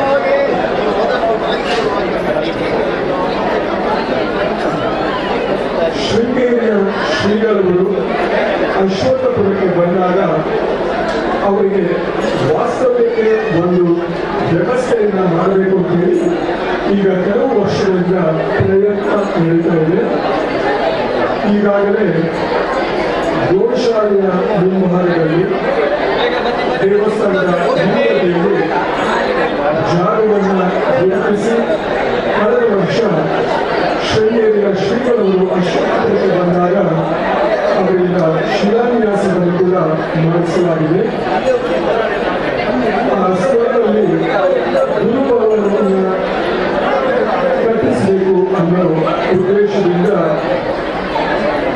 ದೇವಸ್ಥಾನದ ಆಡಳಿತ ಮಂಡಳಿಯವರು ಪ್ಲಾನ್ ಸಿದ್ಧಪಡಿಸಿದ್ದಾರೆ. ಅಂದಾಜು ವೆಚ್ಚ ಸುಮಾರು 35 ಲಕ್ಷ ರೂಪಾಯಿಗಳಾಗುತ್ತದೆ. ದಯವಿಟ್ಟು ಸಮಾಜ ಬಾಂಧವರು ಮುಕ್ತ ಮನಸ್ಸಿನಿಂದ ಕೊಡುಗೈ ದಾನಿಗಳಾಗಿ ಗುರುಭವನಕ್ಕೆ ತಮ್ಮ ಕಾಣಿಕೆಯನ್ನು ಅದರ ನಿರ್ಮಾಣಕ್ಕೆ ತಮ್ಮ ಕಾಣಿಕೆಯನ್ನು ನೀಡಬೇಕಾಗಿ ಆಡಳಿತ ಮಂಡಳಿಯವರು ವಿನಂತಿಸಿಕೊಳ್ತಾರೆ. ಗುರುಭವನದ ನಿರ್ಮಾಣಕ್ಕೆ ಅಂದಾಜು ವೆಚ್ಚ 35 ಲಕ್ಷ ರೂಪಾಯಿಗಳಾಗ್ತದೆ. ಸಮಾಜ ಬಾಂಧವರು ಭಕ್ತಾಭಿಮಾನಿಗಳು ಕೊಡುಗೆದಾರಿಗಳಾಗಿ ಗುರುಭವನ ನಿರ್ಮಾಣ ಕಾರ್ಯದಲ್ಲಿ ಕೈ ಜೋಡಿಸಬೇಕಾಗಿ ದೇಣಿಗೆಯನ್ನು ನೀಡಬೇಕಾಗಿ ವಿನಂತಿ. ಏಪ್ರಿಲ್ 30ನೇ ತಾರೀಕು ಇನ್ನು ಕೆಲವೇ ದಿನಗಳಲ್ಲಿ ಮಂಗಳವಾರ ದಿವಸ ಬರುತ್ತೆ. ಏಪ್ರಿಲ್ 30 ಅವತ್ತು ಮೂಡುಬಿದಿರೆಯ ಆಳ್ವಾಸ್ ಆಯುರ್ವೇದ ಮೆಡಿಕಲ್ ಕಾಲೇಜಿನವರು ಪ್ರಸಾದ್ ನೇತ್ರಾಲಯ ಟ್ರಸ್ಟ್ನವರು ಮೂಡುಬಿದಿರೆಯ ಬ್ರಾಹ್ಮಣ ಮಹಾಸಭದವರು ಉಚಿತ ನೇತ್ರ ತಪಾಸಣೆ ಐಟಂ ಕಣ್ಣಿನ ತಪಾಸಣೆ ಮಾಡುವ ಕಾರ್ಯಕ್ರಮವನ್ನು ಹಮ್ಮಿಕೊಂಡಿದ್ದಾರೆ. ಇದು ಉಚಿತ ಕಾರ್ಯಕ್ರಮ ಇರುತ್ತೆ. ಒಂದು ವೇಳೆ ಕಣ್ಣನ್ನ ಪರೀಕ್ಷೆ ಮಾಡಿದಾಗ ಆಪರೇಷನ್ ಅಗತ್ಯ ಇದೆ ಅಂತ ಹೇಳಿ ಕಂಡು ಬಂದರೆ ಅದೇ ದಿವಸ ಮಂಗಳೂರಿನಲ್ಲಿ ತಜ್ಞರಿಂದ ಕಣ್ಣಿನ ಆಪರೇಷನ್ ಕೂಡ ಮಾಡಿಸಲಾಗುತ್ತೆ. ಆಪರೇಷನ್ಗೂ ಹಣ ಕೊಡಬೇಕಾಗಿಲ್ಲ, ಇದು ಉಚಿತ. ಕಣ್ಣಿನ ತಪಾಸಣೆ ಕೂಡ ಹಣವನ್ನು ನೀಡುವ ಅಗತ್ಯವಿಲ್ಲ, ಇದು ಕೂಡ ಉಚಿತ. ನೀವು ಒಂದೇ ಕೆಲಸ, ಆಳ್ವಾಸ್ ಆಸ್ಪತ್ರೆಗೆ ಹೋಗಬೇಕು. ಕಣ್ಣಿನ ಆಪರೇಷನ್ ಮಾಡಿಸ್ಬೇಕು ಅಂತ ಹೇಳಿದ್ರೆ ಅವರೇ ನಿಮ್ಮನ್ನ ಮಂಗಳೂರಿಗೆ ಕರ್ಕೊಂಡು ಹೋಗ್ತಾರೆ. ಆಪರೇಷನ್ ಮುಗಿಸಿದ ನಂತರ ಮೂಡುಬಿದ್ರೆಗೆ ವಾಪಸ್ ಕರ್ಕೊಂಡು ಬಂದು ಬಿಡ್ತಾರೆ. ಆದ್ರಿಂದ ಮಂಗಳೂರಿಗೆ ಹೋಗುವ ತಾಪತ್ರಯ ಕೂಡ ನಿಮಗಿರೋದಿಲ್ಲ. ಯಾವುದಕ್ಕೂ ನೀವು ಹಣವನ್ನ ನೀಡೋದು ಬೇಕಾಗಿಲ್ಲ. ಯಾರಿಗೆ ಕಣ್ಣಿನ ತಪಾಸಣೆಯನ್ನ ಮಾಡಿಸ್ಬೇಕು ಅಂತೇಳಿ ಇದೆಯೋ ಅವರು ದಯವಿಟ್ಟು ಇದೇ ತಿಂಗಳ 30ನೇ ತಾರೀಕು ಮಂಗಳವಾರದ ದಿವಸ ಮೂಡಬಿದ್ರೆಯ ಆಳ್ವಾಸ್ ಆಸ್ಪತ್ರೆಗೆ ಹೋಗಿ. ಎಲ್ಲವೂ ಉಚಿತವಾಗಿ ನಡೆಯುತ್ತದೆ. ಯಾವುದೇ ದಾಖಲೆಗಳನ್ನು ಕೂಡ ನೀವು ತಗೊಂಡು ಹೋಗುವ ಅಗತ್ಯ ಇಲ್ಲ.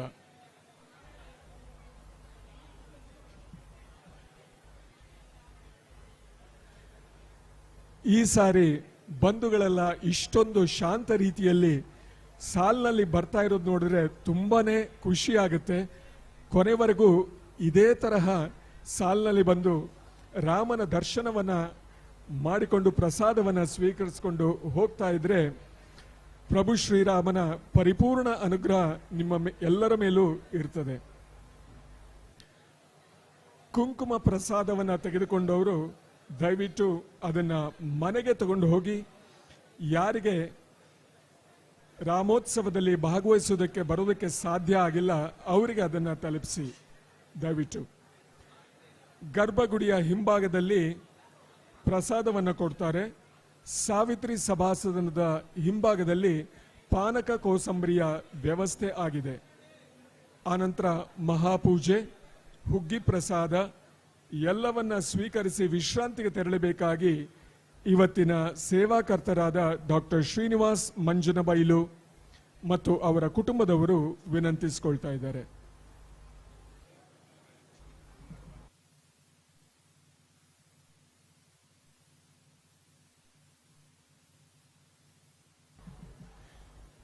ಇವತ್ತು ದೇವಸ್ಥಾನದಲ್ಲಿ ಏನು ಕಾರ್ಯಕ್ರಮ ನಡೀತಾ ಇದೆ ಅದು ತುಳುನಾಡು ವಾರ್ತೆ ಈ ಚಾನೆಲ್ನಲ್ಲಿ ನೇರ ಪ್ರಸಾರ ನಡೀತಾ ಇದೆ. ಯಾರಾದರೂ ಬಂಧುಗಳು ಮನೆಯವರು ಮನೆಯಲ್ಲೇ ಇದ್ದಾರೆ, ದೇವಸ್ಥಾನಕ್ಕೆ ಬರೋದಕ್ಕೆ ಸಾಧ್ಯ ಆಗಿಲ್ಲ ಅಂತ ಹೇಳಿದ್ರೆ ದಯವಿಟ್ಟು ಅವರಿಗೆ ಮಾಹಿತಿಯನ್ನು ಕೊಡಿ. ಈ ಕೆಲಸಕ್ಕೆ ನಿಮ್ಮ ಮೊಬೈಲನ್ನು ಖಂಡಿತವಾಗೂ ಬಳಸಬಹುದು. ಮೊಬೈಲ್ನಲ್ಲಿ ಮನೆಗೆ ಒಂದು ಸುದ್ದಿ ಕಳಿಸಿ, ತುಳುನಾಡು ವಾರ್ತೆ ಚಾನೆಲ್ನಲ್ಲಿ ಇವತ್ತಿನ ಸಂಪೂರ್ಣ ಕಾರ್ಯಕ್ರಮ ನೇರ ಪ್ರಸಾರ ಆಗ್ತಾ ಇದೆ. ಮನೆಯವರಿಗೆ ನೀವು ಮಾಹಿತಿಯನ್ನ ನೀಡಬಹುದು.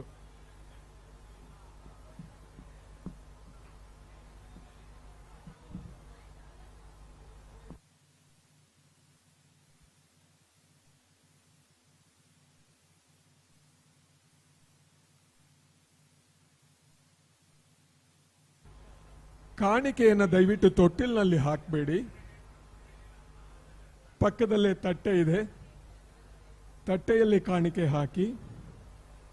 ತೊಟ್ಟಿಲಿನಲ್ಲಿ ಕಾಣಿಕೆಯನ್ನು ಹಾಕಬೇಡಿ ದಯವಿಟ್ಟು.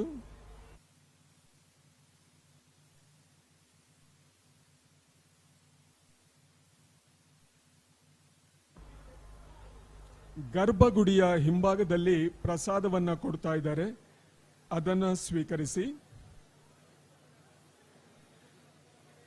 ಮಧ್ಯಾಹ್ನದ ಈ ಬಿರು ಬಿಸಿಲಿನಲ್ಲಿ ಬಾಯಿಗೆ ಗಂಟಲಿಗೆ ಏನಾದರೂ ಸ್ವಲ್ಪ ತಂಪಾಗಿ ಸಿಕ್ಕಿದ್ರೆ ಒಳ್ಳೆಯದು ಅಂತೇಳಿ ಅನಿಸೋದು ಸಹಜ. ಸಾವಿತ್ರಿ ಸಭಾಸದನದ ಹಿಂಭಾಗದಲ್ಲಿ ಪಾನಕ ಕೋಸಂಬರಿಯ ವ್ಯವಸ್ಥೆ ಆಗಿದೆ, ದಯವಿಟ್ಟು ಸ್ವೀಕರಿಸಿ.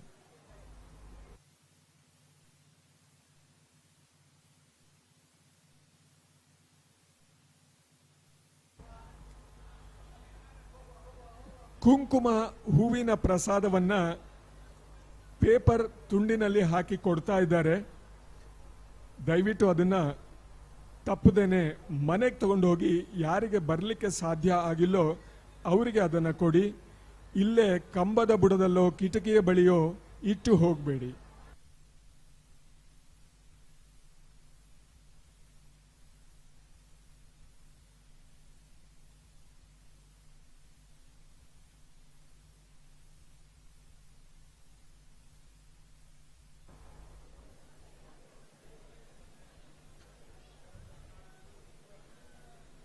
ದೇವಸ್ಥಾನದ ಹಿಂಭಾಗದಲ್ಲಿ ಗೋಶಾಲೆಯ ಎದುರಿನಲ್ಲಿ ಗುರುಭವನವನ್ನ ಕಟ್ಟಿಸುವ ಯೋಜನೆ ಸಿದ್ಧ ಆಗಿದೆ. ಶೃಂಗೇರಿಯ ಶ್ರೀಗಳವರು ಅಶ್ವತ್ಥಪುರಕ್ಕೆ ಬಂದಾಗ ಅವರಿಗೆ ವಾಸ್ತವ್ಯದ ವ್ಯವಸ್ಥೆಯನ್ನ ಮಾಡಬೇಕು ಅನ್ನುವ ಉದ್ದೇಶದಿಂದ ಗೋಶಾಲೆಯ ಎದುರಿನಲ್ಲಿ ಗುರುಭವನವನ್ನ ನಿರ್ಮಿಸುವ ಯೋಜನೆ ಸಿದ್ಧವಾಗಿದೆ. ಅದಕ್ಕೆ ಅಂದಾಜು ವೆಚ್ಚ 35 ಲಕ್ಷ ರೂಪಾಯಿಗಳಾಗ್ತವೆ. ಅಂದಾಜು ವೆಚ್ಚ ಗುರುಭವನದ ನಿರ್ಮಾಣಕ್ಕೆ 35 ಲಕ್ಷ ರೂಪಾಯಿಗಳು. ಸಮಾಜ ಬಾಂಧವರು, ಶ್ರೀರಾಮನ ಭಕ್ತಾಭಿಮಾನಿಗಳು ಇದಕ್ಕೆ ದೇಣಿಗೆಯನ್ನ, ನೆರವನ್ನ ಖಂಡಿತವಾಗಲೂ ನೀಡಬೇಕಾಗಿ ವಿನಂತಿಸಿಕೊಳ್ತೇವೆ. ದೇವರು ನಿಮಗೆ ನಿಮ್ಮ ಮನಸ್ಸಿಗೆ ಎಷ್ಟು ದೇಣಿಗೆಯನ್ನ ನೀಡಬೇಕು ಅಂತೇಳಿ ಪ್ರೇರೇಪಣೆಯನ್ನ ನೀಡ್ತಾರೋ ಅಷ್ಟು ದೇಣಿಗೆಯನ್ನ ನೀಡಿ ಈ ನಿರ್ಮಾಣ ಕಾರ್ಯ ಅತ್ಯಂತ ತ್ವರಿತಗತಿಯಲ್ಲಿ ಮುಗಿಯುವಂತೆ ನೀವು ಸಹಕರಿಸಬೇಕಾಗಿ ವಿನಂತಿ. ಕಳೆದ ವರ್ಷ ಶೃಂಗೇರಿಯ ಶ್ರೀಗಳವರು ಅಶ್ವತ್ಥಪುರಕ್ಕೆ ಬಂದಿದ್ದಾಗ ಗುರುಭವನದ ನಿರ್ಮಾಣಕ್ಕೆ ಶಿಲಾನ್ಯಾಸವನ್ನ ಮಾಡಲಾಗಿತ್ತು. ಅವರ ಅಮೃತ ಹಸ್ತದಿಂದ ಶಿಲಾನ್ಯಾಸವನ್ನ ಮಾಡಲಾಗಿತ್ತು. ನಿರ್ಮಾಣ ಕಾರ್ಯ ಅತ್ಯಂತ ಶೀಘ್ರಗತಿಯಲ್ಲಿ ಮಾಡಬೇಕು ಅನ್ನೋ ಇಚ್ಛೆ ಸಮಾಜ ಬಾಂಧವರೆಲ್ಲರದು ಇರುತ್ತೆ. ದಯವಿಟ್ಟು ದೇವಸ್ಥಾನದ ಕಚೇರಿಯನ್ನು ಸಂಪರ್ಕಿಸಿ ನಿಮ್ಮ ದೇಣಿಗೆಯ ಮೊತ್ತವನ್ನ ಅಲ್ಲಿ ತಿಳಿಸಬೇಕಾಗಿ ವಿನಂತಿ. ದೇವಸ್ಥಾನದ ಆಡಳಿತ ಮಂಡಳಿಯವರನ್ನ ಸಂಪರ್ಕಿಸಿ ಗುರುಭವನದ ನಿರ್ಮಾಣಕ್ಕೆ ನಿಮ್ಮ ದೇಣಿಗೆಯ ಕುರಿತಂತೆ ಮಾಹಿತಿಯನ್ನ ನೀಡಬೇಕಾಗಿ ವಿನಂತಿ.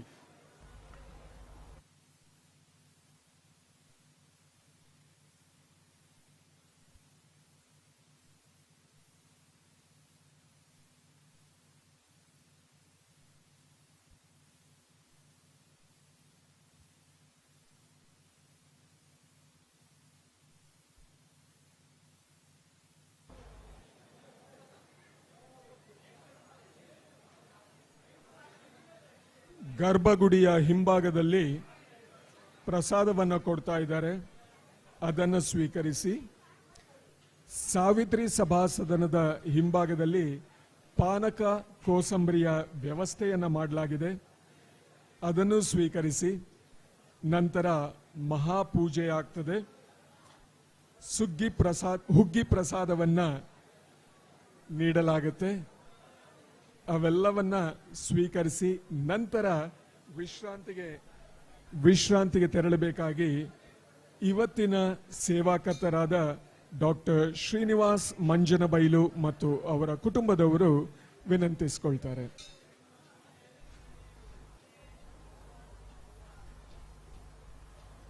ಹುಗ್ಗಿ ಪ್ರಸಾದದ ನಂತರ ಗಡದ್ದು ನಿದ್ರೆ ಮಾಡಬೇಡಿ. ಮಧ್ಯಾಹ್ನ 2:15 ಶಂಕರ ವೇದಿಕೆಯಲ್ಲಿ ಆಹ್ವಾನಿತ ಕಲಾವಿದರಿಂದ ರಾವಣ ವಧೆ ಮತ್ತು ಶ್ರೀರಾಮ ನಿಜ ಪಟ್ಟಾಭಿಷೇಕ ಪ್ರಸಂಗದ ತಾಳಮದ್ದಲೆ ಕಾರ್ಯಕ್ರಮ ಇದೆ. ಇದೊಂದು ಅಪರೂಪದ ಅದ್ಭುತ ಕಾರ್ಯಕ್ರಮ. ಮಧ್ಯಾಹ್ನ 2:15 ಶಂಕರ ವೇದಿಕೆಯಲ್ಲಿ ಭಾಗವಹಿಸಿ ಸಂಜೆ 6ರಿಂದ 8ರವರೆಗೆ ಮಹಾರಾಷ್ಟ್ರದ ಕರ್ಜತ್ನ ಶ್ರೀ ಅರುಣ್ ಗಾಂಗಲ್ ಮತ್ತು ಸ್ವರಪ್ರಿಯಾ ಪುಣೆ ಇವರಿಂದ ಮರಾಠಿ ಅಭಂಗಗಳ ಕಾರ್ಯಕ್ರಮ ಇದೆ. 8 ಗಂಟೆಯ ನಂತರ ಬೇತಾಳರಾಯನ ಆಗಮನ ದೇವಸ್ಥಾನಕ್ಕೆ ಆಗುತ್ತೆ. ಭಜನೆ ಇದೆ, ಉತ್ಸವ ಇದೆ, ಪುಷ್ಪ ರಥೋತ್ಸವ ಇದೆ. ಮುಂಜಾನೆಯ ಆನಂತರ ಪ್ರಭು ಶ್ರೀರಾಮನನ್ನ ಪಲ್ಲಕ್ಕಿಯಲ್ಲಿ ಕರೆದುಕೊಂಡು ಹೋಗಿ ಕಟ್ಟೆ ಪೂಜೆಯನ್ನು ಕೂಡ ಮಾಡಲಾಗುತ್ತೆ ಶ್ರೀ ಮಹಾಗಣಪತಿ ದೇವಸ್ಥಾನದಲ್ಲಿ.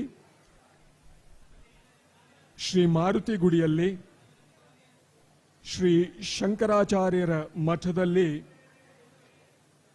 ಕಟ್ಟಪೂಜೆಯನ್ನ ಮಾಡಿ ನಂತರ ಶ್ರೀರಾಮನನ್ನ ಗರ್ಭಗುಡಿಗೆ ವಾಪಸ್ಸು ಕರೆದುಕೊಂಡು ಹೋಗಲಾಗುತ್ತೆ. ಇಡೀ ರಾತ್ರಿ ಕಾರ್ಯಕ್ರಮ ಇರುತ್ತೆ.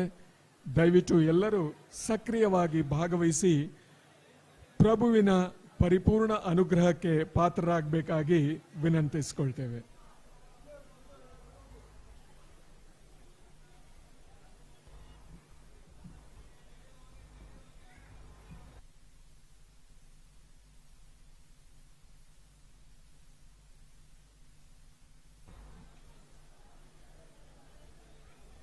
ಕಾಗದದ ತುಂಡಿನಲ್ಲಿ ಕುಂಕುಮ ಪ್ರಸಾದವನ್ನು ಕೊಡ್ತಾರೆ. ಹಣೆಗೆ ಅದನ್ನ ಹಚ್ಕೊಂಡು ಉಳಿದದ್ದನ್ನೆಲ್ಲ ಕಿಟಕಿಯ ಸಂದಿಯಲ್ಲೋ ಕಂಬದ ಬುಡದಲ್ಲೋ ಬಿಟ್ಟು ಹೋಗಬೇಡಿ. ಪ್ರಸಾದವನ್ನ ಮನೆಗೆ ತಗೊಂಡು ಹೋಗಿ. ಯಾರಿಗೆ ರಾಮೋತ್ಸವಕ್ಕೆ ಬರೋದಕ್ಕೆ ಸಾಧ್ಯ ಆಗಿಲ್ಲ, ಸ್ವತಃ ಇಲ್ಲಿ ಭಾಗವಹಿಸೋದಕ್ಕೆ ಅನಾನುಕೂಲವಾಗಿತ್ತೋ ಅವರಿಗೆ ಈ ಕುಂಕುಮ ಪ್ರಸಾದವನ್ನ ದಯವಿಟ್ಟು ತಲುಪಿಸಿ. ಪ್ರಭು ಶ್ರೀರಾಮನ ಅನುಗ್ರಹ ಅವರಿಗೆ ಕೂಡ ಸಿಕ್ಕಲಿ.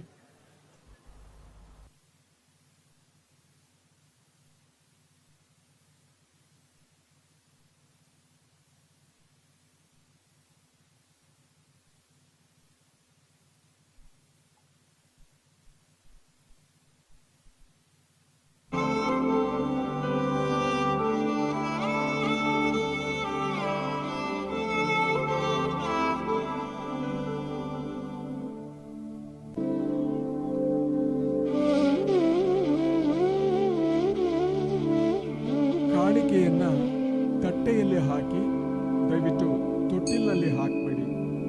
ಕಾಣಿಕೆಯನ್ನ ತೊಟ್ಟಿಲಿನಲ್ಲಿ ಹಾಕಬೇಡಿ. ಆದರೆ ತೊಟ್ಟಿಲಿನಲ್ಲಿ ಮಲಗಿ ನಿದ್ರೆ ಮಾಡ್ತಾ ಇರೋ ಪ್ರಭು ಶ್ರೀರಾಮನ ದರ್ಶನವನ್ನ ಖಂಡಿತ ಮಾಡಿ.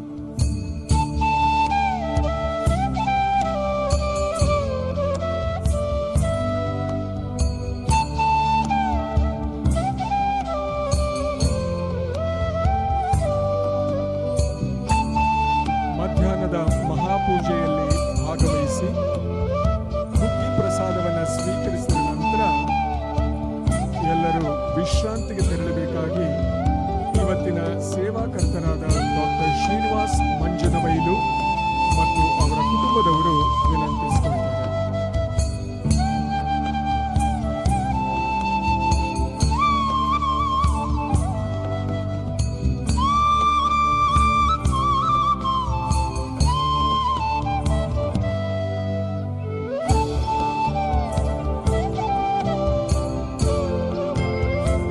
ಕುಂಕುಮ ಪ್ರಸಾದವನ್ನ ಮನೆಗೆ ತಗೊಂಡು ಹೋಗಿ ದೇವಸ್ಥಾನದಲ್ಲಿ ಯಾವುದೋ ಕಿಟಕಿಯ ಹಿಂಭಾಗದಲ್ಲೋ ಕಂಬದ ಬುಡದಲ್ಲೋ ಇಟ್ಟು ಹೋಗಬೇಡಿ.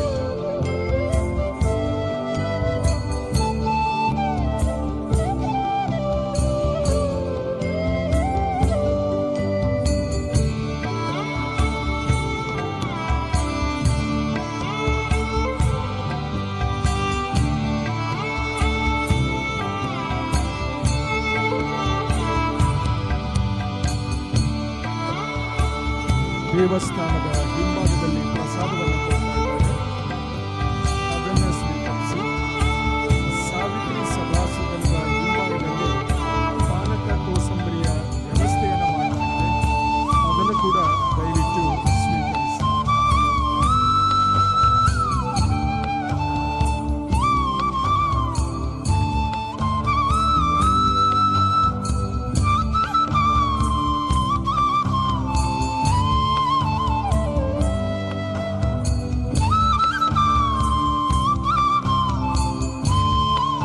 ಮಧ್ಯಾಹ್ನ ಹುಗ್ಗಿ ಪ್ರಸಾದವನ್ನ ಸ್ವೀಕರಿಸಿದ ನಂತರ ರೂಮ್ಗೆ ಹೋಗಿ ಕಡದ್ದಾಗಿ ನಿದ್ದೆ ಮಾಡಬೇಡಿ. ಸ್ವಲ್ಪ ಹೊತ್ತು ವಿಶ್ರಾಂತಿಯನ್ನ ಪಡೆಯಿರಿ. ಮಧ್ಯಾಹ್ನ 2:30ರಿಂದ ಶಂಕರ ವೇದಿಕೆಯಲ್ಲಿ ರಾವಣ ವಧೆ ಮತ್ತು ಶ್ರೀರಾಮ ನಿಜ ಪಟ್ಟಾಭಿಷೇಕ ಪ್ರಸಂಗದ ತಾಳಮದ್ದಲೆ ಕಾರ್ಯಕ್ರಮ ಇದೆ. ಡಾಕ್ಟರ್ ಪ್ರಭಾಕರ್ ಜೋಶಿ ಅವರ ಸಹಿತ ಆಹ್ವಾನಿತ ಕಲಾವಿದರಿಂದ ತಾಳಮದ್ದಲೆ ಕಾರ್ಯಕ್ರಮ ಮಧ್ಯಾಹ್ನ 2:30ರಿಂದ ಶಂಕರ ವೇದಿಕೆ. ದಯವಿಟ್ಟು ಭಾಗವಹಿಸಿ. ಸಂಜೆ 6ರಿಂದ 8ರವರೆಗೆ ಮರಾಠಿ ಅಭಂಗಳ ಕಾರ್ಯಕ್ರಮ ಮಹಾರಾಷ್ಟ್ರದ ಕರ್ಜತ್ನ ಶ್ರೀ ಅರುಣ್ ಗಾಂಗಲ್ ಮತ್ತು ಸ್ವರಪ್ರಿಯ ಪುಣೆ ಇವರಿಂದ ಸಾಂಸ್ಕೃತಿಕ ಕಾರ್ಯಕ್ರಮ, ಅದರಲ್ಲೂ ಭಾಗವಹಿಸಿ. 8:15ಕ್ಕೆ ಬೇತಾಳರಾಯನ ಆಗಮನ ದೇವಸ್ಥಾನಕ್ಕೆ ಆಗುತ್ತೆ. ತುಂಬಾನೇ ಮೋಜಿರುತ್ತೆ, ಭಕ್ತಿಭಾವ ತುಂಬುತ್ತೆ. ಅನಂತರ ಭಜನೆ, ಉತ್ಸವ, ಪುಷ್ಪರಥೋತ್ಸವ, ನಂತರ ಶ್ರೀ ಮಹಾಗಣಪತಿ ದೇವಸ್ಥಾನ, ಶ್ರೀ ಮಾರುತಿ ದೇವಸ್ಥಾನ, ಶ್ರೀ ಶಂಕರ ಮಠಗಳಿಗೆ ಪ್ರಭು ಶ್ರೀರಾಮ ಭೇಟಿ ಇತ್ತು. ಅಲ್ಲಿ ಕಟ್ಟೆ ಪೂಜೆ ನಡೆಯುತ್ತದೆ. ಎಲ್ಲವೂ ಮುಗಿದು ದಿನದ ವಿಶ್ರಾಂತಿಗೆ ನಾವು ತೆರಳುವಾಗ ಮುಂಜಾವಿನ 1:30-2 ಗಂಟೆ ಆಗಬಹುದು. ಅದುವರೆಗಿನ ಎಲ್ಲ ಕಾರ್ಯಕ್ರಮಗಳಲ್ಲಿ ಬಂಧುಗಳು ಸಕ್ರಿಯವಾಗಿ ಭಾಗವಹಿಸಿ ಪ್ರಭು ಶ್ರೀರಾಮನ ಪರಿಪೂರ್ಣ ಅನುಗ್ರಹಕ್ಕೆ ಪಾತ್ರರಾಗಬೇಕಾಗಿ ವಿನಂತಿಸಿಕೊಳ್ತೇನೆ.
ಮಧ್ಯಾಹ್ನದ ಮಹಾಪೂಜೆಯಲ್ಲಿ ಭಾಗವಹಿಸಿ ಹುಗ್ಗಿ ಪ್ರಸಾದವನ್ನು ಸ್ವೀಕರಿಸಿ ನಂತರ ವಿಶ್ರಾಂತಿಗೆ ತೆರಳಬೇಕಾಗಿ ಇವತ್ತಿನ ಸೇವಾಕರ್ತರಾದ ಡಾಕ್ಟರ್ ಶ್ರೀನಿವಾಸ್ ಮಂಜನಬೈಲು ಮತ್ತು ಅವರ ಕುಟುಂಬದವರು ವಿನಂತಿಸಿಕೊಳ್ತಾರೆ.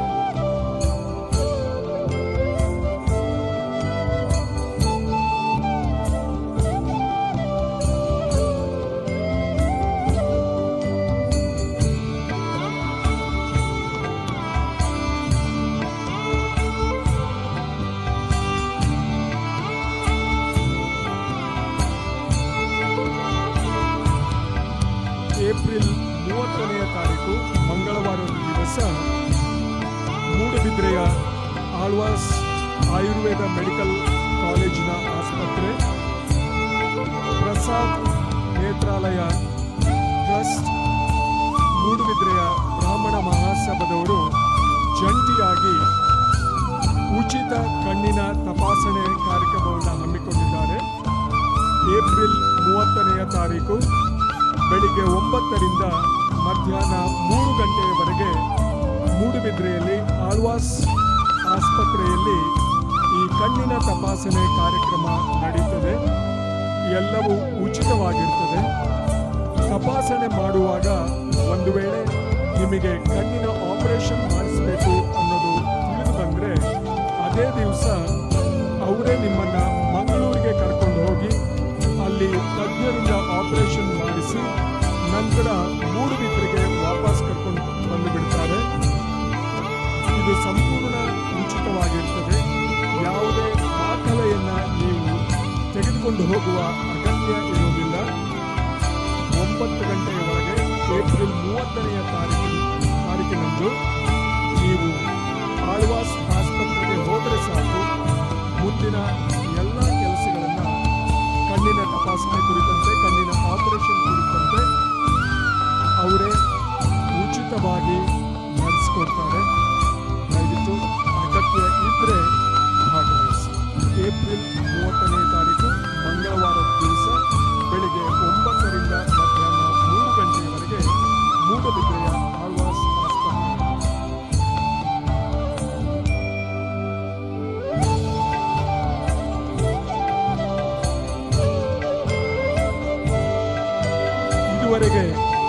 ಎಲ್ಲರೂ ನಿಧಾನವಾಗಿ ಬನ್ನಿ ನಿಧಾನವಾಗಿ ಬನ್ನಿ ಅಂತೇಳಿ ಹೇಳ್ತಾ ಇದ್ವಿ.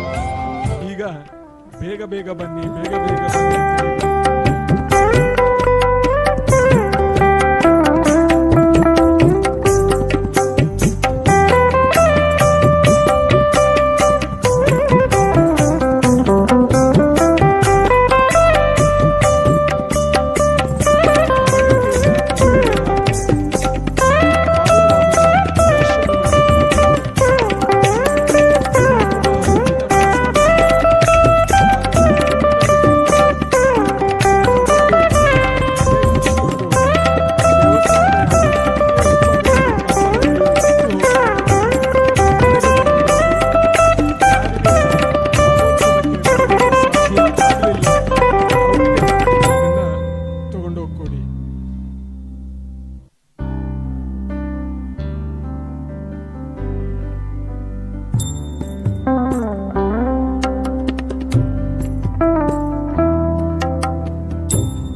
ಬರ್ರಿ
चूडामणिं सदाकारमेकं चिदानन्दरूपं मनोवागगम्यं परन्दाम रामा प्रचण्डा प्रतापा प्रभावा विभूता प्रभूतारिवीरा प्रभो रामचन्द्र बलं ते कथं वर्ण्यतेतीव बाल्ये यतो कण्डिचण्डीशकोदण्डदण्डम् दशग्रीवमुग्रं सपुत्रं समित्रं सरिदुर्गमध्यस्थरक्षो गणेशम् भवन्तं विना रामवीरो नरो वा सुरो वा मरो वा जयत्यस्तिलोक्याम् सदा राम रामेति रामामृतं ते सदा राममानन्दविष्यन्दकन्दम् दिवन्तं नमन्तं सुदन्तं हसन्तं हनुमन्तमन्तर्भजेतं नितान्तम् सदा राम रामेति रामामृतं ते सदा राममानन्दनिष्यन्दकन्दम् बिभन्नन्वहं नैव मृत्योः बिभेमि प्रसादादसादातवैव आसीता समेतैरकोदण्डभूषैः असौमित्रवन्द्यैरचण्डा प्रतापैः अलङ्केशकालैरसुग्रीवमित्रैः अरामाभिधेयैरलं दैवतैरः अवीरासनस्तैर्चिन्मुद्रिकाढ्यैः अभक्ताञ्जनेयादितत्त्वा प्रकाशैः अमन्दारमूलैरमन्दारमालैः अरामाभिधेयैरलं दैवतैरः असिन्धु प्रकोपैरवन्द्या प्रतापैः अबन्धु प्रयाणैरमन्दास्मिताडैः अदण्डा प्रवासैरखण्डा प्रबोधैः अरामाभिधेयैरलं दैवतैरः हरे राम सीतापते रावणारे ಈಗ ತೊಟ್ಟಿಲು ತೆಗೆಯುವ ಸಮಯ ಆಗ್ತಾ ಇದೆ. ದಯವಿಟ್ಟು ಇನ್ನೂ ಯಾರಾದರೂ ತೊಟ್ಟಿಲ ಕಾಣಿಕೆಯನ್ನು ಸಮರ್ಪಿಸೋರಿದ್ರೆ ದಯವಿಟ್ಟು ಕೂಡಲೇ ಬನ್ನಿ. ಈಗ ತೊಟ್ಟಿಲು ತೆಗಿತಾರೆ. ಇನ್ನು 1 ನಿಮಿಷದಲ್ಲಿ ತೊಟ್ಟಿಲನ್ನ ತೆಗಿತಾರೆ. ಯಾರಾದರೂ ತೊಟ್ಟಿಲ ಕಾಣಿಕೆಯನ್ನು ಸಮರ್ಪಿಸೋರಿದ್ರೆ ದಯವಿಟ್ಟು ಕೂಡಲೇ ಬನ್ನಿ.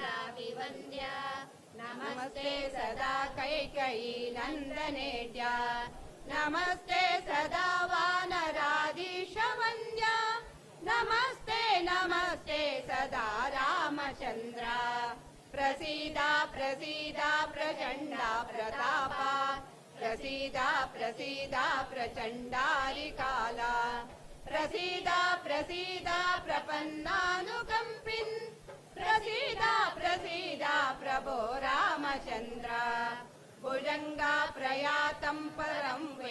सारं मुदा रामचन्द्रस्य भक्त्या च नित्यम् पठन् सन्ततं चिन्तयन् स्वान्तरङ्गे स एव स्वयं रामचन्द्रस्य धन्यः स एव स्वयं रामचन्द्रस्य धन्यः स एव स्वयं रामचन्द्रस्य धन्यः इति श्रीशङ्कराचार्य विरचितं श्रीरामभुजङ्गप्रयात स्तोत्रं सम्पूर्णम्. ಬ್ರಹ್ಮಾನಂದ ಸದನದ ಲೋಕಾರ್ಪಣೆಗೆ ಬಂದ ಶೃಂಗೇರಿ ಶ್ರೀಗಳವರು ಸಮಾಜದವರೆಲ್ಲ, ಅಶ್ವತ್ಥಪುರ ಸಮಾಜದವರೆಲ್ಲ ಶಂಕರಾಚಾರ್ಯ ವಿರಚಿತ ಶ್ರೀ ಭುಜಂಗ ಪ್ರಯಾತ ಸ್ತೋತ್ರವನ್ನ ಹೇಳ್ತಾ ಇರಬೇಕು, ಮನೆಯಲ್ಲಿ ಕೂಡ ಅದರ ಪಠಣ ಮಾಡಬೇಕು ಅಂತೇಳಿ ಅಪ್ಪಣೆಯನ್ನ ನೀಡಿದ್ರು.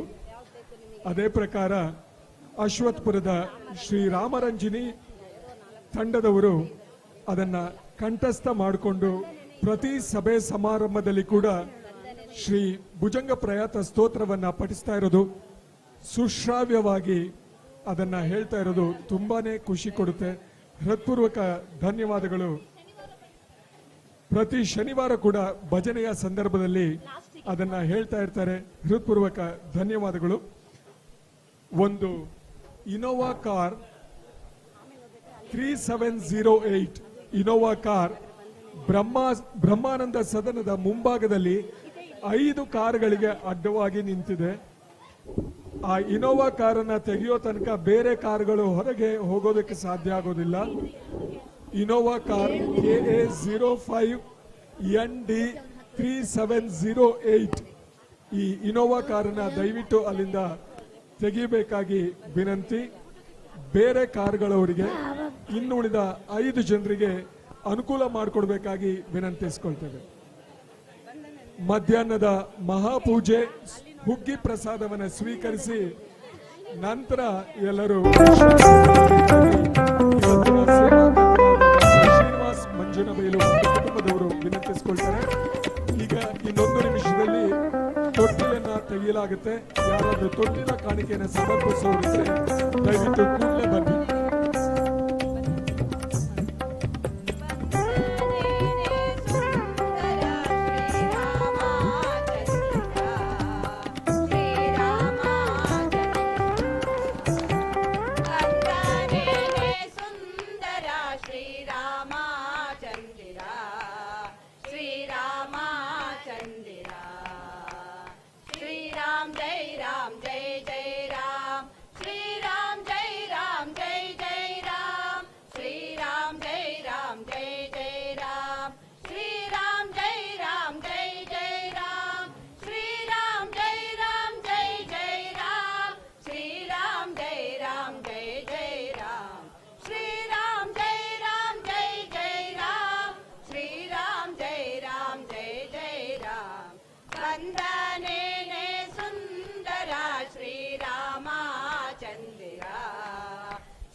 ಬಲಿವತ್ಸದಾರನೋ ಶ್ರಿತಜನೋದಾರನೋ ಸಿರಿವತ್ಸದಾರನೋ ಶ್ರಿತಜನೋದಾರನೋ ಮಾನಸುಂದರನೋ ಮಾಮನೋಹರನೋ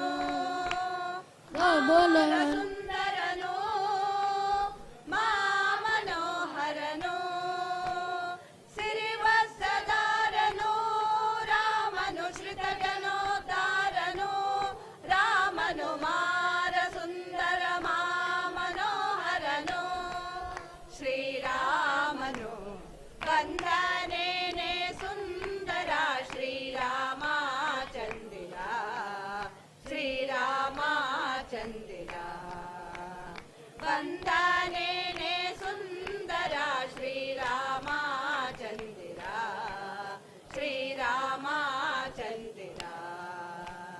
ಶ್ರೀರಾಮ್ ಜೈ ರಾಮ್ ಜೈ ಜೈ ರಾಮ್ ಶ್ರೀರಾಮ್ ಜೈ ರಾಮ್ ಜೈ ಜೈ ರಾಮ್ ಶ್ರೀರಾಮ್ ಜೈ ರಾಮ್ ಜೈ ಜೈ ರಾಮ್ ಶ್ರೀರಾಮ್ ಜೈ ರಾಮ್ ಜೈ ಜೈ ರಾಮ್ ಶ್ರೀರಾಮ್ ಜೈ ರಾಮ್ ಜೈ ಜೈ ರಾಮ್ ಶ್ರೀರಾಮ್ ಜೈ ರಾಮ್ ಜೈ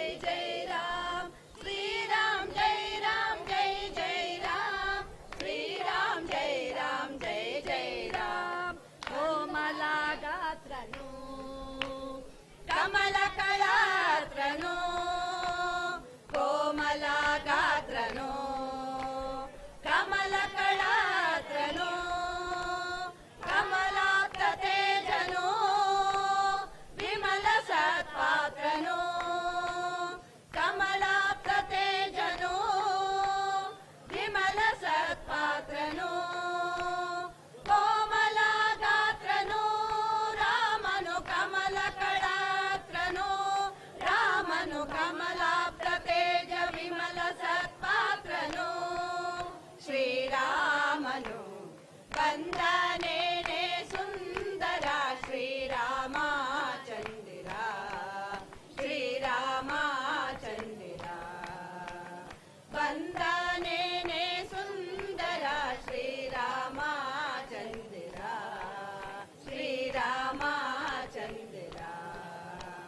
श्रीराम जय राम जय जय राम श्रीराम जय राम जय जय राम श्रीराम जय राम जय जय राम श्रीराम जय राम जय जय राम श्रीराम जय राम जय जय राम श्रीराम जय राम जय जय राम श्रीराम जय राम जय जय राम श्रीराम जय राम जय जय राम वंदनेने सुंदर श्रीरामचंद्र श्रीरामचंद्र सासिरा नामनो बासुरावदननो सासिरा नामनो बासुरावदननो ईशवंदितनो शेषविठलनो ईशवंदितनो शेषविठलनो सासिरा नामनो रामनु बासुरावदननो रामनु ईशवंदित शेषविठलनो श्रीरामनु वंदनेने सुंदर श्रीरामचंद्र श्रीरामचंद्र वंदनेने सुंदर श्रीरामचंद्र श्रीरामचंद्र श्रीराम जय राम जय जय राम श्रीराम जय राम जय जय राम श्रीराम जय राम जय जय राम श्रीराम जय राम जय जय राम श्रीराम जय राम जय जय राम श्रीराम जय राम जय जय राम श्रीराम जय राम जय जय राम श्रीराम जय राम जय जय राम वंदनेने सुंदर श्रीरामचंद्र श्रीरामचंद्र वंदनेने सुंदर श्रीरामचंद्र श्रीरामचंद्र श्रीरामचंद्र श्रीरामचंद्र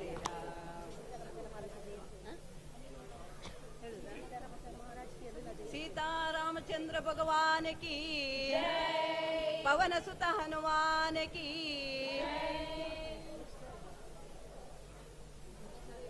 ಅಲ್ಲಿ ಹೇಳುದಾ ಅಲ್ಲ ಅಲ್ಲಿ ನೋಡೋಣ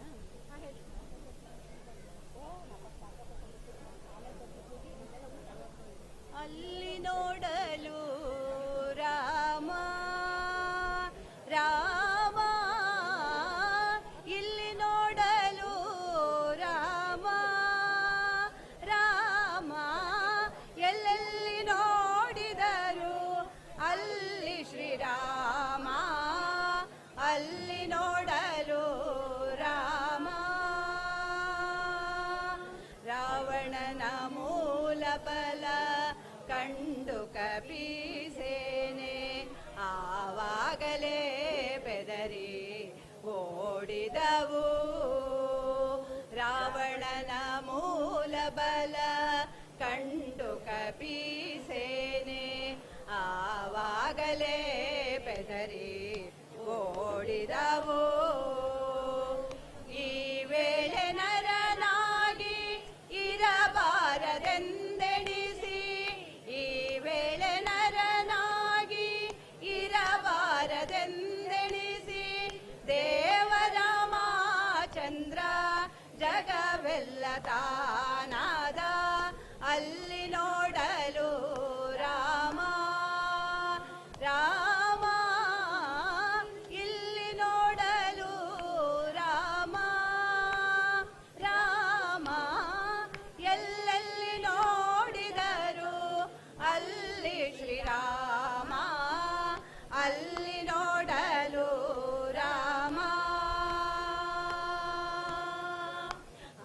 ಅವನಿಗೆ ಇವ ರಾಮ ಇವನಿಗೆ ಅವ ರಾಮ ಅವನಿಗೆ ಇವ ರಾಮ ಇವನಿಗೆ ಅವ ರಾಮ ಅವನಿಯೊಳಿ ಪರಿ ರೂಪ ಉಂಟೆ ಅವನಿಯೊಳಿ ಪರಿ ರೂಪ ಉಂಟೆ ಲವ ಮಾತ್ರದಿ ಅಸುರ ದುರುಳರೆಲ್ಲರೂ ಲವ ಮಾತ್ರದಿ ಅಸುರ ದುರುಳರೆಲ್ಲರೂ ಅವರವರ್ ಹೊಡೆದಾಡಿ ಹತರಾಗಿ ಹೋದರು ಅಲ್ಲಿ ನೋಡಲು ರಾಮ ರಾಮ ಇಲ್ಲಿ ನೋಡಲು ರಾಮ ಎಲ್ಲೆಲ್ಲಿ ನೋಡಿದರು ಅಲ್ಲಿ ಶ್ರೀರಾಮ ಅಲ್ಲಿ ನೋಡಲು ರಾಮ ಹನುಮನಾದಿ ಸಾಧು ಜನರು ಅಪ್ಪಿಕೊಂಡು ಕುಣಿದಾಡಿದರು ಹರುಷದಿಂದ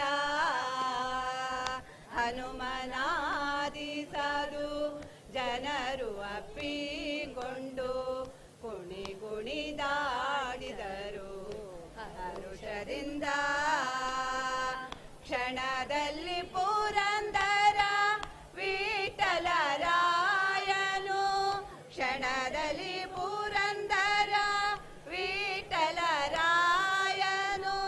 ಕೊನೆಗೊಡೆಯನು ತಾನೊಬ್ಬನಾಗಿ ನಿಂತ ಕೊನೆಗೊಡೆಯನು ತಾನೊಬ್ಬನಾಗಿ ನಿಂತ ಅಲ್ಲಿ ನೋಡಲು ರಾಮ ರಾಮ ಇಲ್ಲಿ ನೋಡಲು ರಾಮ ರಾಮ ಎಲ್ಲೆಲ್ಲಿ ನೋಡಿದರು ಅಲ್ಲಿ ಶ್ರೀರಾಮ ಅಲ್ಲಿ ನೋಡಲು ರಾಮ ಇಲ್ಲಿ ನೋಡಲು ರಾಮ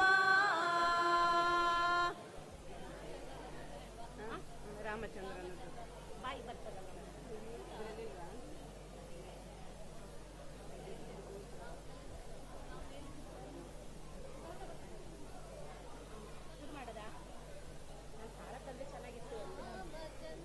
ಚಂದ್ರನದೂತ ಶ್ರೀ ರಘು ರಾಮಚಂದ್ರನದೂತ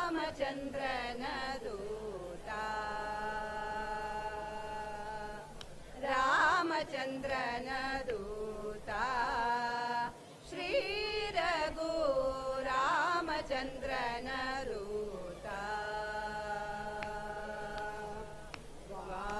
ವಾಯುನಂದನ ಮಾಯಾ ಭಂಜನ ವಾಯುನಂದನ ಮಾಯಾ ಭಂಜನ ಬಾಲವಮನ ರೂಪ ಮಾರುತಿ ಬಾಲವಮನ ರೂಪ ರಾಮಚಂದ್ರನ ದೂತ ಶ್ರೀ ರಘು ರಾಮಚಂದ್ರನ ದೂತ ಜನಿಸಿದಾಕ್ಷಣ ಜನನಿಗೆ ನಮಿಸಿ ಜನಕನ ವೇಗದಿ ಗಗನಕ್ಕೆ ಹಾರಿದೆ ಜನಿಸಿದಾಕ್ಷಣ ಜನನಿಗೆ ನಮಿಸಿ ಜನಕನ ವೇಗದಿ ಗಗನಕ್ಕೆ ಹಾರಿದೆ ಗಣ ಮಹಿಮನು ನೀನು ಮಾರುತಿ ಗಣ ಮಹಿಮನು ನೀನು ರಾಮಚಂದ್ರನ ದೂತ ಶ್ರೀ ರಘು ರಾಮಚಂದ್ರನ ದೂತ ಭಾನುನಂದನ ಸಖನೀನಾಗಿ ಸಾನುರಾಗದಿ ರಾಮನ ಪಾಡಿದೆ ಭಾನುನಂದನ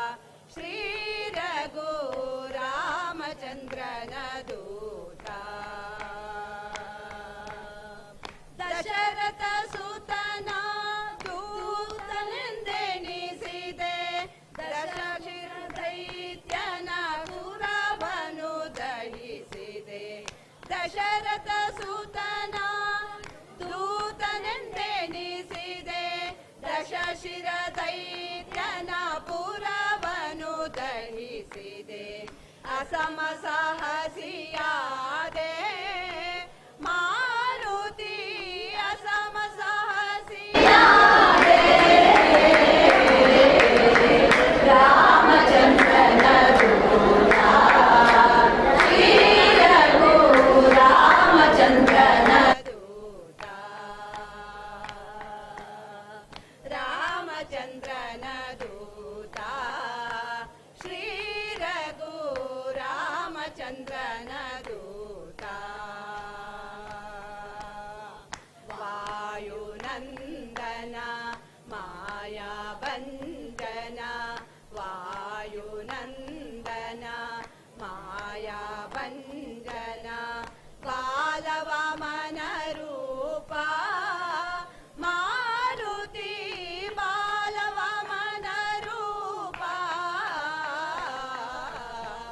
रामचंद्रन दूता श्री रघु रामचंद्रन दूता श्री रघु रामचंद्रन दूता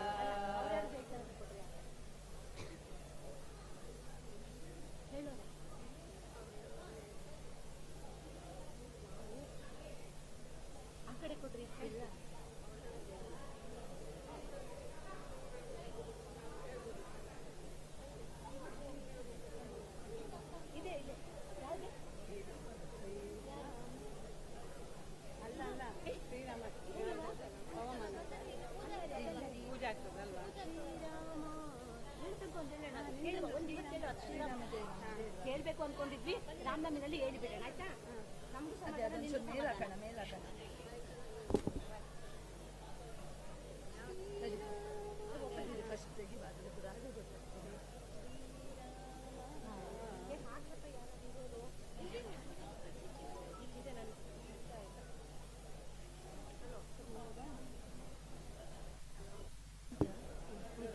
ಶ್ರೀರಾಮ ರಘುರಾಮ ಸೀತಾರಾಮ ನಿನ್ನ ಶುಭ ನಾಮ ಹಗಲೋ ಇರುಳೋ ಜಪಿಸುವೆ ಮನಸಾರೆ ನಾ ಕೊಂಡಾಡುವೆ ಶ್ರೀರಾಮ ರಘುರಾಮ ಸೀತಾರಾಮ ಶ್ರೀರಾಮ ರಘುರಾಮ ಸೀತಾರಾಮ ನಿನ್ನ ಶುಭ ನಾಮ ಹಗಲು ಇರುಳು ಜಪಿಸುವೆ ಮನಸಾರೆ ನಾ ಕೊಂಡಾಡುವೆ ಶ್ರೀರಾಮ ರಘುರಾಮ ಸೀತಾರಾಮ ಸೂರ್ಯವಂಶದಿ ನೀ ಜನಿಸಿ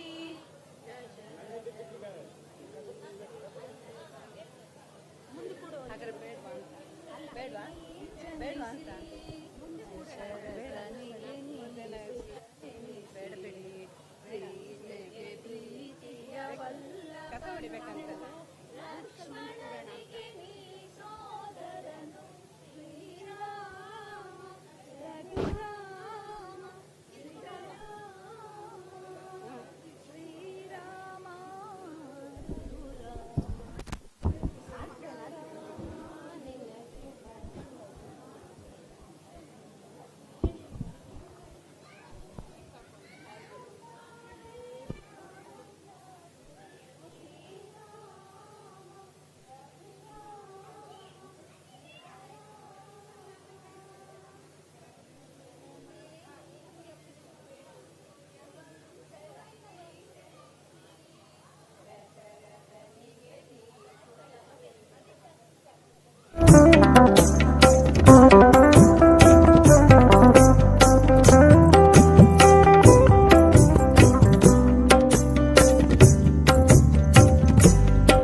ಹಾಗೆ, ವಿಭೀಷಣ ನನಗೆ ಶತ್ರುವಿನ ಹಾಗೆ. ಅವನು ಹೇಳಿದ್ದಾನೆ. ಆ ಕಾಲದಲ್ಲಿ ಅವರೆಲ್ಲರೂ ಆಡಿದಂತಹ ಮಾತುಗಳು ತನಗೆ ಅರ್ಹ ಅಲ್ಲ ಎನ್ನುವ ಹಾಗೆ ತಾವು ಹೌದು. ಧಿಕ್ಕರಿಸಿ ಹೋದವು. ಹೌದು. ಅಂತಹ ತಾವು ಈ ಕಾಲದಲ್ಲಿ ಈ ರೀತಿಯಾಗಿ ತೆರನಾಗಿ ಮರುಗುತ್ತೀರಿ ಅಂತಾದ್ರೆ ಯಾಕೆ ಸ್ವಾಮಿ? ಮುಂದೇನು ಅಲ್ವಾ ಹೌದು. ಮಂಡೋದರಿ, ಒಂದು ಸತ್ಯ ಹಲವರು ಹೇಳಿದ್ದು ಕಣ್ಣ ಮುಂದೆ ಹೌದು ಅಂತ ಆದ್ರೆ, ಮಾಲ್ಯವಂತ ಹೇಳಿದ್ರು, ನಮ್ಮ ಅಮ್ಮ ಹೇಳಿದ್ರು, ಕ್ಷಿತಿಜೇನು ಬಿಡವೇಳ್ದ ಜನನೀಯ ನಡಿಗೆ ನಾವು ಉತ್ತರ ಕೊಡಲಿಲ್ಲ, ಕತಿಗೊಂಡದ್ದು ಮಾತ್ರ. ನನ್ನ ತಮ್ಮನೂ ಹೇಳಿದ, ಈಗ ಹೋಗಿ ಅಲ್ಲಿ ಸೇರಿದ್ದಾನೆ. ಎಷ್ಟು ಕಾಲದಿಂದ ಈ ಸಿಂಹಾಸನಕ್ಕೆ ಕಣ್ಣಿಟ್ಟಿದ್ದಾನೋ ಗೊತ್ತಿಲ್ಲ. ನೀನು ಒಪ್ಪುತ್ತೀಯೇ ಇಲ್ವೋ? ನಿನಗೆ ಅವ ಬರೇ ಮಗು, ನನಗಾಗಲ್ಲ. ನನಗೆ ಸಹೋದರನಾಗಿದ್ದವ ದಯಾದಿಯಾಗಿ ಕಂಡಿದ್ದಾನೆ. ಇಷ್ಟೆಲ್ಲ ಹೇಳಿದವರು ಸತ್ಯವಾದ ಮತ್ತು ಉಳಿದ ಸುಖವನ್ನು ಉಳಿಸಿಕೊಳ್ಳಬೇಕು, ಸಂಪತ್ತನ್ನು ರಕ್ಷಿಸಬೇಕು. ನಮ್ಮೆಲ್ಲ ಸಮಸ್ಯೆಗಳು ಬಗೆಹರಿದೀತು ಅಂತ ಕಳ್ಕೊಂಡದಕ್ಕಲ್ವಾ ಈ ಚತುರಂಗ ಸೇನೆ.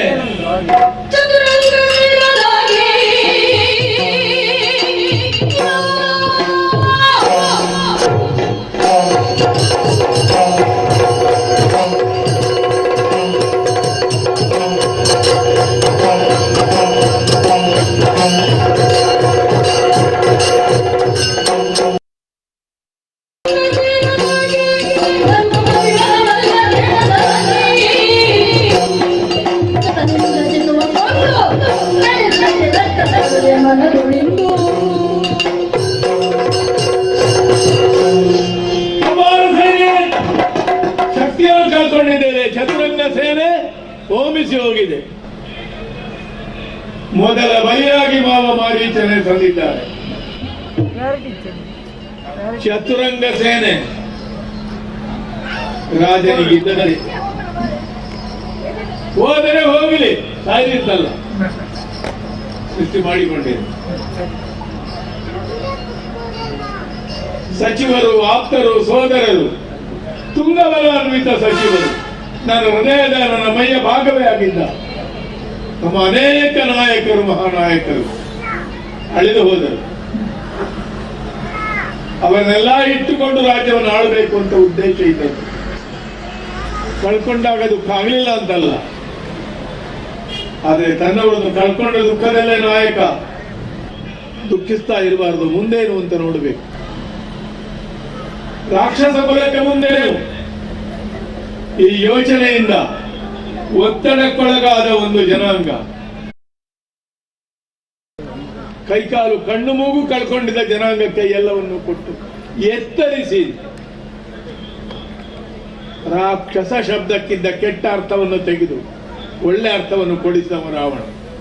ಸಾಧನ ರಾಕ್ಷಸ, ಶಾಸ್ತ್ರ ರಾಕ್ಷಸ, ಒಳ್ಳೆ ಬುದ್ಧಿವಂತನಾದ ಮಂತ್ರಿ ಇದ್ರು ಹೇಳ್ತಾರಂತಲ್ಲ, ಅಮಾತ್ಯ ರಾಕ್ಷಸ. ವಿದ್ವತ್ ರಾಕ್ಷಸ, ದುಷ್ಟ ಅಂತ ಅರ್ಥ. ವಿದ್ವತ್ ರಾಕ್ಷಸ, ಸಂಗೀತ ರಾಕ್ಷಸ ಅಂತ ಹೇಳ್ತಾರೆ. ಕರ್ಕಶ ಅಂತ ಅರ್ಥ ಅಲ್ಲ, ಮಹಾಸಾಧಕ ಅಂತ. ಹಾಗಿದ್ದವ ಈಗ ಕಳ್ಕೊಂಡದ್ರಿಂದ ಅದಕ್ಕಾಗಿ ಕಣ್ಣೀರು ಹಾಕ್ತಾನೆ. ಅಲ್ವೇ ಅಲ್ಲ. ಅದನ್ನು ಪುನಃ ಪಡೆದೇನು. ಆದರೆ ಮಂಡೋದರಿ, ಒಂದು ವಿಷಯಕ್ಕೆ ನಾನು ನಿರುತ್ತರನಾಗಿದೆ. ಲಕ್ಷ ಕೋಟಿ ಸಂಖ್ಯೆಯ ಚತುರಂಗವನ್ನು ಪಡೆಯಬಹುದು, ಮಹಾಭಟರನ್ನು ಪಡೆಯಬಹುದು. ಸುಟ್ಟು ಹೋದ ಸ್ವರ್ಣಲಂಕೆ 3 ದಿನದಲ್ಲಿ ಪುನಃ ನಿರ್ಮಾಣ ಆಗಿದೆ. ಆದರೆ ಒಂದು ನಾನು ಕಳ್ಕೊಂಡಿದ್ದೇನೆ, ಅದನ್ನು ಮತ್ತೆ ಪಡೆಯುವುದಕ್ಕಿಲ್ಲ. ಇನ್ನು ಮುಂದೆ ಕ್ಷಮೆ ಕೇಳಬೇಕಾದ, ಕ್ಷಮೆ ಕೇಳಿದರೂ ಕ್ಷಮೆ ಸಿಕ್ಕದ ಮಹಾಪರಾಧ. ನಾನು ಮಾಡಿದ್ದು ಸೀತೆಯನ್ನು ತಂದದಲ್ಲ. ನಿನ್ನನ್ನು ಮದುವೆ ಆದ ಮೇಲೂ ಬೇರೆಯವರನ್ನು ತರಲಿಲ್ವ? ನಾನು ಮದುವೆ ಆಗಲಿಲ್ವ? ನೀನು ಆಕ್ಷೇಪಿಸಿದವಳ. ಆದರೆ ಆ ಯಾವ ಸೃಷ್ಟಿ ನಿನ್ನ ಮೂಲಕ ಆಯಿತ ಮಯಜಾತೆ ಆದ ನಿನ್ನ ಮೂಲಕ ಅದು ಪರಿಪೂರ್ಣ ಘನಾದ. ಹುಟ್ಟುವಾಗಲೇ ಆ ಸ್ವರ, ಇಂದ್ರಾಣಿ ಎನಿಸಿದ. ಇದು ಇಲ್ಲಿ ಹುಟ್ಟಿದ, ಇಲ್ಲಿ ಗೋಡೆ ಹಿಡಿದ, ಇಲ್ಲಿ ಅಂಬೆಗಾಲಿಕ್ಕಿದ. ನಾನು ನೀನು ಒಟ್ಟಾಗಿ ಚಿಲ್ಲದ ತೊಟ್ಟಿಲಲ್ಲಿ, ವಜ್ರದ ಸಂಕಲೆಯಲ್ಲಿ ಅವನನ್ನು ತೂಗುವಾಗ ಕೈಲಾಸವನ್ನೆತ್ತಿದಂತಹ ರಾವಣನ ಕೈ ಅಲ್ಲಿ ಆಯಾಸ ಆಗಲಿಲ್ಲ, ಬಚ್ಚಲಿಲ್ಲ. ಇಲ್ಲಿ ಕೈ ಸೋಲ್ತಿತ್ತು. ಚಿಂತೆಯೇ ಕಲೆಜೀಯ ರಿಪುಕುಲದಂತ ಕಣತಾನಿಗಳು. ಅವನ ಆಶ್ವಾಸನೆ ಕೊಟ್ಟಲ್ಲಿಗೆ ವಿಕ್ರಮಕ್ಕೆ, ಪ್ರಭುತ್ವಕ್ಕೆ, ವಜ್ರ ಶಕ್ತಿಗೆ ಅಧಿಷ್ಠಾತ್ರವಾಗಿ ಕೇತನವಾಗಿದ್ದ ಇಂದ್ರನನ್ನೇ, ಅದಕ್ಕಾಗಿ ಸೈನ್ಯದ ಮಧ್ಯದಲ್ಲಿ ಇಂದ್ರ ಮುಂದೆ ಸೋತಾಗ ಬೆಲೆ ಮಾಡಿದ್ದಾನೆ. ಏನು ಮಾಡ್ತಾನೆ ಮಗನ ಕಳ್ಕೊಂಡಿದೆ, ಮೋಸ ಮಾಡಿದ್ರು. ಯಜ್ಞ ವಂಶಗಳು ಅಂತ ನಮ್ಮನ್ನ ಹೇಳುದು. ಅವನ ಯಜ್ಞ ಮುಗಿಬೇಕಿತ್ತು ನಿಕುಂಬಳೆಯಲ್ಲಿ. ಬರುವ ರಥಾಧಿಕಾರಿಗಳು ಎಲ್ಲವನ್ನೂ ನಾನು ಪಡೆಯುತ್ತಿದ್ದೆ. ರಾಮಲಕ್ಷ್ಮಣರಿಗೆ ಬುದ್ಧಿಯನ್ನು ಕಲಿಯುತ್ತಿದ್ದೆ. ಈಗ ಇಂದ್ರಜಿತ್ತವನ್ನು ಕಳ್ಕೊಂಡ ಮೇಲೆ ಶರಣಾಗತಿಯ ಇನ್ನು ಉಳಿಯುವುದೊಂದೇ. ರಾಮ ಲಕ್ಷ್ಮಣರಿದ್ದಾರಲ್ಲ,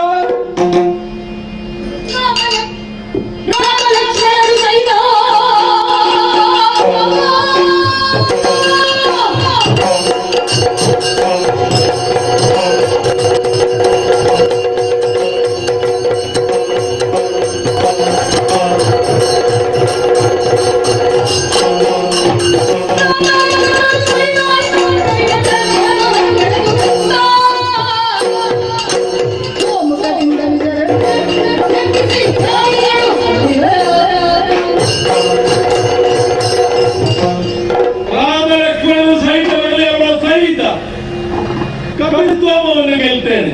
ರಾವಣ ಬದುಕಿಟ್ಟು ಕಾಲ ರಾಮ ಪುನಃ ಅಯೋಧ್ಯೆ ಪ್ರವೇಶ ಮಾಡಿ ಅಲ್ಲಿ ಸ್ಥಾಪನೆ ಆಗ್ತಾನೆ ಅಂತ ಕನಸು ಕಾಣಬೇಡಿ ಯಾರು ಕೂಡ. ರಾವಣ ಇದ್ದಷ್ಟು ಕಾಲ ಸಾಧ್ಯ ಇಲ್ಲ. ಪುನಃ ರಾಮನಿಗೆ ಅಯೋಧ್ಯೆ ಇಲ್ಲ, ರಾಮನಿಗೆ ಮಂದಿರವೂ ಇಲ್ಲ, ಹೆಂಡತಿಯೂ ಇಲ್ಲ.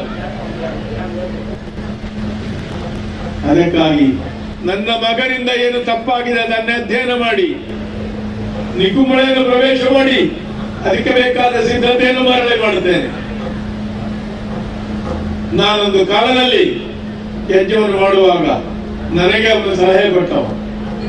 ನಾರಾಯಣ ಮಂತ್ರ ರೂಪದಲ್ಲಿ ನಮಗೆ ವಜ್ರ ಅಲ್ಲ, ವಿಷ್ಣುವಿನ ಮೇಲೆ ನಾರಾಯಣನ ಮೇಲೆ ನಿನಗೇನು ವೈರೈದು ಅದನ್ನು ತೀರಿಸಿಕೋ. ಆದರೆ ಯಜ್ಞ ಮುಖದಲ್ಲಿ ಪಕ್ಷಪಾತ ಮಾಡಬಾರದು, ಆರಣವನ್ನು ತೀರಿಸುವುದಕ್ಕುಂಟು. ಹೋಮ ಮುಖದಿಂದ ಎಬ್ಬಿಸಿ ಕಳ್ಕೊಂಡ ಎಲ್ಲರೂ ಬರುವ ಹಾಗೆ ಮಾಡುತ್ತೇನೆ. ಇವತ್ತು ರಾವಣನಲ್ಲಿ ಉಂಟು, ಆ ವಿದ್ಯೆ ಉಂಟು, ಆ ಮಾಯೆ ಉಂಟು. ಇನ್ನು ಹೋಗಿ ಶರಣಾದ್ರೆ ಲೋಕ ಏನಿರ್ತದೆ, ಇಷ್ಟು ಜನ ಸಾಯ್ಲಿಕ್ಕೆ ಕಾಯ್ತಾ ಇದ್ದಾರೆ. ರಾವಣ ಅವರನ್ನೇ ಇವನೇ ಕೊಲ್ಬೋದಿತ್ತಲ್ಲ. ಈಗ ಮಾಡಿದ ಸಿದ್ಧತೆಯೇ ಸರಿ. ಏನು ದೋಷ ಉಂಟಿದ್ರಲ್ಲಿ? ಗಳಿಸಿದ್ದನ್ನು ಮತ್ತೆ ಪಡೆಯುವುದಕ್ಕೆ ಹೌದು, ಅಸಾಧ್ಯವಾದುದನ್ನು ಕಳೆದುಕೊಂಡಾಗಿದೆ. ಹೌದು ಸ್ವಾಮಿ, ಹೆತ್ತ ಕರು ಉರಿಯುತ್ತದೆ, ಹಾಗೆಂತ ಉರಿಯ ಶಮನಕ್ಕೆ ಮತ್ತೆ ಉರಿಯೇ ಸ್ವಾಮಿ. ಒಂದು ಹೆಣ್ಣು ಸ್ವಾಮಿ ತಾನು ಮಾಡಿದ ತಪ್ಪಿಗೆ ಶಿಕ್ಷೆಯಾಗಿ ಬಂದಂತಹ ಉರಿ ಊರನ್ನೇ ಸುಡುವ ಉರಿಯಾಯಿತಲ್ಲ ಪ್ರಭು. ಅರ್ಥ ಆಗಲಿಲ್ಲ. ಸರಿಯಾಗಿ ಒಮ್ಮೆ ಆಲೋಚಿಸಿದ್ರೆ ಎಲ್ಲಿ ಉಂಟು ದೋಷ? ದೋಷಿ ಯಾರು ಗೊತ್ತು? ಯಾರು?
ಹೇಳಬೇಕಾದದ್ದಿಲ್ಲ.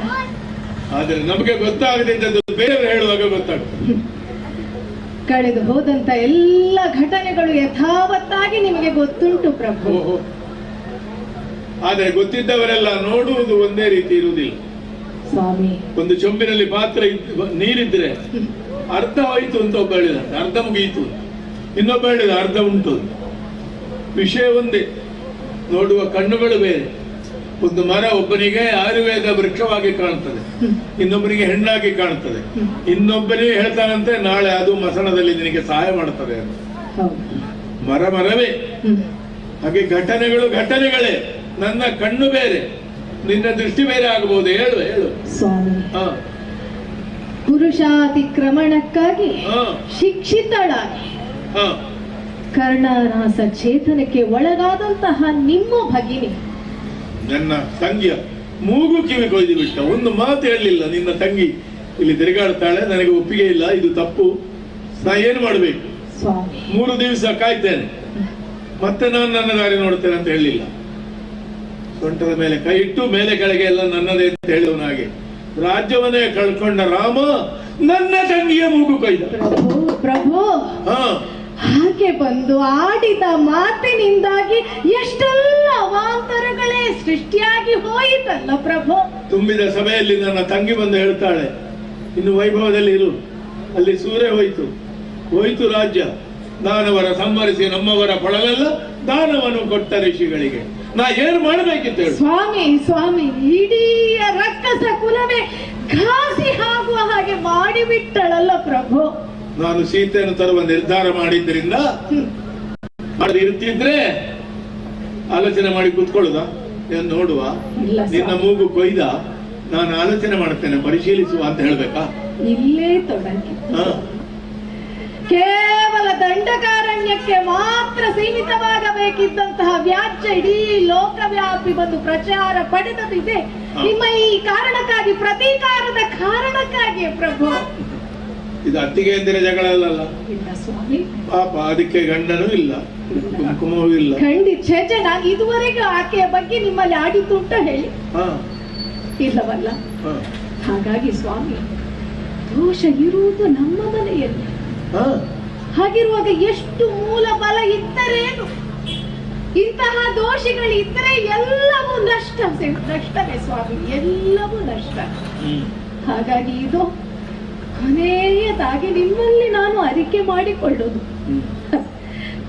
ಇಂದ್ರಾರಿಯಂತಹ ಮಗನನ್ನು ಕಳಕೊಂಡ ಮೇಲಾದ್ರೂ ನಾವು ಬದಲಾಗಬೇಕು ಪ್ರಭು, ನಾವು ಬದಲಾಗಬೇಕು. ದೋಷಿ ನನ್ನಯ ಭಗಿನಿ ರಕ್ಕಸ ಕುಲ ಘಾಸಿಗೈದಳು ತರುಣ, ಏಸು ಕೀರ್ತಿಗಳು ಬಂತು. ಇದೆಲ್ಲ ಮಾಡಿದಲ್ಲಿ ಏನು ಬಂತು?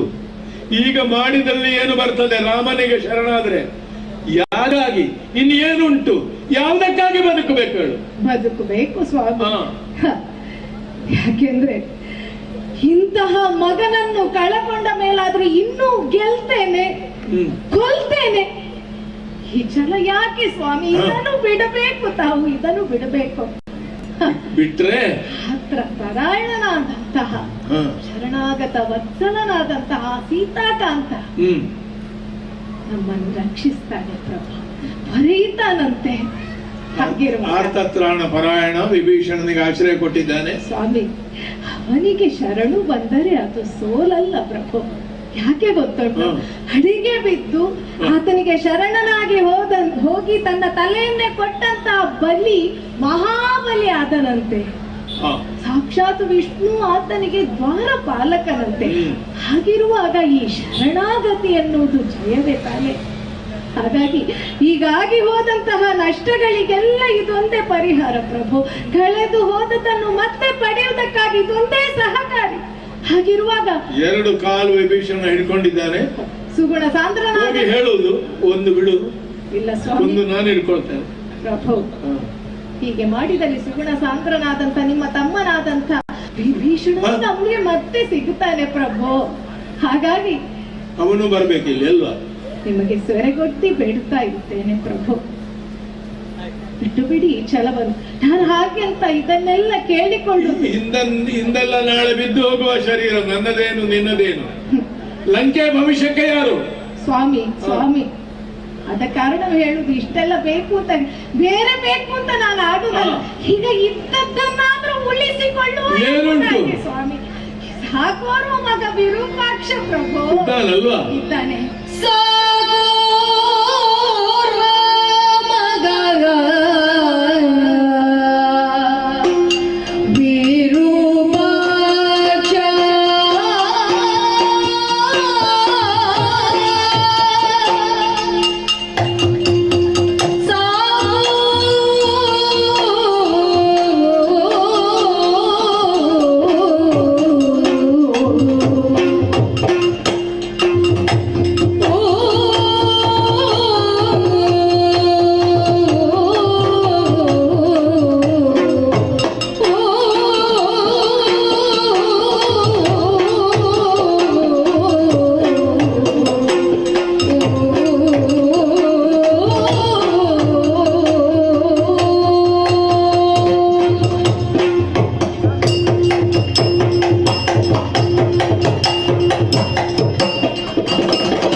ಏನಾಗಿದೆ ಅಂತ ಕೇಳಿದ್ರೆ, ತೊಟ್ಟಿಲನ್ನು ತೂಗುವಂತಹ ಕೈಗಳ ಸಂಖ್ಯೆಗಿಂತ ಸ್ಮಶಾನದಲ್ಲಿ ದೀಪ ಹಚ್ಚುವವರ ಸಂಖ್ಯೆ ಹೆಚ್ಚಾಗತೊಡಗಿದೆ ಪ್ರಭು.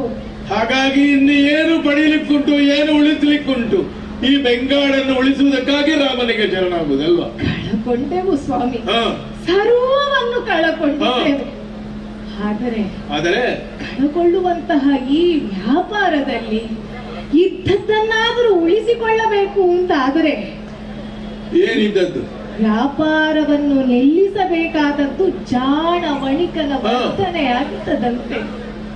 ಹಾಗಾಗಿ ಸ್ವಾಮಿ, ಇಂದ್ರಾರಿಯಂತಹ ಮಗನನ್ನು ಕಳಕೊಂಡಂತಹ ಹತಭಾಗ್ಯ ತಾಯಿಯಾಗಿ ನಿಮ್ಮಲ್ಲಿ ಬೇಡಿಕೊಳ್ಳುತ್ತಾ ಇದ್ದೇನೆ ಪ್ರಭು, ಬೇಡಿಕೊಳ್ಳುತ್ತಾ ಇದ್ದೇನೆ. ಯಾಕೆ ಅಂತ ಹೇಳಿದ್ರೆ, ಸಾಯುವುದಕ್ಕೆ ಹೊರಟಂತಹ ಮಗನನ್ನು ಉಳಿಸಿಕೊಳ್ಳಲಿಕ್ಕಾಗಲಿಲ್ಲ ನನ್ನ ಕೈಯಲ್ಲಿ. ಆದರೆ ಸ್ವಾಮಿ, ಇದೀಗ ಉಳಿದಿರುವಂತಹ ಒಬ್ಬ ಮಗನನ್ನಾದರೂ ಉಳಿಸಿಕೊಳ್ಳುವ ಪ್ರಭು, ಸಾಕುವ ಪ್ರಭು, ಆತನನ್ನೇ ಸಾಕುವ.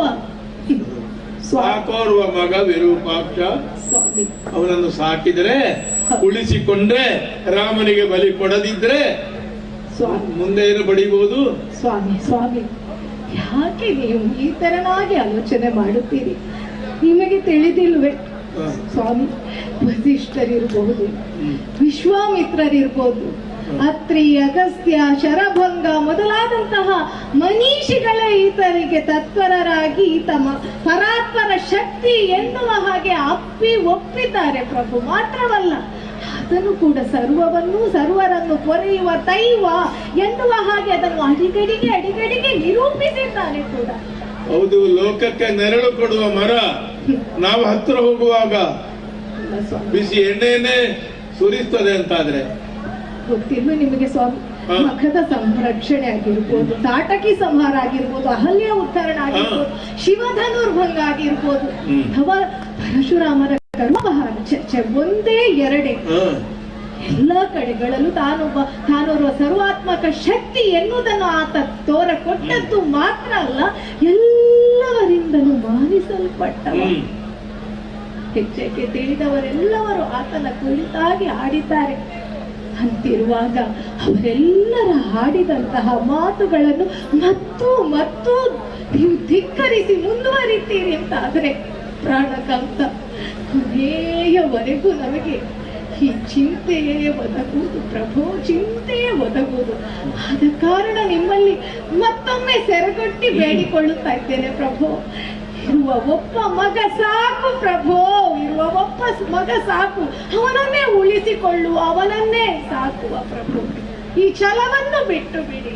ಇದ್ದರೆ ಬೇಕಾದ ಸುಖಗಳನ್ನು ಪಡೆಯಬಹುದು.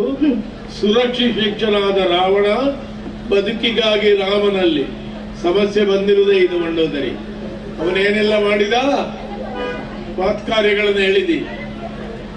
ರಾವಣ ಏನು, ರಾವಣ ಎಷ್ಟು ಲೋಕ ವಿಶ್ರುತವಾಗಿದೆ. ಹರ ಪಿತಾಮ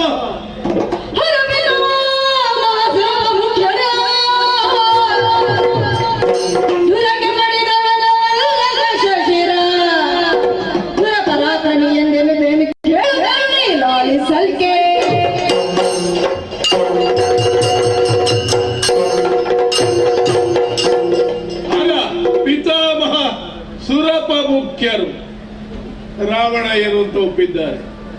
ರಾವಣನಿಗೆ ನಷ್ಟ ಅಂತಿಲ್ಲ.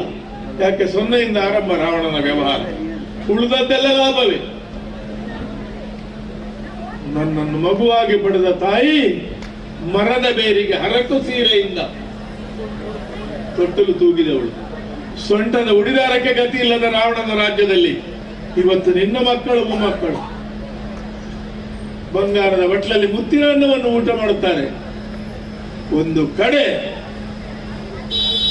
ವಿಧಿಯ ವಿಕೋಪವೋ, ನೀನೇ ಹೇಳಿದ ಹಾಗೆ ದೋಷಿ ನನ್ನಯ ಭಗಿನಿ ಆಗಲಿ, ಮಾಡಿದ ನಿರ್ಧಾರ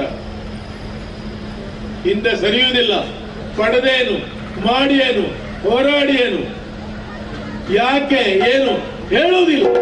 ಸ್ವಾಮಿ, ಇಷ್ಟು ಆಡಿದ ಮೇಲೂ ತಮ್ಮ ಹಠವೇ ಸಾಧಿತವಾಗಬೇಕು ಎನ್ನುವಂತಹ ಭಾವನೆ ನಿಮಗಿದ್ರೆ ಇಲ್ಲ ಸ್ವಾಮಿ, ಇದು ಈ ಕ್ಷಣದವರೆಗೂ ನಾನು ಕೇಳಲೇಬಾರದು ಎನ್ನುವ ಹಾಗೆ ನಿರ್ಧರಿಸಿಕೊಂಡಿದ್ದೆ. ಮಹಾಮಾಯಾಗೆ ರಾವಣನ ಮಕ್ಕಳಿಕೆಯಲ್ಲಿ ದೊಡ್ಡ ದೊಡ್ಡ ಅಸ್ತ್ರ ಉಂಟು ಸ್ವಾಮಿ. ಇದೀಗ ನಿಮ್ಮಲ್ಲಿ ಒಂದು ಪ್ರಶ್ನೆ ಉಂಟು ಸ್ವಾಮಿ, ಅದಕ್ಕೆ ನೀವು ಉತ್ತರವನ್ನು ನೀಡಲೇಬೇಕು. ಈವರೆಗೆ ಕೇಳದಿದ್ದರು ಸ್ವಾಮಿ, ಇಲ್ಲದೆ ಹೋದರೆ ಇಷ್ಟು ಅಳಲಿದರು ಬೇಡಿದರು, ಆತನೊಡನೆ ಯುದ್ಧವ ಬೇಡ, ಹೋರಾಟ ಬೇಡ ಅಂತ ಗೋಗರೆಗೂ ನಿಮ್ಮಲ್ಲಿ ಕೇಳಿಕೊಂಡಾಗಲೂ ಯುದ್ಧವೇ ಬದ್ಧ ಎನ್ನುವ ಹಾಗೆ ನಿರ್ಧಾರವನ್ನು ತಾವು ತಳಿಸ್ತೀರಿ ಅಂತಾದ್ರೆ ನೀವು ಇದಕ್ಕೆ ಹೇಳಲೇಬೇಕು. ಏನು ಗೊತ್ತೋ, ಲೋಕಾಂತರಗಳಿಗೆ ಹೋಗಿ ಅದೆಷ್ಟೋ ಹೆಣ್ಣು ಮಕ್ಕಳನ್ನು ಕರೆದುಕೊಂಡು ಬಂದು ಭೋಗಿಸಿದ ಕಾಲಕ್ಕೂ ನಾನು ನಿಮ್ಮನ್ನು ಪ್ರಶ್ನಿಸಲಿಲ್ಲ. ಆಶ್ಚರ್ಯ. ಯಾವುದನ್ನಾದ್ರೂ ಹೆಣ್ಣು ಸಹಿಸಿಯಾಳು, ಇನ್ನೊಮ್ಮೆ ಮಾತಾಡಿದರೆ ಯಾಕೆ ಅವಳು ಯಾರು, ಅವಳು ಎಂತ. ಆದರೆ ಸ್ವಾಮಿ, ಈ ಸೀತೆಯನ್ನು ತರುವಲ್ಲಿ ನೀವು ತಳೆದಂತಹ ಈ ಹಠ, ಛಲ, ರೋಷ, ನಷ್ಟ ಯಾಕೆ ಅಂತ ಅರ್ಥ ಆಗಿಲ್ಲ. ಸೀತೆಯ ಬಗೆಗೆ ನಿಮ್ಮದಾದಂತಹ ಈ ವರ್ತನೆ ಯಾಕೆ ಅಂತ ಅರ್ಥವಾಗಲಿಲ್ಲ ಪ್ರಭು, ಅರ್ಥವಾಗಲಿಲ್ಲ. ಹಾಗಾಗಿ ಕೇಳ್ತಾ ಇದ್ದೇನೆ. ಸೀತೆಯ ಮೇಲೆ ಕಾಮ ಅಲ್ಲ ಅಂತ ಗೊತ್ತುಂಟು ನಿನಗೆ, ಏನು ಅಂತ ಗೊತ್ತಿಲ್ಲ.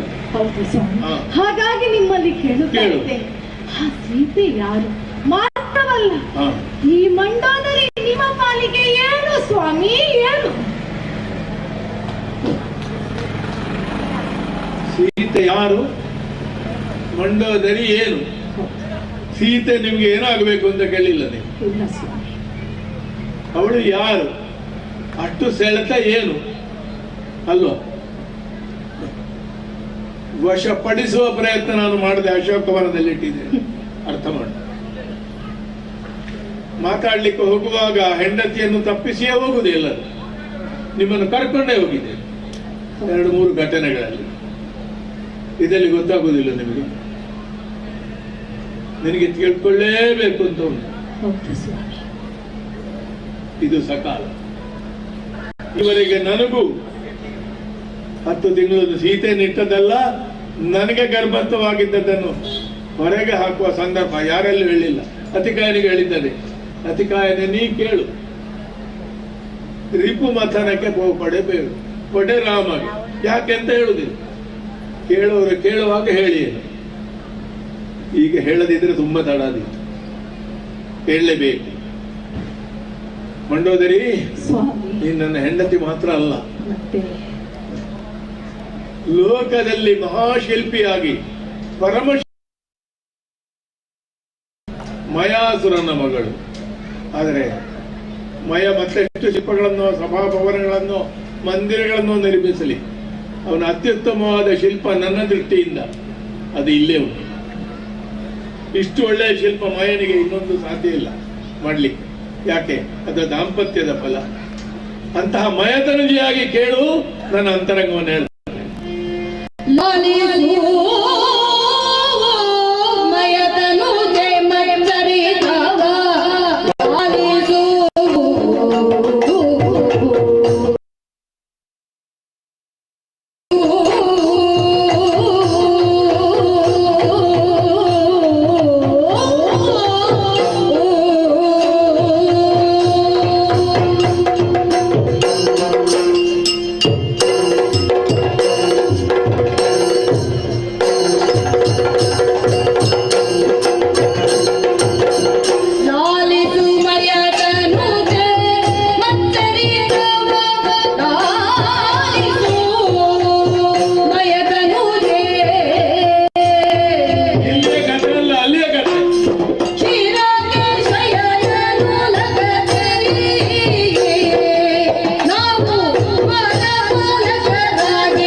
ಬರೆಯ ಮಂಡೋದರಿಯಲ್ಲ, ಮತ್ತೆ ಶುದ್ಧ ಪುತ್ಥಳಿ ಚಿನ್ನದಿಂದ ಮಯಾಸುರ ನಿರ್ಮಿಸಿದ ಶಿಲ್ಪ ಇದು. ಕಸರಿಲ್ಲದ, ದೋಷವಿಲ್ಲದ ಮಹಾಶಿಲ್ಪ. 100 ಜನರನ್ನು ತರುವ ಕಾಲಕ್ಕೆ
ಆತ್ಮಸ್ವರೂಪ ರಾಮನ ಮುಂದೆ ಕಾಣಿಸಿಕೊಳ್ತದೆ. ರಾಮ ವಿಗ್ರಹವಾನ್ ಧರ್ಮ ಗೊತ್ತುಕೊಳ್ಬೇಕು. ನನಗೆ ಇದೆಲ್ಲ ಜ್ಞಾನ ಇದ್ದು ಈಗ ಸಾಕ್ಷಾತ್ಕಾರಕ್ಕೆ ಎಲ್ಲವನ್ನು ಕಳೆದುಕೊಳ್ಳುವುದಕ್ಕೆ ಸಿದ್ಧನಾದ್ರೂ ಒಂದು ಪಶ್ಚಾತ್ತಾಪ ಉಂಟು. ನಿನ್ನನ್ನು ಬಿಟ್ಟು ಹೋಗ್ಬೇಕಲ್ಲ. ನನ್ನ ಬದುಕಿನಲ್ಲಿ ನಾನು ಪಡೆದದ್ದಿದ್ರೆ ಅದೊಂದೇ. ಇದು ಎದೆ ಮೇಲೆ ಐರಾವತದ ದಾಡೆಯ ಗಾಯ ಉಂಟು. ಅದರ ಮೇಲೆ ನೀನು ಕಿವಿಯನ್ನು ಬೆಲ್ಲವನ್ನಿಟ್ಟ ಚಿಹ್ನೆಯೂ ಉಂಟು. ಇದನ್ನು ಮರೆತು ಮೋಕ್ಷದ ದಾರಿಗೆ ಹೋಗುವುದು ಕಷ್ಟ. ಆ ಸೆಳೆತವನ್ನು ಬಿಟ್ಟು ಹೋಗುವುದಕ್ಕೆ ನೀನು ಪೂರ್ಣ ಮನಸ್ಸಿನಿಂದ ಬೀಳ್ಕೊಟ್ರೆ ಮುಂದುವರಿಯುತ್ತೇನೆ. ಸ್ವಾಮಿ, ಈಗ ಅರ್ಥ ಆಯ್ತಾ? ಮೈಯೆಲ್ಲ ಕಿವಿಯಾಗಿ ನೀವು ಆಡಿದಂತ ಅಷ್ಟೂ ಮಾತುಗಳನ್ನು ಕೇಳಿದೆ ಸ್ವಾಮಿ. ನಿರಂತರವಾಗಿ ಸೋಲು ಸೋಲು ಸೋಲು ಎನ್ನುವಂತಹ ಶಬ್ದದಿಂದ ಕಗ್ಗಿಟ್ಟಿದ್ದಂತಹ ನನಗೆ ಇಷ್ಟು ಸೋತವ ಯಾರಾದ್ರೂ ಪುನಃ ಯುದ್ಧ ಮಾಡಿ ಈಗ ಗೊತ್ತಾಯ್ತು ಸ್ವಾಮಿ, ಇದು ಬರಿಯ ಸೋಲಲ್ಲ, ಇದು ಜಯ. ಅಂತೂ ಸ್ವಾಮಿ, ಜಯ ವಧುವಾಗಿ ನನಗೆ ನೀವೇ ಅವಕಾಶ ಕಲ್ಪಿಸಿಕೊಟ್ಟಿರಿ. ನೀನು ಅರ್ಹತೆಯಿಂದಲೇ ಬಂದಿದ್ದಿ. ಯಾಕೆಂದ್ರೆ ನೀವು ಮನಸ್ಸು ಮಾಡಿರ್ತಿದ್ರೆ ಬೇರೆ ಯಾರಿಗಾದ್ರೂ ಈ ಅವಕಾಶವನ್ನು ಕೊಡಬಹುದಿತ್ತು. ಆದ್ರೆ ಈ ಮಯತನುಜಗೆ ನೀವು ಅವಕಾಶವನ್ನು ಕೊಟ್ಟಿರಿ. ಆದ್ರೆ ಕೊಟ್ಟಂತಹ ಅವಕಾಶವನ್ನು ನಾನು ಹೇಗೆ ಬಳಸಿಕೊಂಡಿದ್ದೇನೋ ಗೊತ್ತಿಲ್ಲ. ಇಲ್ಲ, ಚೆನ್ನಾಗಿ ಬಳಸಿಕೊಂಡಿದ್ದಿ. ನನ್ನ ಬದುಕಿಗೂ ನನ್ನ ಭವಿಷ್ಯತ್ತಿಗೂ ದೀಪವಾಗಿ ದೀಪ್ತಿಯಾಗಿ ನೀನು. ಸ್ವಾಮಿ, ಅದೇ ಬೇಕಾಗಿತ್ತು ನನಗೆ. ನಿಮ್ಮ ದಾರಿಗೆ ತಡೆಯಾಗಬಾರದು, ಅದೊಂದೇ ಹಂಬಲ ಇದ್ದದ್ದು, ತೊಡಕಾಗಬಾರದು ಅನ್ನುವಂಥದ್ದು ಮಾತ್ರ ಇದ್ದದ್ದು ಸ್ವಾಮಿ. ಸರಿ ಸ್ವಾಮಿ, ಅರ್ಥವ ವಿವಾಹವಾಗುವುದಕ್ಕೆ ಮೊದಲು ಗೊತ್ತಿರುವುದಿಲ್ಲ. ಆದರೆ ಆ ಒಂದು ರಾತ್ರಿ ಮೊದಲನೇದು ಅಷ್ಟೇ ಸ್ವಾರಸ್ಯಕರವಾದ್ದು. ಅದು ಲೌಕಿಕವಾದ್ದು, ಶಾರೀರಿಕವಾದ್ದು. ಇದು ಆಧ್ಯಾತ್ಮಿಕವಾದದ್ದು. ಗೊತ್ತುಂಟು ನಮಗೆ ಇದು ಕೊನೆಯ ರಾತ್ರಿ ಅಂತ. ಇದರ ಸಂತೋಷವನ್ನು ಹರಿಧ್ಯಾನದಲ್ಲಿ ಕಳೆಯುವುದಕ್ಕಾಗಿ ನಿನ್ನನ್ನು ಗಾಢವಾಗಿ ಆಲಿಸಿಕೊಂಡಿದ್ದೇನೆ. ಈಗ ನಾನು ಸತಿಯನ್ನು ಸಂತೈಸಿದ್ದೇನೆ ಅಂತ ವಿಶ್ವಾಸ ಉಂಟು. ಧನ್ಯೋಸ್ಮಿ, ಧನ್ಯೋಸ್ಮಿ. ಸತಿಯ ಸಂತೈಸಿದನವನು ಬಲು ನಿತದಿಂದ ನಿದ್ದೆಗೈದವನು ಅತುಲ ಬಲಾನ್ವಿತ ನೆತ್ತು ದಯದಿ ನಿಂದು ಅತಿ ಮುದಗಿ ಪೂಜೆಯನ್ನು ಬಲಪಡಿಸಿ ಪತಿಗೆ ವಿರಚಿತರೆಂದನು.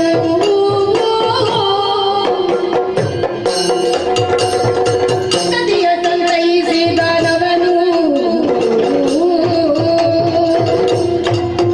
ಬಲುಹಿತದಿಂದ ನಿದ್ದೆಗೈದನವನು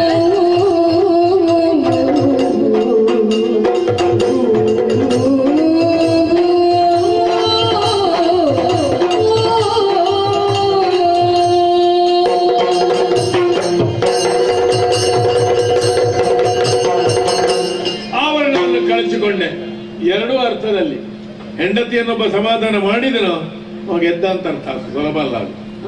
ಆಧ್ಯಾತ್ಮಿಕವಾದ ನೆಲೆಯಲ್ಲಿ ಸಮಾಧಾನ ಮಾಡಿದ್ದೇನೆ. ಕರೆದು ನಮ್ಮವರಿಗೆ ಹೇಳಿದ್ದೇನೆ, ವರ ವಿಭೀಷಣ ನಿಮಗೆ ನರಸನಾಗುವ. ಈಗ ಗುಟ್ಟು ಬಿಟ್ಟು ಕೊಡಬೇಡಿ ಯಾರಿಗೂ. ಸೆರೆಯಲ್ಲಿದ್ದವರನ್ನು ಬಿಡಿ, ದೇವತೆಗಳ ಸೆರೆ ಬಿಡುವ ಕಾಲ ಬಂತು. ಆಗ್ಲೇ ಹೇಳಿದ್ದಾರಲ್ಲ, ಸೆರೆಯಾಳುಗಳನ್ನು ಬಿಡಿ, ಭಂಡಾರವನ್ನು ತರಿಸಿ ಸೂರೆಗೊಳ್ಳಿ. ದಾನ ಧರ್ಮಾದಿಗಳನ್ನು ಪುಣ್ಯಕ್ಷೇತ್ರಕ್ಕೆ ಹೋಗುವಾಗ ಮೊದಲು ಮಾಡಬೇಕಂತಲ್ಲ. ದಾನ ಧರ್ಮಗಳನ್ನು ಈಗಲೇ ಮಾಡಿದ್ದೇನೆ. ಶಿವ ಸಂಕಲ್ಪದಿಂದ ಒಳಗೆ ರಾಮ ಸಂಕಲ್ಪವನ್ನು ಇಟ್ಟು ಸಕಲ ಸಿದ್ಧತೆ ಮಾಡಿದ್ದೇನೆ. ಈಗ ಬನ್ನಿ, ಮೂಲಬಲ ಸಹಿತ ಸರ್ವಾರ್ಪಣ ಬುದ್ಧಿಯಿಂದ ಯುದ್ಧಾಂಗಣವನ್ನು ಪ್ರವೇಶ ಮಾಡ್ತೇನೆ.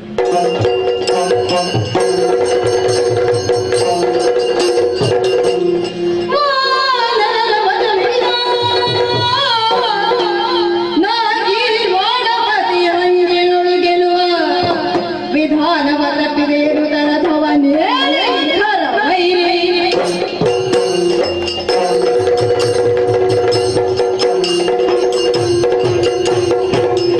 ನಾನು ನೋಡ ಎನ್ನುವ ಹಾಗೆ ಆಕ್ಷೇಪಿಸುವ ಹಾಗಲ್ಲವಲ್ಲ. ಹೀಗಾಗಬೇಕು ಎನ್ನುವ ಹಾಗೆ ಕೊರಳಿಗೆ ಹಾರ ತೊಡಿಸಿದ ಹಾಗೆ ಮಾಡಿದ್ರು ಇಲ್ವೇ ಇವರೆಲ್ಲ. ಮುಂದೇನು ಯುದ್ಧ? ರಾವಣನೊಂದಿಗೆ ಯುದ್ಧವನ್ನು ಮಾಡಬೇಕು ಎನ್ನುವಂತ ಉತ್ಸಾಹದಲ್ಲಿ ನಾನಿರುವ ಕಾಲಕ್ಕೆ ಅಂಬರದಿಂದ ದಿವ್ಯ ರಥವೊಂದು ಭೂಮಿಗೆ ಇಳಿದು ಬಂದದ್ದು. ನಾನು ನುಡಿಸಿದ್ದಕ್ಕಿಂತ ಹೆಚ್ಚು ಮಾತನಾಡಿದ್ದವನೇ. ಸ್ವಪರಿಚಯವನ್ನು ತಾ ಹೇಳಿಕೊಳ್ಳುವ ಮೂಲಕವಾಗಿ ದೇವೇಂದ್ರ ಏನು ಕೊಡಲ್ಪಟ್ಟಿದೆಯೋ ಅದನ್ನು ಸ್ವೀಕರಿಸಿ ನೀ ಯುದ್ಧವನ್ನು ಮಾಡಬೇಕಾದ ದೇವತೆಗಳ ಅಪೇಕ್ಷೆ. ರಾವಣ ವಧ ಪ್ರಸಂಗವನ್ನು ಬಿಟ್ಟ ಕಂಗಳಲ್ಲಿ ನೋಡುವುದಕ್ಕಾಗಿ ದೇವತೆಗಳು ಉತ್ಸುಕರಾಗಿದ್ದಾರೆ ಎನ್ನುವಾಗ ನನ್ನ ಮನಸ್ಸಿನ ಇರವನ್ನು ನಾನು ಸ್ಪಷ್ಟಪಡಿಸಿದ್ದುಂಟು. ಇದು ತನಕ ಯಾವನ ಹಂಗಿಗೆ ಒಳಗಾದವನೇ ಅಲ್ಲ. ಮತ್ತೆ ದೇವಾಧಿಪನ ಹಂಗು ನನಗೆ ಯಾಕೆ ಅಸಮಾಧಾನ ಅಂತ ಅಲ್ಲ. ಚಿತ್ರಗೂಡಿನ ಬರುವ ಕಾಲಕ್ಕೆ ಶರಭಂಗರ ಆಶ್ರಮವನ್ನು ಹೋಗುವಾಗ ಬಂದ ದೇವೇಂದ್ರ ಹೋಗುವುದನ್ನು ಕಂಡಿದ್ದೆ. ಶರಭಂಗರು ಹೇಳಿದ ಕಾರಣದಿಂದ ಗೊತ್ತಾದ್ದು ನನಗೆ. ಅವನಿಗೆ ನನ್ನನ್ನು ಕಾಣುವ ಮನಸ್ಸು ಯಾವ ಕಾಲಕ್ಕೂ ಇರಲಿಲ್ಲ. ಯಾಕೆ ಅಂತ ಕೇಳುವಾಗ ಶರಭಂಗರು ಹೇಳಿದ್ರು, ಇಲ್ಲಿಗೆ ಬಂದ ಕಾರ್ಯ ನಂತರದಲ್ಲಿ ನಾವು ಕಾಣಿಸಿಕೊಳ್ಳುತ್ತೇವೆ ಅಂತ ಅವನು ಹೇಳಿದ್ದಾನೆ ಅಂತ. ಅಂತವ ಕಾಣಿಸಿಕೊಳ್ಳುವುದೇ ಇಲ್ಲ ಅಂತ ಆದ ಮೇಲೆ ಮತ್ತೊಂದು ಅವನ ರಥ ನಮಗೆ ಆ ಸಹಾಯದಿಂದಲಾದ್ರೂ ಗೆಲ್ಲುವುದು ಯಾಕೆ? ಪರರ ಹಂಗಿಗೊಳಗಾಗಿ ನಾ ಗೆಲ್ಲುವನಲ್ಲ ಅನ್ನುವ ಮಾತನ್ನು ಹೇಳಿದ್ರೆ ಈ ಬಳಿಯಲ್ಲಿರುವಂತಹ ವಾನರ ವೀರರೆಲ್ಲ ಮೇಲೆದ್ದು ಕೈ ಮುಗಿದು ಆರಂಭಿಸಿದ್ರು. ನಮಗೂ ಆ ಚಂದ ನೋಡಬೇಕು. ಅಯೋಧ್ಯೆಯ ರಘುವರ ನೀನು ಯುದ್ಧ ವಿದ್ಯಾ ವಿಶಾರದನೂ ಹೌದು, ರಥವನ್ನೇರಿ ಯುದ್ಧ ಮಾಡಬಲ್ಲೆ. ಹನುಮನ ಹೆಗಲೇರಿದ್ದುಂಟು, ನಲನ ಮೇಲೆ ಕಾಲೂರಿ ನಿಂತದ್ದುಂಟು. ಹಾಗಲ್ಲ ದೇವರೇ, ನಮ್ಮ ಅಪೇಕ್ಷೆ ಇದೆ. ಯಾರ ಹಂಗನ್ನಾದ್ರೂ ಬೇಡ ಅನ್ನಂತೆ ನಾವು ಆಕ್ಷೇಪಿಸಬಹುದು. ಇವರ ಹಂಗೆ ನನಗೆ ಹೊರಗೆ ಉಳಿಯುವ ಹಾಗಿಲ್ಲ. ಉತ್ತಮ ಸಂಘಟನೆಯನ್ನು ಮಾಡಿಕೊಂಡವರು. ಅವರಿಗೆ ಏನು ಬೇಕಾಗಿತ್ತು, ಯಾಕೆ ಬೇಕಾಗಿತ್ತು? ಸೀತಾಪಹಾರ ಎನ್ನುವಂತಹ ಕಾರ್ಯವನ್ನು ರಾವಣ ಮಾಡಿದ್ದಾನೆ. ಮೇಲಾಗಿ ಲೋಕದಲ್ಲೇ ಕಂಟಕಪ್ರಾಯವಾದಂತಹ ಬದುಕನ್ನು ಹೊಂದಿದವನು ಅವ ಹೌದು ಅಂತಾದ್ರೆ ಒಂದು ಸದ್ಧರ್ಮ ಸಂರಕ್ಷಣೆಗಾಗಿ ವಾನರರಂತಾವೆಲ್ಲ ಒಗ್ಗೂಡಬೇಕಾದ ಕರ್ತವ್ಯ ಎನ್ನುವುದನ್ನು ಅವರು ಮುನ್ನುಡಿಯಾಗಿಸಿಕೊಂಡು ಬಂದವರು. ತನ್ನ ಸತಿಯನ್ನು ತಾನು ರಾಮ ಒದಗಿಸಿಕೊಟ್ಟಿದ್ದಾನೆ ಎನ್ನುವುದಕ್ಕೆ ಸುಗ್ರೀವನ ಶರಣಾಗತಿ ಹೌದಾಗಿದ್ದರು. ಅದಲ್ಲಿಗೆ ಕೊನೆಗೊಳ್ಳಬಹುದಾಗಿತ್ತು. ಅದಲ್ಲದೆ ತಾವು ಮುಂದುವರಿದಿದ್ದಾರೆ ಅಂತಾದ್ರೆ ಯಾವ ಅಪೇಕ್ಷೆಯೂ ಇಲ್ಲದೆ ನಡೆದು ಬಂದಂತಹ ಇವರ ಕುರಿತಾಗಿ ಹಂಗಿನ ಒಳಗಾಗಲೇಬೇಕಾಗ್ತದೆ. ಆದ್ದರಿಂದ ನನಗೆ ಮೊದಲು ಸಿಕ್ಕ ವಾನರರ ಮತ ಏನುಂಟು ಅದನ್ನು ಆಧರಿಸಿಕೊಂಡು ಯುದ್ಧ ಮಾಡಬೇಕು ಎನ್ನುವ ನಿರ್ಣಯಕ್ಕಾಗಿಯೇ ದೇವಾಧಿಪನು ಕಳುಹಿದ ರಥವನ್ನು ಏರಿ ಅವನ ಬರೋಣವನ್ನು ಕಾಯುತ್ತಾ ಯುದ್ಧಕ್ಕೆ ಸಿದ್ಧನಾಗುತ್ತೇನೆ. ಓಹೋ, ಶ್ರೀರಾಮ, ದಾಶರಥಿ, ರಾಮಚಂದ್ರ ಬಾಲೆ ಅವ ಕಳುಹಿಸಿದ. ನಿನಗೆ ಬೋಧ ಉಂಟ ನನಗೆ ತೆಕ್ಕೊಳ್ಳೋನಿಗೆ? ಎಂತದ್ದು ಕಳುಹಿದನಲ್ಲ ನಿನಗೆ?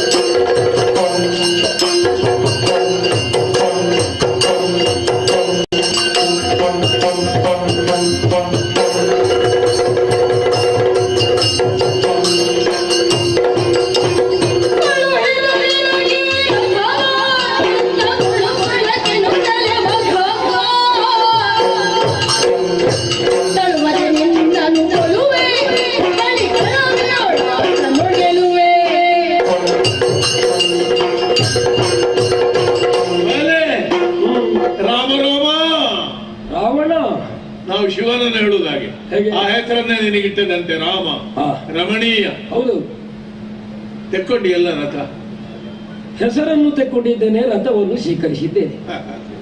ಅಯೋಧ್ಯೆಯಲ್ಲಿ ರಾಮದೇವರಿಗೆ ರಥೋತ್ಸವ ಆಗಲಿಲ್ಲ. ರಾಮ ನವಮಿ ಎಷ್ಟು ಕಳೆಯಿತ, ತುಂಬಾ ಆಗಿದೆ. ರಾವಣ ದಶಮಿ ಎಷ್ಟು ಆಗಿದೆ ಗೊತ್ತುಂಟ ನಿನಗೆ? ಲೆಕ್ಕಿಸಿದವರಿಲ್ಲ. ಕೋಟಿ, ಅದರ ಕೋಟಿ, ಅದು ರಾವಣನ ಕೋಟೆ. ಹೌದಪ್ಪ, ಕಳಿಸಿದ ಬಹಳ ದೊಡ್ಡ ಕೋಟೆ ಅಲ್ವಾ? ಹೌದು, ಕಳಿಸಿದ ನೀ ಹತ್ತಿಕೊಂಡಿ ಅಲ್ವಾ? ಹೌದು. ವಾದ್ಯ ಊದಿದರು ಇವರೆಲ್ಲ. ವಾನರರ ವಾದ್ಯ ಉಂಟೇನು? ವಾನರರಿಗೆ ಮತ ಕೊಟ್ರೆ ಹೀಗೆ ಆಗುದು. ಅಂದ್ರೆ ಇನ್ನು ಸ್ವಲ್ಪ ದಿವಸದಲ್ಲಿ ಗೊತ್ತಾಗ್ತದೆ ಈ ದೇಶಕ್ಕೆ ಏನು ಅಂತ. ಏನಂದ್ರೆ ಕಾಯ್ತಾ ಇರು. ಹೌದಪ್ಪ, ಬಹಳ ದಿವಸ ಬೇಡ. ಕೆಲವು ಒಂದು ಏನಾದ್ರೂ ಒಂದು ರಾಮ ಪಕ್ಷವೋ ರಾವಣ ಪಕ್ಷವೋ ನಿರ್ಧಾರ ಆಗ್ಬೇಕು. ಆಗಬೇಕು. ಆದ್ರೆ ಇವ ಇದ್ದಷ್ಟು ಕಾಲ ನಿನಗೆ ಅಯೋಧ್ಯ ಪ್ರವೇಶ ಇಲ್ಲ, ಆಯ್ತಾ? ಅಂದ್ರೆ ಈಗಲೂ ಬಾಲರಾಮನೇ ಆಗಿದ್ದಿ, ಬುದ್ಧಿ ಬೆಳಿಲಿಲ್ಲ. ತಂದೆ ಹೇಳಿದ ಮಾತಿಗೆ ವನವಾಸ ತಕ್ಕೊಂಡೆ, ನಾ ಬರುದಿಲ್ಲ. ನಾನು ಬರುದಿಲ್ಲ ಕೋಪ. ಅಲ್ಲಿ ತತ್ವನಿಷ್ಠ ನೀನು. ಹೌದು. ಗುಹನ ಮನೆಗೂ ಹೋಗಲಿಲ್ಲ ಅಂತೆ, ನಾನು ವನವಾಸಿ. ಹೌದು. ಗರ್ಭಾಸ್ಥಳದಲ್ಲಿ ಕೂತಿ ಏನೆಲ್ಲ ಮಾಡಿದಿ. ಇಲ್ಲಿ ಯಾವ ತತ್ವವಿಲ್ಲ. ಹೌದಾ? ಅಂದ್ರೆ ದೇಶದ ಉದ್ಧಾರಕ್ಕಾಗಿ ಬದಲಾದ ಪರಿಸ್ಥಿತಿಯಲ್ಲಿ ನಿನ್ನೆ ಹಾಗೆ ಹೇಳಿದ್ದ ಹೌದಾದ್ರೂ ಈಗ ಹೀಗೆ ಮಾಡಿದ್ದೇನೆ. ಶುದ್ಧ ರಾಜನೀತಿ ಅಲ್ವಾ? ಹೌದು. ಬಲೆ ರಾವಣ ಗೆದ್ದ ಅಂದ್ರೆ ಬೇಕಾಯ್ತು ಅಣ್ಣನಿಗೆ ಅಲ್ವಾ? ಸೋಲ್ತಾ ಬಂದವ ನಾನು, ಗೆಲ್ತಾ ಬಂದವ ನೀನು. ಒಳಗೆ ಕುಕ್ಕು ಪ್ರಾರಂಭ ಆಯ್ತು ಕಾಣ್ತದೆ. ಯಾರಿಗೆ? ಇವನಿಗೆ. ಮಹಾರಥಿ, ರಥ ಇಲ್ಲದ ಮಹಾರಥಿ ಅಲ್ವಾ? ರಥ ಇಲ್ಲದೆ ಗೆದ್ದ ಮಹಾರಥಿ. ದೇವತೆಗಳು ಬೇಕು, ಅಮೃತ ಕಲಶವು ಬೇಕು, ಅವರು ಕೊಟ್ಟ ಆಯುಧ. ನಿನಗೆ ಹಿಡಿಲಿಕ್ಕೆ ಗೊತ್ತುಂಟ ಇಲ್ವಾ? ಅದು ಬಗ್ಗಿದ ರೀತಿಯ ಬೇರೆ ಓರೆ. ಕಳುಹಿದ ನಿನಗೆ ಈ ರಥವ. ನನಗೆ ಗೊತ್ತ ಇಲ್ಲದಲ್ಲ ಅದರ ಚಕ್ರ ನೋಡು. ರಾವಣ ಮೆಟ್ಟಿದ್ದಾನೆ, ಅದು ಬಗ್ಗಿದೆ. ಮಯ ವಿಶ್ವಕರ್ಮದಿಂದ ಸರಿ ಮಾಡ್ಲಿಕ್ಕೆ ಆಗಲ್ಲ. ರಾವಣ ಹೊಡೆದು ನಾವು ಮತ್ತೆ ಸರಿಯಾಗುದಿಲ್ಲ. ಗಣಪತಿಯ ತಲೆ ಮೇಲೆ ಉಂಟು, ಅದು ಕೊಂಡವೇ. ಏನು ಮುಚ್ಚಿದ್ರು ಆಯುರ್ವೇದ ಯಾವುದು ತಾಗುದಿಲ್ಲ. ನೀವು ಬೇಡಿಕೊಳ್ಳಿಲ್ಲವಲ್ಲ, ಇದು ಹೀಗೆ ಇರುವ ಹಾಗೆ ಗಮನಿಸುತ್ತ. ರಾವಣನ ಯಾರದಾದ್ರೂ ಹೆಂಡತಿಯನ್ನು ರಾವಣ ತಂದನು, ಮುಗೀತಲ್ಲಿ. ಏನು ಮುಗೀತು? ಮತ್ತೆ ಮೋಕ್ಷವೇ ರಾವಣನಿಗೆ. ಆಯ್ತಾ? ಈಗ ಏನು ಮಾಡಬೇಕು? ನನ್ನ ಒಕ್ಕಲುಗಳು ತಿರುಗಿ ಬಿದ್ದಾರೆ. ಮೊನ್ನೆವರೆಗೆ ನನ್ನ ಎದುರಿದ್ರು. 8 ದಿನದಲ್ಲಿ ವರುಣನಿಗೆ ದರ್ಶನ ಕೊಟ್ಟೆ, ಧನ್ಯನಾದೆ ಅಂದ. 8 ದಿನದಲ್ಲಿ ರಾವಣ ನನ್ನ ಮುಖ ನೋಡಿದ. ಈಗೆಲ್ಲ ತಿರುಗಿ ನಿಂತಿದ್ದಾರೆ. ಪೊದರಿನಲ್ಲಿದ್ದವರೆಲ್ಲ ಹೊರಗೆ ಬಂದಿದ್ದಾರೆ. ನಿನಗೆ ರಥ ಕಳಿಸಿದ್ದಾರೆ, ಬಿಡುದಿಲ್ಲ. ಈ ರಥ ನೀ ಮೆಟ್ಟಿದ ರಥ ಅಲ್ಲ? ಹೌದು, ಅಷ್ಟೇ ಅಲ್ವಾ? ಅದ್ರ ಗುರ್ತ ನನಗಿಲ್ವಾ? ಅಲ್ಲ, ಅದನ್ನು ಹುಡಿ ಮಾಡ್ತೇನೆ. ಈಗ ನಿನ್ನನ್ನು ಕೊಲ್ಲುತ್ತೇನೆಲ್ಲ, ಗೆಲ್ಲುತ್ತೇನೆ. ಅದರ ಒಳಗಿದ್ದದ್ದನ್ನು. ಅದೆಂತದು ಪ್ರದರ್ಶನವ? ಒಬ್ಬ ಹೇಳಿದಂತೆ ಮಡಿಕೆ ಇಟ್ಕೊಂಡು ಇದೆಲ್ಲ ಏನೊಂದು ಗೊತ್ತುಂಟ? ಅಲ್ಲ, ಅವ ಹೇಳಿದ ಮಾತು ನಿನಗೂ ಕೇಳಿಸಿದ್ದಿದ್ರೆ. ಇರುವೆ ಇಟ್ಕೊಂಡು ಹೇಳಿದನಂತೆ, ಈ ಜೀವ ಸುಳ್ಳು ಹೇಳುವುದಿಲ್ಲ.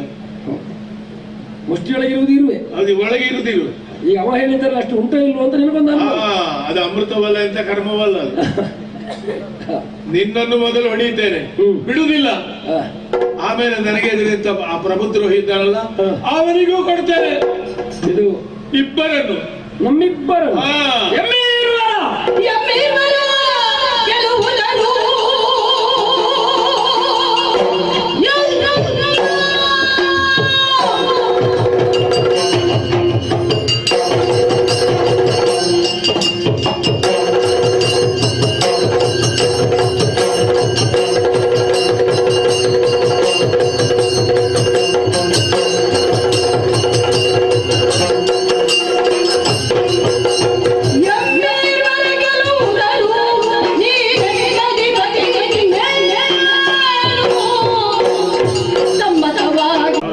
ಅಧಿಕಾರೊಳಗೆ ನಿನ್ನ ಮುಷ್ಟಿಯೊಳಗೆ ಅವ ಬಂಧಿಸಲ್ಪಟ್ಟಿಲ್ಲ ಅಂತ.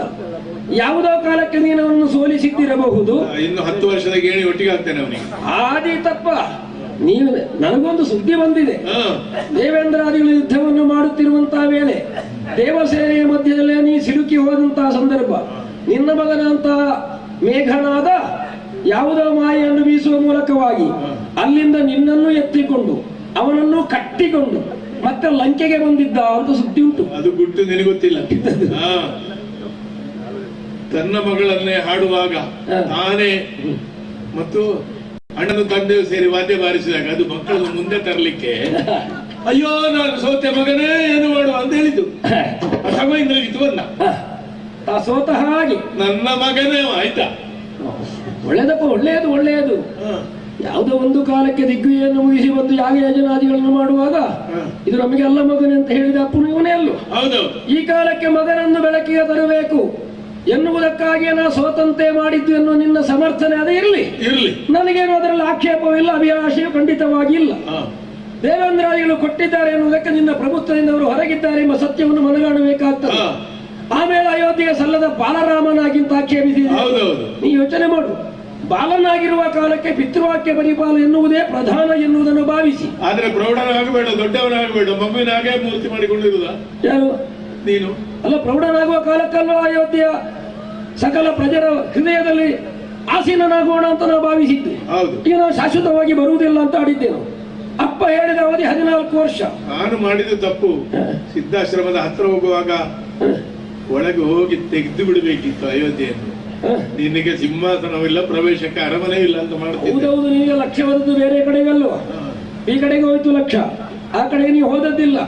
ಇಲ್ಲಿಂದಲೂ ಮುಖಭಂಗಿತನಾಗಿ ಈ ಕಡೆಗೆ ಬಂದವನಲ್ಲೋ. ಹೌದು, ಎಲ್ಲ ಆಗಿ ಸೀತಾಪಹಾರ ಎನ್ನುವುದು ನೀ ಮಾಡಿದ ಕಾರಣದಿಂದ ಪಂಚವಟಿಯಲ್ಲಿದ್ದಂತ ನಾನು ಕಡಲಿಗೆ ಸೇತುವನ್ನು ಬಲಿದು ಇಲ್ಲಿಯ ತನಕ ಬರುವ ಹಾಗಾಯಿತು. ಪಂಥವನ್ನೊಟ್ಟಿದ ನಾನು ಇದು ತನಕ ಮಾಡಿದ ಯುದ್ಧದಲ್ಲಿ ಗೆದ್ದವ.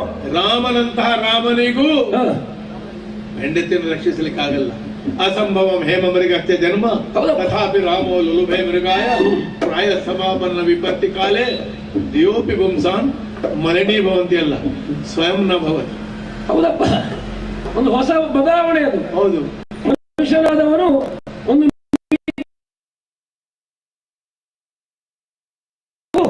ಅದು ಹೌದು ಅಂತ ಬಯಸ್ತಾನೆ ಅಂತ ಆದ್ರೆ ವಿಧಿ ಬಲಿಯವಾದ ಸತ್ಯವನ್ನು ಎಂತ ಮೃಗ ಅದಿಲ್ಲ ಇಲ್ಲ. ಈಗ ನೀನೇ ಮೃಗ, ಅಂತದ್ದೇ ಮೃಗ ಅಲ್ಲ. ನಾ ಮೃಗವೂ ಆದೇನು, ಅಥವಾ ಮೃಗವನ್ನೇ ಹೊಡೆಯುವಂತ ಸಾಯ್ದ ದಾರಿಯು ನಾನಾದೇನು. ಈಗ ನೇರ ಪ್ರಶ್ನೆ ಕೇಳೋಣ ನಿನ್ನಲ್ಲಿ. ಕೇಳು. ಎಂಬಿರುವರ ಗೆಲ್ಲುವರೆ. ಹೌದು, ನೀ ನೆಮ್ಮಿದ ಬಗೆ ಇನ್ನೇನು? ಇನ್ನೇನು ಸಮ್ಮತವಾಗಿ ಹರಣವೋ? ಸಮ್ಮತ ಅಂದ್ರೆ ಎದುರಾದ್ರ ಮುಖಾಮುಖಿಯಾಗಿ ಅಲ್ಲ, ನಿನ್ನ ಹಮ್ಮಿದ ಎಲ್ಲ. ಹೌದು, ಮಾಟ ಮಾರಣ ಮಂತ್ರ ಮಾಯ ಯಾವುದಾದು? ಹಮ್ಮಿನ ಮಾರಣದ ಇರವೋ? ನಂಜು ಮಾತಾಡ್ಲಿಕ್ಕೆ ರಾಮನಿಗೂ ಬರ್ತದಲ್ವಾ? ಎದುರೆದುರು ರೂಪು ಯುದ್ಧವೋ ಅಲ್ಲ ವಂಚನೆಯೋ ಮಾಟವೋ ನಾವು ಯಾರು ಗೊತ್ತುಂಟ ನಿನಗೆ?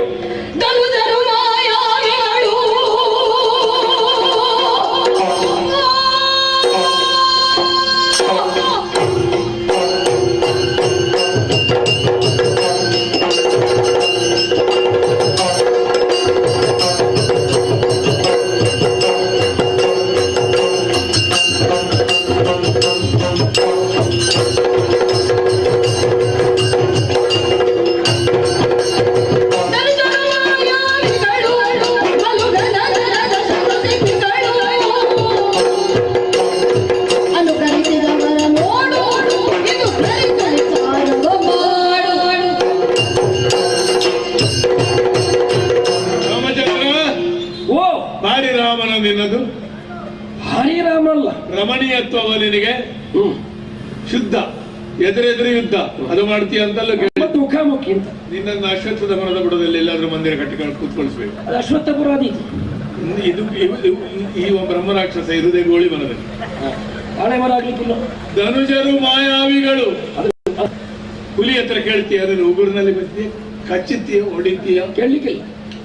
ಉಡುವಿನಲ್ಲಿ ಕೇಳ್ತೀಯ, ಸಿಂಹದಲ್ಲಿ ಕೇಳ್ತೀಯ, ಇಲ್ಲ ಇಲ್ಲ ನರಿಯಲ್ಲಿ ಕೇಳ್ತೀಯ. ತಪ್ಪಿಸಿ ಹೋಗುವುದಕ್ಕೆ ನರಿ ಅಂತ ಹೆಸರು. ಧನುಜರು ಮಾಯಾವಿಗಳು, ಜಾರಿಕೊಂಡು ಬಲು ಗಣತರ ಅಷ್ಟಸಿದ್ಧಿಗಳು. ಅಷ್ಟಸಿದ್ಧಿ ಜನವಾದಿ.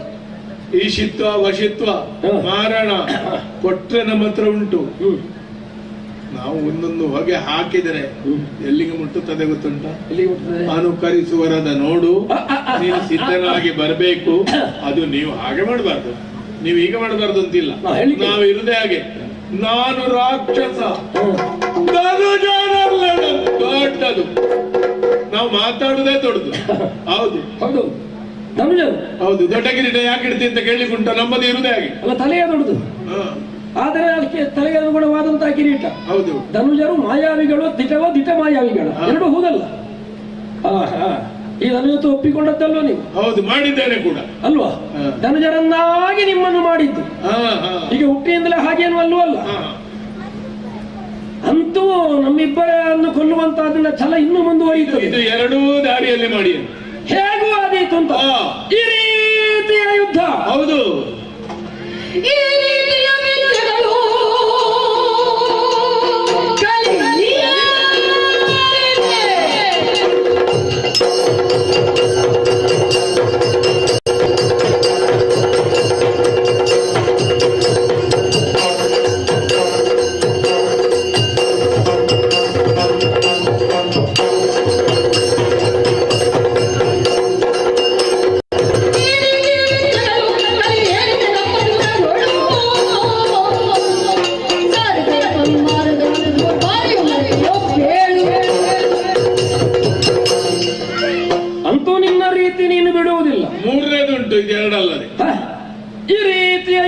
ಹೌದು. ನಿನ್ನ ಹೇಳಿಕೆಯಿಂದ ಏನು ಸ್ಫುಟವಾಗ್ತದೆ ಗೊತ್ತುಂಟು. ಲಕ್ಷ್ಯ ಮುಖ್ಯವೇ ಹೊರತು ಪಥ ಮುಖ್ಯವಲ್ಲ. ದಕ್ಕಿಸಿಕೊಂಡಿರುವ ಹೆಂಡವು ಕುಡಿತೇನೆ ಕೆಂಡವು ಕುಡಿತೇನೆ, ದಾರಿ ಯಾವುದಾದ್ರೂ ಅಡ್ಡಿಲ್ಲ, ನಮಗೆ ಗುರಿ ಸೇರಬೇಕು. ನಮಗೆ ಅದೆಲ್ಲ ನೋಡು, ನಾವು ನಡೆಯುವ ದಾರಿಯು ಶುದ್ಧವಾಗಿರಬೇಕು. ಹಿಂಬಾಗಿಲಿಂದ ಒಂದು ಬಾಗಿಲು ಹೊಡೆದು ಶಿವ ದರ್ಶನ ಸಿಕ್ಕಿದ್ರು ಸಾಕು. ಒಟ್ಟು ಬಯಸಿದ್ದನ್ನು ಹೊಂದಬಹುದಾದಂತ ಒಂದು ದಾರಿ ಮಾತ್ರ ಅದು. ಆ ರೀತಿಯ ನೀ ಬಹಳಷ್ಟು ಮಂದಿಗಳನ್ನು ಗೆದ್ದವ ಅನ್ನುವುದು ಸ್ಪಷ್ಟವಾಗಿಯೇ ತಾನಿದೆ. ನಾವು ತಿಳಿದ ಸಂಗ್ರಹದಾಗ ಲೋಕದಲ್ಲಿ ಎಷ್ಟೆಷ್ಟು ಸ್ಥಾಪನೆಗಳು ನಿನ್ನಿಂದ ಆಗಿವೆಯೋ ಅಲ್ಲೆಲ್ಲ ಒಂದಲ್ಲೊಂದು ರೀತಿಯ ಸಹಾಯಗಳು, ಒಂದೊಂದಲ್ಲ ಒಂದು ರೀತಿಯ ಮರೆಮೋಸಗಳು ನಡೆದದ್ದು ಖಂಡಿತವಾಗಿಯೇ ಇದೆ. ಸತ್ತದ್ದೇ ಯಾರು ಸತ್ತದ್ದು ಅಂತಿಲ್ಲ ನನ್ನ ಇದಕ್ಕೆ. ಹೌದಪ್ಪ, ನಿನ್ನ ಹೊಡೆದಕ್ಕೆ ಬಿದ್ದು ಸತ್ತವರೇ ಇರುವುದು, ಅಥವಾ ನೀ ಸಾಯುವ ಹಂತಕ್ಕೆ ಬಂದವರನ್ನು ಕೊಲ್ಲಬೇಡ ಅಂತ ಹೇಳಿದವರು ಇದ್ದಾರೆ ಅಂತ ಸುದ್ದಿ ಬಂದಿದೆ. ಅಂದು ನಿನ್ನ ಆಯುಸ್ಸು ಬಹಳಷ್ಟು ದೀರ್ಘವಾಗಿ ತಾನು ಉಳಿದುಕೊಂಡಿದೆ ಎನ್ನುವುದು ನಿರ್ಣಯ. ರಾವಣ ಗೆಲ್ಲುವುದಕ್ಕೆ ಹೀಗಲ್ವೋ? ಹೌದು. ಈ ರೀತಿಯ ಯುದ್ಧ ಹೌದು ನನ್ನಲ್ಲಿ ನಡೆದಿತ್ತು ಅಂತ ಕೇಳಿದ್ದು. ಸೂರ್ಯ ಕುಲಜನಲ್ಲಿ ಈ ರೀತಿಯ ಕತ್ತಲಿನ ಯುದ್ಧ ನಡೆದಿತ್ತೆ, ಕಲಿ ಬಂದೀತ ಅಂತ ಹೇಳುದು ನಾನು. ಸೂರ್ಯನ ಮುಂದೆ ಯಾವ ಕತ್ತಲೆಯೂ ನಿಲ್ಲುವುದಿಲ್ಲ. ಯಾವ ಆಧಾರದಲ್ಲಿ ಹೇಳುವುದು? ಯಾವ ಆಧಾರವನ್ನು ಬೇಕಾದರೂ ಆಡಿಯೇನು ನಾನು. ಸರಿಯಾಗಿ ಯೋಚನೆ ಮಾಡು. ಸೇತುಬಂಧ ನಂತರದಲ್ಲಿ ಸುಬೇಲಾದ್ರಿಯ ತುತ್ತುವುದೆಲ್ಲ ನಿಂತು ಒಮ್ಮೆ ಹಾಗೆ ನಾವು ಲಂಕೆಯ ಕಡೆ ಗಮನ ಹರಿಸಿದೆವು. ಆವಾಗ ಹೇಗುಂಟು ಬಂದ ಸೇನೆ ಅಂತ ನೋಡುವುದಕ್ಕೆ ನಿನ್ನ ಸವಾರಿಯಾಗಿತ್ತು ಮೇಲೆ. ನಿನ್ನ ನೆತ್ತಿಯ ಮೇಲೆ ಬೆಳ್ಳಗಿನ ಕೊಡೆ ಹಿಡಿಯುವುದಕ್ಕೊಬ್ಬ ನಿಂತಿದ್ದ. ಶ್ವೇತ ಛತ್ರ ಧಾರಣೆ ನಿನ್ನದ್ದು. ಸಜ್ಜನವು ಸನ್ಮಾರ್ಗವನ್ನು ಹೊಂದಿರುವ ಒಬ್ಬಾತನು ಧರಿಸಬಲ್ಲಂತಹ ಛತ್ರವದು. ಸೂರ್ಯ ಕೊಳೆದ ಭರತನ ನೆತ್ತಿಯ ಮೇಲಿರುವುದು. ಅನ್ಯಾಯದ ಪಥವನ್ನು ಅನುಸರಿಸುವಂತ ಒಬ್ಬ ರಾಕ್ಷಸನ ನೆತ್ತಿಯ ಮೇಲೆ ಉಂಟಲ್ಲ ಎನ್ನುವುದನ್ನು ತಿಳಿದಾಗ ಮೂಡಿಗೆಯಿಂದ ಬಾಣವನ್ನು ತೆಗೆದು ಹೂಡಿದ್ದೆ. ಉಳಿಯಿತು ನಿನ್ನ ಛತ್ರ. ಅದೇ ನಿಮ್ಮ ತಲೆ ಮೇಲೆ ಇರಬೇಕಲ್ಲ ಕೊಡೆ, ನಮ್ಮ ತಲೆ ಮೇಲೆ ಇರಬಾರ್ದು, ಸರಿಯಾದವರ ಮೇಲೆ ಇರಬೇಕು ಅಂತ. ನಾನು ಕೊಡೆ ನೀನು ಕತ್ತರಿಸಿದ ದಿವಸ ತೀರ್ಮಾನ ಮಾಡಿದ್ದೇನೆ. ಹೇಗೆ? ಸೀತೆಯನ್ನು ಕೊಡೆ ಅಂತ ನಿನ್ನ ತೀರ್ಮಾನ ಗೊತ್ತಾಯಿತು. ಅದಕ್ಕಾಗಲ್ಲ ಇನ್ನಾದ್ರೂ ಸರಿ ಹೋಗುತ್ತಿದ್ರೆ ಹೋಗಲಿ ಅಂತ ನಮ್ಮ ವಾಲಿಯ ಮಗನನ್ನು ಕಳುಹಿಸಿದ್ದು. ಅಲ್ಲಿಂದಲೂ ಸಂಧಾನ ಮುರಿದದ್ದೇ, ಯುದ್ಧ ಮುಂದುವರಿಯಿತು. ಮೊನ್ನೆ ಒಂದು ಯುದ್ಧದಲ್ಲಿ ನೀ ಬರಲಿಲ್ಲ. ವಿರಥನನ್ನಾಗಿ ಮಾಡಿ ಭೂಮಿಯ ಮೇಲೆ ನಿಲ್ಲಿಸಿದ್ದೆ ನಾನು ನಿನ್ನನ್ನು. ಆಯ್ತಾ ನಿನಗೆ ರಕ್ಷಣೆ ಮಾಡುವುದಕ್ಕೆ. ಮತ್ತೊಮ್ಮೆ ವಿವಾಸನನ್ನಾಗಿಸಿಕೊಂಡು ನಿನ್ನ ಒಳಗೋದರೆ ಅಂತಃಪುರಕ್ಕೆ ಹಾರಿಸಿದ್ದೆ. ಪಿಂತಕ್ಕೆ 3 ಬಾರಿಗಳು. 3 ಸಲ ಅಲ್ವಾ? ನೀನು ಜೀವ ನಿನ್ನ ಲಕ್ಷ್ಮಣನ ಎದುರು ನಾನು ನನ್ನ ತಮ್ಮ ಸತ್ತು ಹೋದ, ನೀವೆಲ್ಲ ಹೋಗಿ ನನಗೆ ರಕ್ಷಿಸಲಿಕ್ಕೆ ಆಗಲಿಲ್ಲ ಹೇಳಿದ್ದಿ. ಹೌದೌದು, ಬಿಡು. ವೇಷ ಹಾಕಿ ಬಂದದ್ದೇ ನಿನ್ನ ಹೆಂಡತಿಗೂ ಗೊತ್ತಾಗ್ಲಿಲ್ಲ. ಎಂತದು ಲಕ್ಷ್ಮೀದೇವಿ, ನೀನೆಂತದು ಅದು ಕೇವಲ ಮನುಷ್ಯರು. ಬಿಡು. ನಿನ್ನಿಂದ ಹಿಂದೆ 22 ತಲೆಮಾರು ಹಿಂದೆ ಅನರಣ್ಯಕನೆಂಬವನು ನಿಮ್ಮ ಅನ್ವಯದಲ್ಲಿ ಹುಟ್ಟಿಯನು ಹೋಗಿ ಎಳೆದು ತಲೆ ಕಡಿದು ಕೋಟೆ ಬಾಗಿಲಿಗೆ ನೇತಾಡಿಸಿ ಬಂದಿದ್ದೇನೆ. ಇನ್ನು ನಿಮ್ಮ ಊರಿಗೆ ಈಗಲೂ ಪ್ರೇತಬಾಧಕ ಉಂಟು, ಹಾಗೆ ನಿನಗೆ ಹೋಗ್ಲಿಕ್ಕೆ ಆಗುದು. ನಮ್ಮ ಕುಟುಂಬಕ್ಕೊಂದು ಪ್ರೇತಬಾಧ ಉಂಟು ಅನ್ನೋ ಹಾಗೆ ಮಾಡಿದವನಿ. ಅಲ್ಲ, ಅದರ ಹಿಂದೆ ಬ್ರಹ್ಮರಾಕ್ಷಸ. ಹೌದಾ? ಅವರನ್ನು ಪ್ರೇತವನ್ನಾಗಿಸಿದ್ದೇನೆ ಅಂತ. ಹೌದು. ಆಗಿರದು ಎನ್ನುವಂತ ನಿರ್ಣಯ ಅವನ ಮಾತುಗಳಲ್ಲಿ ಸ್ಪಷ್ಟವಾಗಿ ಆಯ್ತೋ ಇಲ್ಲೋ? ಯಜ್ಞ ದೀಕ್ಷಿತನ ಅಂತ ಅನರಣ್ಯ ಎಂಬವರನ್ನು ಯುದ್ಧಕ್ಕಾಗಿ ನೀ ಕರೆದೆಯಂತೆ. ಒಂದೋ ಯುದ್ಧಕ್ಕೆ ಬಾ, ಅಲ್ಲಿ ಗೆಲ್ಲಲ್ಪಟ್ಟಿದ್ದೇನೆ ಎನ್ನುವುದನ್ನು ಒಪ್ಪು ಅನ್ನುವಂತೆ ನೀನು ಆಡಿದ ಕಾಲಕ್ಕೆ ಯಜ್ಞವನ್ನು ಪೂರೈಸಿ ಬರ್ತೇನೆ ಅಂತ ಹೇಳುವಾಗ ಕೇಳದೆ ಪರಿಹಾಸ್ಯವನ್ನು ನೀನು. ನಿಮ್ಮ ಸೂರ್ಯ ಕುಲಜ, ನಿಮ್ಮ ಯಜ್ಞವು ಮಾಡ್ಲಿಕ್ಕೆ ನಿಮ್ಮ ಸೂರ್ಯ ಕುಲ ಎಂತದ್ದು ಅನ್ನುವ ಹಾಗೆ ಕುಲದ ಕರಿತಾಗಿ ಠಕ್ಕರಿಗಳೆದು ನೀ ಮಾತಾಡಿದವ. ಆಮೇಲೆ ಹಿರಿದ ಖಡ್ಗದಿಂದ ಯುದ್ಧ ನಡೆದವನನ್ನು ಘಾತಿಸಿದೆಯಂತೆ. ಬೀಳುವ ಕಾಲಕ್ಕೆ ಒಂದು ಮಾತನ್ನಾಡಿದರಂತೆ. ಬಾಳೆ ಗಿಡ ಕೊಯ್ದಾಗೆ. ಹೌದಾ?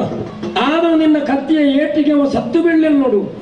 ಪ್ರಾಣ ಹೋಗುವ ಕಾಲಕ್ಕೆ ತಾನು ಅಂತರಂಗದಿಂದ ಚಿಂತಿಸಿ ಒಂದು ಮಾತನಾಡಿದರಂತೆ. ಯಾರೋ ಒಬ್ಬ ಬರ್ತಾನೆ, ನೀನು ನನ್ನನ್ನು ಗೆದ್ದೆ ಎನ್ನುವ ಹಾಗೆ ಭಾವಿಸಬೇಡ. ಕಾಲದಿಂದ ನಾನು ಗೆಲ್ಲಲ್ಪಟ್ಟಿದ್ದೇನೆ, ಯಾಕೆ ಕೊಲ್ಲಲ್ಪಟ್ಟಿದ್ದೇನೆ ಅಂತ ತಿಳಿಯುತ್ತೇನೆ. ನಿನಗೆ ಕತೆ ಗೊತ್ತುಂಟಲ್ವಾ? ಈಗ 22 ತಲೆಮಾರಿನಲ್ಲಿ ಗರ್ಭದೊಳಗೆ ಕೂತಿದ್ದ ಯಾರು ಬರಲಿಲ್ಲ. ಇಲ್ಲಪ್ಪ, ಅವ ಹೇಳಿ ಇನ್ನೊಂದು ವಾಕ್ಯವು ನೆನಪುಂಟು ನನಗೆ. ಅವ ಗುರುವಾಗಿ ಹೇಳಿದ್ದಲ್ವ? ಹೌದು. ನಮ್ಮ ಕುಲವನ್ನು ನೀ ಕಡೆಗಣಿಸಿ ನಡೆಸಿದ ಕಾರಣವಾಗಿ ಈ ಕುಲದಲ್ಲಿ ಹುಟ್ಟಿಕೊಂಡು ಬಂದಂತಹ ನಮ್ಮವನಿಂದಲೇ ನಿನಗೆ ಶಿಕ್ಷೆಯಾಗುತ್ತದೆ. ಆಡಿದ್ದಾನೋ ಇಲ್ವೋ? ಒಳ್ಳೆದಾಯ್ತು. ಗುರುದ್ರೋಹವು ನಿನ್ನೊಳಗದು ಇದ್ರೆ ಇದು ಕೇವಲ ಈ ಗುರುವಿನದ್ದಲ್ಲ, ನಿನ್ನ ಗುರು ಪರಂಪರೆ ಎಷ್ಟು ಮಂದಿಯದ್ದು ನಿನಗೆ ತಿರಸ್ಕಾರ ಆಗಿದೆ. ಆದ್ದರಿಂದ ಅದೂ ಕಾರಣವಾಗಿ ಇರ್ತದೆ. ಆ ಶಿಕ್ಷೆಯು ನನ್ನಿಂದ ನಿನಗೆ ಕೊಡಲ್ಪಡುತ್ತದೆ. ಸೀತೆ ಪ್ರಕರಣ ಅಲ್ಲದಿದ್ರೂ ನಮ್ಮದು ಆಗುತ್ತಿತ್ತು. ಒಳ್ಳೆದಾಯ್ತು. ನಾಳೆ ಬರುವುದು, ಇವತ್ತು ಬರುದು, ಈಗಲೇ ಬರ್ಲಿ. ನಿನ್ನ ರಾಮನು, ನಿನ್ನ ಅನರಣ್ಯನು, ನಿನ್ನದೆಂತದು ಮಹಿಮೆಯ, ನಿನ್ನ ಕೋದಂಡವ ವಸಿಷ್ಠ ವಿಶ್ವಾಮಿತ್ರ ಕಲಿಸಿದ್ದ, ಇಲ್ಲಿ ಮೇಧೋ ಹೋತ ಶುಕ್ರಾಚಾರ್ಯರು ಕಳಿಸಿದ್ದ ರಹಸ್ಯ ವಿದ್ಯೆಗಳೆಲ್ಲ ಉಂಟು. ಮತ್ತೆ ಹೊಡೆದಿದ್ದೇನಂತ ಬೈಬೇಡ, ದೂರಬಾರ್ದು, ಜಾಗ್ರತೆ ಮಾಡಿ ಮುಂದೆ.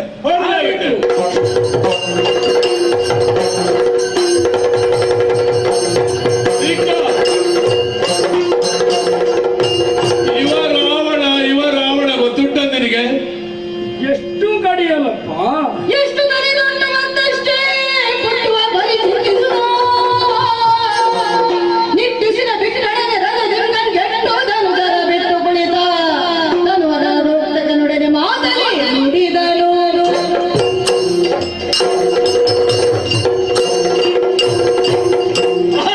ಇವ ರಾವಣ ಕೂಡ ಕಡಿ, ಹತ್ತಲ್ಲ 100, 100 1000, ಅದರ ಒಳಗೆ ಅದ್ವೈತದ ಮತ್ತೊಂದು ತಲೆ ಉಂಟು. ಶಿವನೇ, ಯುದ್ಧವನ್ನು ನೇರವಾಗಿ ಕೊಡು. ಚುಚ್ಚಿಯನ ಮಾತನಾಡಿದ ಯುದ್ಧವನ್ನು ಕೊಟ್ಟುದೇನು? ರಾವಣನ ಮೂಲ ಬಲವೇನು ಸತ್ವವೇನು ಎನ್ನುವುದು ಕಾಣಬಹುದು ಅನ್ನುವಂತೆ ಆಡಿ ಫಲುತರವಾದಂತಹ ಯುದ್ಧವನ್ನೇ ಒದಗಿಸಿಕೊಟ್ಟನಲ್ಲ. ಒಮ್ಮೆ ಇವರನ್ನು ಮುಗಿಸಿ ಬಿಡ್ತೇನೆ ಎನ್ನುವುದಕ್ಕಾಗಿ ತೂಣೀರದಿಂದ ಬಾಣವನ್ನು ತೆಗೆದು ಇವನ ಕಂಠವನ್ನು ಲಕ್ಷ್ಯವನ್ನಾಗಿ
ಸಂಪೂರ್ಣ ವಿಶ್ವದೊಳಗೆ ಇವನೇ ವಿಶ್ವದಲ್ಲೂ ಕಾಣುವ ಹಾಗೆ ಕೋದಂಡರಾಮ ಶಾರ್ಂಗಧರನನ್ನು ಕಂಡೆ.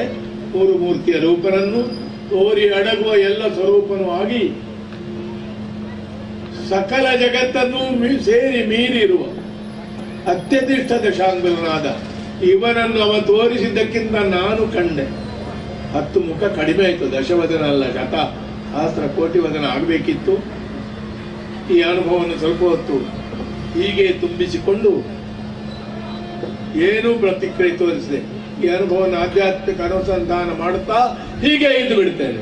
ರಾವಣ ರಾವಣ, ಛಲವನ್ನು ಸಾಕು ಮಾಡು ನೀನು. 3 ಲೋಕವೀರನಾದಂತಹ ನಿನ್ನ 6 ಬಟೆಗಾಗಿ ಸುಮನಸ ಪರಿವಾರವೆಲ್ಲವೂ ಕೂಡ ಹೆದರಿ ಕಾಲ್ಕಿತ್ತಂತಹ ಸಮಯ ಇದೆ. ಯಾವನು ಎತ್ತರಕ್ಕೇರುವುದಿದ್ರು ಕೀರ್ತಿಯನ್ನು ವಿಸ್ತರಿಸುವುದಕ್ಕಾದರೂ ಒಂದು ಅವಧಿ ನಿರ್ಣಯ ಎನ್ನುವುದು ಬೇಕಾಗುತ್ತದೆ. ಚತುರ್ದಶ ಭುವನದಲ್ಲಣನೆನ್ನುವಂತಹ ಹೆಗ್ಗಳಿಕೆ ನಿನ್ನ ಪಾಲಿಗೆ ಪ್ರಾಪ್ತವಾಗಿದೆ. ಗಂಡು ಮಗನಾಗಿ ಗಂಡಾಗಿ ಬೆಳೆದು ವಿಸ್ತರಿಸಂತ ನಿನ್ನ ಈ ನಡೆಯನ್ನು ಸಾಕು ಮಾಡು. ಒಂದಷ್ಟು ಉಸಿರಾಡುತ್ತಾ ಅವರಾದರೂ ಚೆನ್ನಾಗಿ ಬದುಕುವುದಕ್ಕೆ ಅನುಕೂಲವನ್ನು ಕಲ್ಪಿಸಿಕೊಡು. ಬದುಕು ನಿನಗೆ ಸಾಕು ಅಂತ ನಿನಗೆ ಅನ್ನಿಸಿದ್ದಿಲ್ವೇ? ಸೀತೆಯನ್ನೇ ಸೆಳೆದೊಯ್ಯುವಂತಹ ಪ್ರಯತ್ನಕ್ಕೆ ಮನವಾಡಿದೆಯಲ್ಲ, ಒಂದು ಎಚ್ಚರಿಕೆಯನ್ನು ಕೊಡ್ತೇನೆ. ಸಂಕಲ್ಪವನ್ನು ಮಾಡಿ ನಾ ಹೊರಟಿನಂದಾದರೆ ತಡೆಯುವುದಕ್ಕೆ ನೀನಲ್ಲ, ಇನ್ನಾರಿಂದಲೂ ಸಾಧ್ಯವಾಗದು. ಆದರೂ ಉದಾರತೆ ಇದೆ. ಕಳವಿನಿಂದೊಯ್ದಂತಹ ಸೀತೆಯನ್ನು ಮತ್ತೊಮ್ಮೆ ನೀ ತಂದೊಪ್ಪಿಸಿದೆ ಅಂತ ಆದ್ರೆ ಲಂಕೆಯಲ್ಲೇ ಪ್ರಭುವಾಗಿ ದುರುಹೀನನಿರುವ ತನಕವು ನಿನ್ನನ್ನು ನಾನು ಕಾಯಬಲ್ಲೆ. ನಿನಗೆ ರಕ್ಷಣೆ ನಾನು ಕೊಡ್ತೇನೆ, ಶರಣಾಗಿ ಬಾ. ಇದು ಯಾರು? ಇದು ಅಲ್ಲ, ಇದು ದಶರಥನ ಮಗ, ಸೀತೆಯ ಗಂಡ. ಅದು ನಿಜವೋ ಇದು ನಿಜವೋ? ಜನಕ ಮಹಾರಾಜ ಹೇಳಿದ್ದ, ರಾವಣ ಹೇಳುದು ಈ ಭೂಮಿ ಧರಣಿ ತಲೆ ಕೆಳಗಾಗಲಿ.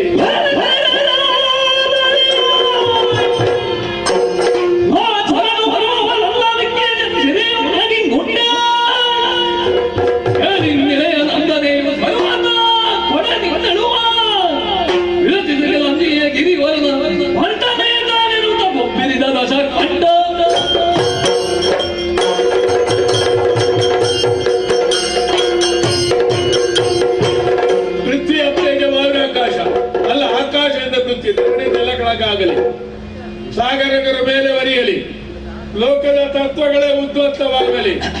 ಮಜ್ಜಿಯಂ ನಮಯಂ, ವಜ್ರದ ಕಂಬ ಇದು, ತುರುಟಾದೇನು ಬಗ್ಲಿಕ್ಕಿಲ್ಲ. ಕಬ್ಬಿಣವಾದ್ರೂ ಬಗ್ಗುತ್ತದೆ ಬಿಸಿ ಮಾಡಿದ್ರೆ, ವಜ್ರ ಬಗ್ಗುವುದಿಲ್ಲ. ಇವ ರಾವಣ ಗಿರಿಜಾವರನ ಬಂಟ. ಸೀತೆಯನ್ನು ಕೊಟ್ರೆ ನಾ ಮನುಷ್ಯನಂತ ಕೇಳಲಿಕ್ಕೆ ಉಪಾಯ ಇಲ್ಲ. ನಾ ರಾಕ್ಷಸನ ಎಂದೆಂದಿಗೂ ಶರಣಾದೆ. ಬಂದದ್ದು ಬರಲಿ. ಇವ ರಾವಣ ಹೋಯ್, ಮೂಲ ರಾವಣ. ಶರಣ ರಾಮ, ನಡೆದಂತಹ ಪ್ರಕರಣಕ್ಕೆ ನೀವು ಸಾಕ್ಷಿಯಾಗಿದ್ದಿ. ಹೌದು.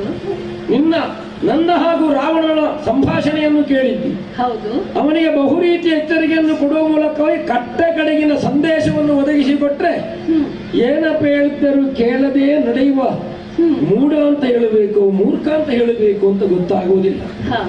ಇದೇ ತರನಾಗಿ ಅವ ಮುಂದುವರಿದ ಅಂತಾದ್ರೆ ನಾನು ಅವನು ಕೊಲ್ಲಬೇಕಾಗ್ತದೆ. ಆದ್ರೆ ಸಜ್ಜನಿಗ ನೀನು ನಿನ್ನ ಅಣ್ಣವ ಅವನನ್ನು ಕೊಂದೆ ಅಂತಾದ್ರೆ ನಿನಗೆ ನೋವಾದೀತೋ? ದುಷ್ಟ ಆಗುವಾಗಲಾದ್ರೂ ಸಜ್ಜನರ ಬಗ್ಗೆ ನಾನು ಗಮನ ಹರಿಸಲೇಬೇಕಾಗ್ತದೆ. ನೋಡದೆ ಮದರದಲ್ಲಿ ನಿಧಾನಿಸಿ ಹೇಳು. ರಾಮ, ರಾವಣ ಅಧರ್ಮಿ.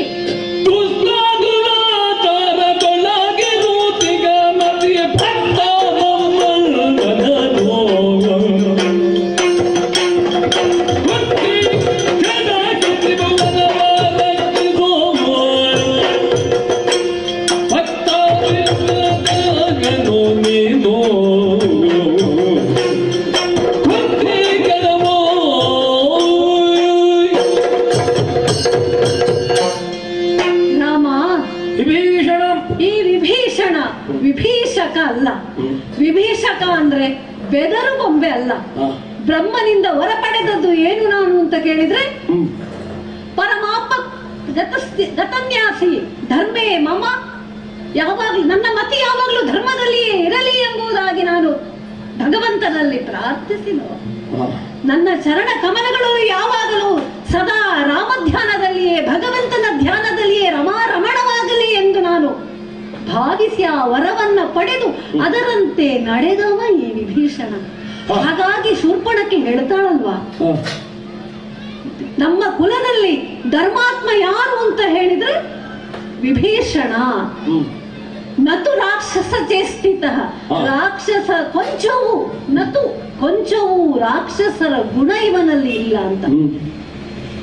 ನಮ್ಮ ಮನೆಯಲ್ಲಿ ಒಂದು ಹಾವು ಉಂಟು ಅಂತಾದ್ರೆ ಅದನ್ನ ನಾವು ಕೈಯಲ್ಲಿ ಹಿಡಿದ್ರೆ ಆಗ್ತದೆ, ನಮಗೆ ಅದು ಹೇತುವಾಗ್ತದೋ ಇಲ್ಲವಲ್ಲ? ಹಾವೇ ತಾನೆ. ಹಾಗಾಗಿ ರಾವಣ ಯಾರು, ಅವನ ಮಾಡಿದಂತಹ ನಡೆ ಎಂತದು ಅಂತ ಹೇಳಿದ್ರೆ ಅವ ಅಧರ್ಮದ ಹಾದಿಯನ್ನ ಹಿಡಿದವ. ಶಾಸ್ತ್ರವೇ ಹೇಳ್ತದಲ್ವಾ, ಪರಸ್ತ್ರೀಯ ವ್ಯಾಮೋಹ ಮಾಡಿದವ, ಹಿಂಸೆ ಕಳ್ಳತನ ಇದರಲ್ಲೆಲ್ಲ ತೊಡಗಿದವನನ್ನು ಆಶ್ರಯಿಸಿದೆವು ಅಂತಾದ್ರೆ ನಾವು ಬೆಂಕಿ ಬಿದ್ದ ಮನೆಯನ್ನು ಆಶ್ರಯಿಸಿದಂತೆ ಎಂಬುದಾಗಿ. ಹಾಗಾಗಿ ಅಲ್ವೇ ಅಂತ ರಾಜನೇ ಆಗಲಿ ಅಂತವನನ್ನು ಪರಿತ್ಯಜಿಸುವುದೇ ಸುಖ ಎಂಬುದಾಗಿ. ಹಾಗಾಗಿ ನಾನು ಅವನನ್ನು ಪರಿತ್ಯಜಿಸಿ ಬಂದವ.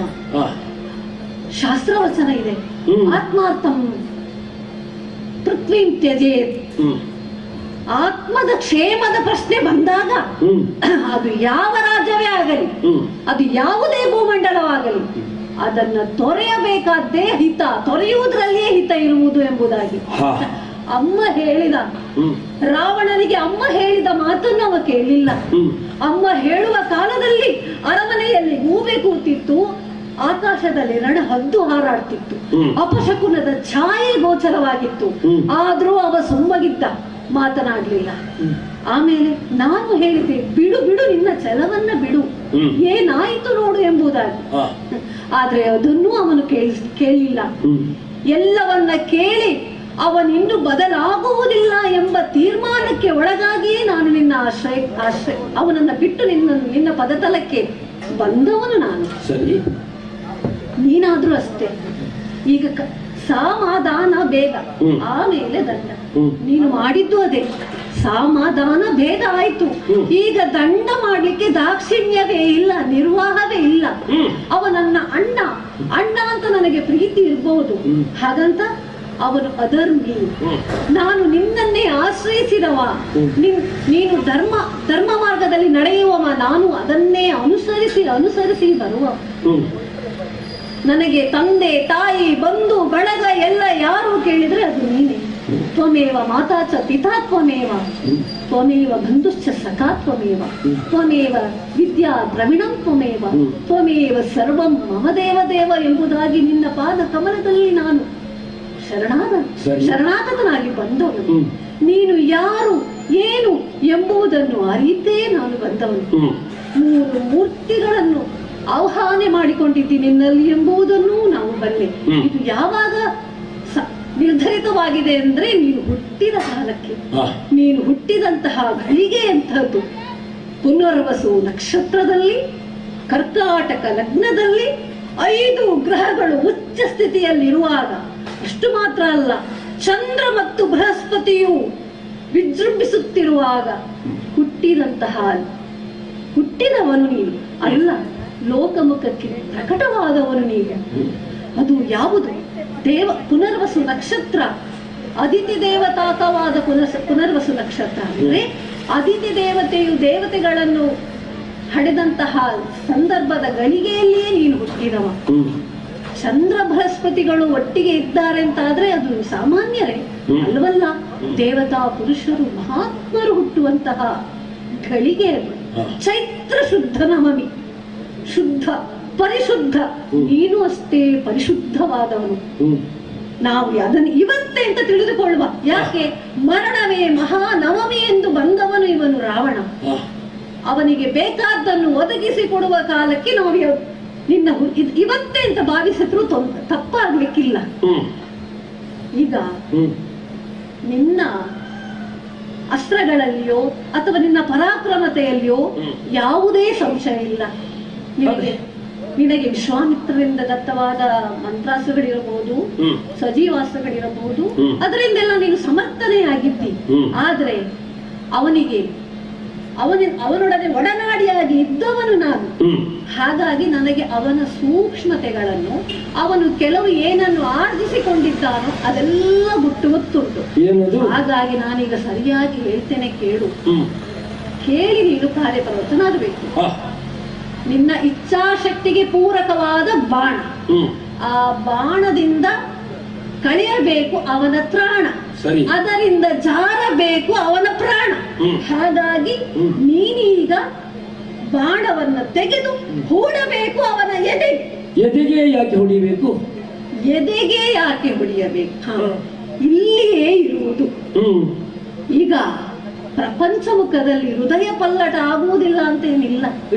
ಅದು ನಿನ್ನ ವಾಲಿ ಪ್ರಕರಣದಲ್ಲಿಯೇ ನಮಗೆ ಸಾಬೀತಾಗಿದೆ. ನಿನ್ನಲ್ಲಿ ಪ್ರಾಣ ಹೋಗುವ ಬಾಣವೂ ಉಂಟು, ತ್ರಾಣವನ್ನು ಕುಂದಿಸುವಂತಹ ಬಾಣವೂ ಉಂಟು. ವಾಲಿ ಪ್ರಕರಣದಲ್ಲಿ ನೀನು ಅವನ ಶಕ್ತಿಯನ್ನ, ವಾಲಿಯ ಶಕ್ತಿಯನ್ನು ಕುಂದಿಸಿ ಅವನಿಗೆ ಬೇಕಾದ ಬುದ್ಧಿಯನ್ನ ಹೇಳಿ ಅವನ ತ್ರಾಣವನ್ನು ಕುಂದಿಸಿ ಆದ ಮೇಲೆ ಅವನಿಗೆ ಬಂತಲ್ಲ, ರಾಮ ನಿನ್ನ ಬಾಣ ತಾಗಿದ ಮೇಲೆ ಇನ್ನೇಕೆ ನನಗೆ ಬಾಳು, ತಪ್ಪಿನ ಅರಿವಾಯ್ತು. ತಪ್ಪಿನ ಆದ್ರೆ ಇವನಿಗೆ ಹಾಗಾಗ್ಲಿಕ್ಕಿಲ್ಲ, ಇವನಿಗೆ ಅದು ಹಿಡಿಸ್ಲಿಕ್ಕಿಲ್ಲ. ಯಾಕೆ? ಮನಸ್ಸನ್ನು ಮನವಂದಂತೆ ಹರಿಯಗೊಟ್ಟ ಮಾತ್ರ ಅಲ್ಲ, ಅದಕ್ಕೆ ವಿವೇಕದ ಕಡಿವಾಣವನ್ನು ಹಾಕದೆ ಯಾವುದು ಒಳ್ಳೆದು ಯಾವುದು ಕೆಟ್ಟದು ಎಂಬುದನ್ನು ತರ್ಕಿಸದೆ ಮನ ಬಂದಂತೆ ವ್ಯವಹರಿಸಿದವ ಈ ರಾವಣ. ಮನಯೇವ ಮನುಷ್ಯಾಣಂ ಕಾರಣಂ ಬಂಧ ಮೋಕ್ಷಯೋಹೋ ಅಂತ ಇವೆ. ಹಾಗಾಗಿ ಇವನ ಹೃದಯ ಪಲ್ಲಟ ಆಗ್ಲಿಕ್ಕೆ ಸಾಧ್ಯ ಇಲ್ಲ. ಹಾಗಾಗಿ ಅವನ ಹೃದಯಕ್ಕೆ ಬಾಣ ಹೊಡಿಲಿಕ್ಕೆ ಕಾರಣ ಇನ್ನೊಂದುಂಟು. ಏನು ಕಾರಣ? ಲಂಕಾ ಸಾಮ್ರಾಜ್ಯವನ್ನು ಗೆದ್ದಂತಹ ಇವನು ಹೋದದ್ದು ಎಲ್ಲಿಗೆ ಹೇಳಿದ್ರೆ ಕೈಲಾಸಕ್ಕೆ. ತಲೆಯಲ್ಲಿ ಅಡರಿದಂತಹ ಗರ್ವ ಮದಭರಿತನಾಗಿ ಹೋದದ್ದು ಎಲ್ಲಿಗೆ? ಶಿವನಿದ್ದಿನಲ್ಲಿ. ಶಿವ ಅಂದ್ರೆ ಯಾರು? ಶಂಕರ, ಮಂಗಳಮಯವಾದವ. ಭದ್ರಂ ಶಿವಂ ಮಂಗಲಂ ಅಂತ ನಾವು ಹೇಳುವುದಿಲ್ಲವೇ? ಅಲ್ಲಿಗೆ ಹೋದವ ಇವ.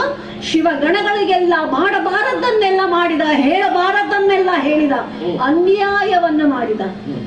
ಅಷ್ಟು ಮಾತ್ರ ಅಲ್ಲ, ದ್ವಾರದಲ್ಲಿ ತಡೆದ ನಂದಿಯನ್ನ ಜಂಬೀರ ಹಣ್ಣಿನಿಂದ ಅವನೆದೆಗೆ ಗುರಿ ಇಟ್ಟು ಹೊಡೆದ. ನಂದಿ ಅಂದ್ರೆ ಯಾರು? ಸದಾ ಶಿವತ್ವವನ್ನು, ಭಕ್ತಿಯನ್ನು, ಧರ್ಮವನ್ನು ಸದಾ ನಂದದಂತೆ ಇರುವಂತವನು ನಂದಿ. ಮಹಾಧರ್ಮಿಷ್ಠನಾದವನು, ಮಹಾಪ್ರಾಜ್ಞನಾದವನು, ಮೇಲಾಗಿ ಒಬ್ಬ ನಿಜವಾದಂತಹ ಹರಭಕ್ತ, ಹರನ ಸೇವಕ. ಅವನ ಮನಸ್ಸಿಗೆ ಅವನು ನೋವಾಗುವಂತೆ ಮಾಡಿದ ಅಂತಹ ನಂದಿ ತನಗಾದ ವೇದನೆಯಿಂದ ಅವನಿಂದ ಬಂದಂತಹ ಶಾಪವಾಕ್ಯ ಏನು ಗೊತ್ತೋ? ಯಾವ ರೀತಿ ಬಾಣದಂತೆ ನನ್ನ ಎದೆಗೆ ನೀನು ಘಾಸಿಯನ್ನು ಮಾಡಿದೆ ಅಲ್ಲ, ಮಾತಿನಿಂದ, ಮನಸ್ಸಿನಿಂದ, ಕೃತಿಯಿಂದ, ಅದೇ ರೀತಿಯಲ್ಲಿ ನಿನ್ನ ಮರಣ ನಿನ್ನ ಎದೆಗೆ ಬಾಣ ಬಿದ್ದಾಗ ಎಂಬುದಾಗಿ ಹೇಳಿದ. ಇನ್ನೊಂದು ಕಾರಣವೂ ಉಂಟು. ಅವನ ಎದೆಯಲ್ಲಿ ಏನಿದೆ, ಹೃದಯದಲ್ಲಿ ಏನಿದೆ ಗೊತ್ತೋ? ಅಮೃತ ಕಲಶ. ಈ ಎರಡು ಹಿನ್ನೆಲೆಯಿಂದ ಇನ್ನು ನೀನು ತಡ ಮಾಡುವುದು ಸರಿಯಲ್ಲ. ಅವನು ನನ್ನ ಅಣ್ಣ ಆದ್ರೂ ಧರ್ಮ ರಕ್ಷಣೆಯಾಗಬೇಕಾದ್ದು ನಮ್ಮ ಧರ್ಮ. ಆ ನೆಲೆಯಲ್ಲಿಯೇ ನಡೆದುಕೊಂಡು ಬಂದವ ಈ ವಿಭೀಷಣ. ಹಾಗಾಗಿ ಇನ್ನು ತಡ ಮಾಡುವುದು ಸರಿಯಲ್ಲ. ತೊಡು ಮಾರ್ಗಣವನ್ನು ಅವನ ಎದೆಗೆ ಜಂಬಕನ ಸಖತನ್ನಂಬಕದಿ ಕಿಡಿಸೂಸಿಯಾಡಿದಂತಹ ಮಾತದು. ಜಂಬೀರ ಹಣ್ಣನ್ನು ಎದೆಗೆಸೆದು ಘಾತಿಸಿದ್ದರಿಂದ ನಿನ್ನ ಎದೆಗೆ ಘಾತವಾದಾಗ ನಿನಗೆ ಮರಣ ಬರಲಿ. ನಾನು ಯೋಚನೆ ಮಾಡಿದ್ದು ಕಡಿದಷ್ಟು ತಲೆ ತಿಗಿರ್ತದೆ ಅಂತ ಇವನಿಗೆ ಅಂತ ಶಾಪ. ಹಾಗೆ ಅಲ್ವ, ಅದಕ್ಕೆ ನಾಶ ಇಲ್ಲ. ಆಗ ವಿಷಯವಂತವ ಯಾವುದೋ ಸಂದರ್ಭದಲ್ಲಿ ಅವನಿಗೆ ದೇವತಾನುಗ್ರಹದಿಂದ ಕಡಿದಷ್ಟು ಚಿಗಿರ್ತದೆ. ಇವನಿಗೆ ಕೊರಳು ಕತ್ತರಿಸಿದ ಸಾವಿಲ್ಲ, ಇವನಿಗೆ ಎದೆಗೆ ಹೊಡೆದರೆ ಸಾವು ಆಗ್ತದೆ ಅಂತ. ಒಳ್ಳೆಯದು. ಬ್ರಹ್ಮಕುಲದ ಹಿನ್ನೆಲೆ ಉಳ್ಳವನಾದರೂ ಬ್ರಹ್ಮಕುಲಕ್ಕೆ ವಿರೋಧವನ್ನೇ ಮಾಡುತ್ತಾ, ವರವಿದ್ದ ಬ್ರಹ್ಮನನ್ನಾದರೂ ಅವನಲ್ಲಾದರೂ ವಿರೋಧವನ್ನು ಮಾಡುತ್ತಾ ಬಂದವು. ಸರಿಯಾದಂತಹ ಶಿಕ್ಷೆ ಆಗಬೇಕಾದ್ದು ಬ್ರಹ್ಮಶರದಿಯ. ಬರುವಾಗ ಅಗಸ್ತ್ಯರು ಕೊಟ್ಟಿದ್ದಾರೆ, ಹಿಡ್ಕೋರಾಮ ಇದು ಬೇಕಾಗ್ತದೆ ಮುಂದಕ್ಕೆ ಅಂತ. ಪ್ರಾಯಶಃ ವಿಶಾಲವಾದಂತಹ ವಿಶ್ವವನ್ನೇ ಆರ್ಯವನ್ನಾಗಿಸಬೇಕು ಎನ್ನುವಂತೆ ಸಂಕಲ್ಪಿಸಿದ ಅವರು ತಮ್ಮ ಜೀವಿತಾವಧಿಯಲ್ಲಿ ಸಂಗ್ರಹಿಸಿದ್ದು ಹಾಗೆಯೇ ಉಳಿದದ್ದು. ಇದು ನಿಮ್ಮಿಂದಾಗಲಿ ಎನ್ನುವುದಕ್ಕೆ ಇರಬೇಕು. ತುಂಬಾ ಪ್ರಯತ್ನ ಪಟ್ಟೆ ನಮ್ಮ ಮತ್ತೆ ಮತ್ತೆ ಒಂದಲ್ಲ ಕೆಲವು ತಲೆಯಿಂದೆಲ್ಲ ಹುಟ್ಟಿಕೊಳ್ತದೆ ಅಂತ ಪರೋಕ್ಷವಾಗಿ ಆಡಿದ್ದಾರೆ. ಆದ್ದರಿಂದಲೇ ಮೂಡಿಗೆಯಿಂದ ಅದೇ ಶರವನ್ನು ತೆಗೆದು ರಾವಣ ಹಾ, ಹೂಡುವುದಕ್ಕೆ ಮೊದಲು ಮತ್ತೊಮ್ಮೆ ಕೇಳ್ತೇನೆ. ಇನ್ನು ನನಗೆ ಕಾಯದ ಗತಿ ಇಲ್ಲ, ಇವ ಹೇಳಿದ್ದಲ್ಲ. ಅಲ್ಲ ಇನ್ನುವುದಕ್ಕೆ ಇನ್ನು ನೀನು ಬಾಣ ಹುಡ್ಲಿಲ್ಲ, ಅವನನ್ನು ನಾನು ಕೊಲ್ತೇನೆ. ಅಲ್ಲ ಇನ್ನೂ ನಿನ್ನದೇನಾದ್ರೂ ವಿರೋಚಿತವಾಗಿಯೇ ಉಂಟೋ ಅಲ್ಲ ಹೇಗೆ ಅಂತಿರುವುದು? ಈಗಲೂ ರಾವಣನೇ ಅಂತರಗಾಲಲ್ಲಿ ಧ್ಯಾನಿಸಿಕ. ಅಲ್ಲಿರುವುದೆಂತದು ಬ್ರಹ್ಮಾದಿ ಅಸ್ತ್ರಗಳು, ಇಲ್ಲಿ ಬ್ರಹ್ಮಾಂಡವೇ ಉಂಟು ಒಳಗೆ. ಹೌದಾ? ಗೊತ್ತುಂಟ ನಿನಗೆ? ರಾವಣನೇ ನೋಡಿ.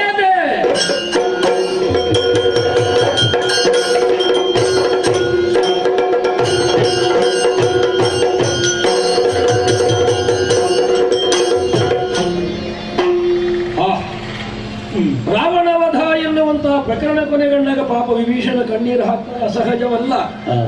ಯಾಕೆಂತ ಕೇಳಿ ಅಣ್ಣನನ್ನು ಕೊಲ್ಲಿಸಿದವ ಎನ್ನುವಂತ ಅಪವಾದ ನಾಳೆ ನನಗೆ ಬಂದ್ರೆ ರಾಮ ನನಗೆ ಬದುಕು ಯಾಕೆ ಅಂತ ಹುಟ್ಟು ಸಾವುಗಳ ಪರಮ ಸತ್ಯವನ್ನು ಅರಿವಿದಾಗ ಸಾವಧಾನ ಚಿತ್ತನಾದ. ಬ್ರಹ್ಮಕುಲದಿಂದ ಹುಟ್ಟಿಕೊಂಡವನಾದ್ದರಿಂದ ಅವನು ಅಳಿವಿದಾಗ್ತಿದ್ದರೂ ಅಂತ್ಯಕ್ರಿಯೆ ಮಾಡಬೇಕು ಅಂತ ಹೇಳುವ ಅಂತ್ಯಕ್ರಿಯೆಯನ್ನು ಮಾಡಿ ಪೂರೈಸಿದ.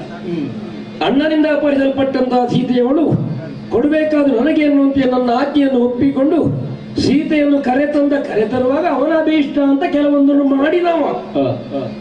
ಸ್ವಲ್ಪ ತಡೆಯನ್ನಾಡುವ ಮೂಲಕವಾಗಿ ಅಗ್ನಿ ಪರೀಕ್ಷಾ ಎನ್ನುವ ಮೂಲಕವಾಗಿ ನಾನು ಸ್ವೀಕರಿಸಿದ್ದೆ. ಅನಿವಾರ್ಯವೂ ಅವಶ್ಯವೂ ಯಾಕೆ? ಲೋಕಮುಖ ನಾಳೆ ರಾಮನ ನಡತೆಯಲ್ಲಿ ತಪ್ಪನ್ನು ಕಾಣಕೂಡದು. ಸತ್ಯಶುದ್ಧನಾಗಿ ಪರಿಶುದ್ಧನಾಗಿರಬೇಕು.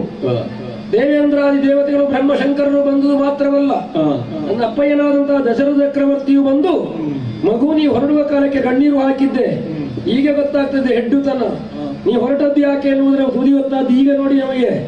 ಒಳ್ಳೆಯದಾಗಲಿ ಅವಳು ಪರಮ ಮಂಗಲಿ ಇದ್ದಾಳೆ, ಸುತೋದಯಕ್ಕೆ ಸಮರ್ಥಿವಳು, ಹೋಗು ಅಂತ ಆಡಿದ್ರೆ ಲೋಕೋಪವಾಗಿ ಸೀತೆಯನ್ನು ಸ್ವೀಕರಿಸಿಕೊಂಡು ವಿಭೀಷಣ ಕೊಟ್ಟ ಕೊಡುಗೆ ಅಂತ ಪುಷ್ಪಕ ವಿಮಾನವನ್ನು ಏರಿ ನಾವೇ ಬರ್ತೇವೆ ಎನ್ನುವಂತೆ ಹೇಳಿದಂತಹ ಸಕಾಲ ವಾನರ ವರ್ಗ ಅವರನ್ನು ದೇವೇಂದ್ರನಲ್ಲಿ ಕೇಳಿ ಬದುಕಿಸಿದ್ದ. ನಾನು ಬಿದ್ದವರನ್ನೆಲ್ಲ ನನಗಾಗಿ ದುಡಿದವರು ಬದುಕಬೇಕು ಅನ್ನೋದು ಬದುಕಿಸಿದ್ದಾನೆ. ಅವರನ್ನು ಸೇರಿಕೊಂಡು ಲಂಕೆಯನ್ನು ಕಾಣುತ್ತಾ ಶರಧಿಯನ್ನು ಉತ್ತರಿಸಿ ಈ ಕಡೆಗೆ ಬಂದಾಗ ಶರಣನ ಕನಸನ್ನೇ ನಮಗಾಗಿದೆ. ಸಮುದ್ರರಾಜನ ಮಾತು ನಮಗೆ ನೆನಪು ಕೊಡುತ್ತದೆ. ಅಗಾಧವೂ ಹೌದು, ಅಪ್ಲವೂ ಹೌದು. ಯಾವತ್ತೂ ಕಟ್ಟು ಹೊಡೆಯಲ್ಪಡಕೂಡದು, ಅನಿವಾರ್ಯವಾದಲ್ಲಿ ಸರಿ. ಹೌದು ಅಂತಾದ್ರೆ ಸೀತಾನ್ವೇಷಣ ಸೀತಾ ಸಂಗ್ರಹ ಎನ್ನುವುದಕ್ಕಾಗಿ ಬಂಧಿಸಲ್ಪಟ್ಟು ಶಾಶ್ವತವಾಗಿರಕೂಡದು. ಬಾಣ ಮೂರನ್ನು ತೆಗೆದು ಸೇತುವನ್ನು ಮುರಿದೆ ಆಯ್ತಾ. ಇನ್ನು ನಾಳೆ ಅಲ್ಲಿಗೆ ಹೋಗಿ ಪ್ರವಾಸ ಕೇಂದ್ರ ಅಂತ ಯಾರು ಹೋಗ್ಲಿಕ್ಕಿಲ್ಲ. ಬೇಕಿದ್ದವರು ಅವರವರ ಅಗತ್ಯಕ್ಕೊಂದು ಹೊಸ ಸೇತುವೆ ಮಾಡಿಕೊಳ್ಳಿ. ಹನುಮ ದೇವರೇ, ನೀ ವೀರಮಾರುತಿ ಬಂದಿದ್ದೇನೆ, ಜೊತೆಯಲ್ಲೇ ಇದ್ದೇನೆ. ವೀರಮಾರುತಿ ಕೇಳು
ಆಮೇಲೆ ಸೀತೆಯನ್ನು ಸಂಗ್ರಹಿಸುವಲ್ಲಿ ಅಗ್ನಿ ಪರೀಕ್ಷಾಧಿಕಾರಿಗಳಲ್ಲೂ ನಿನ್ನ ನಡೆ ಅನನ್ಯವಾದ್ದೇ ಸರಿ.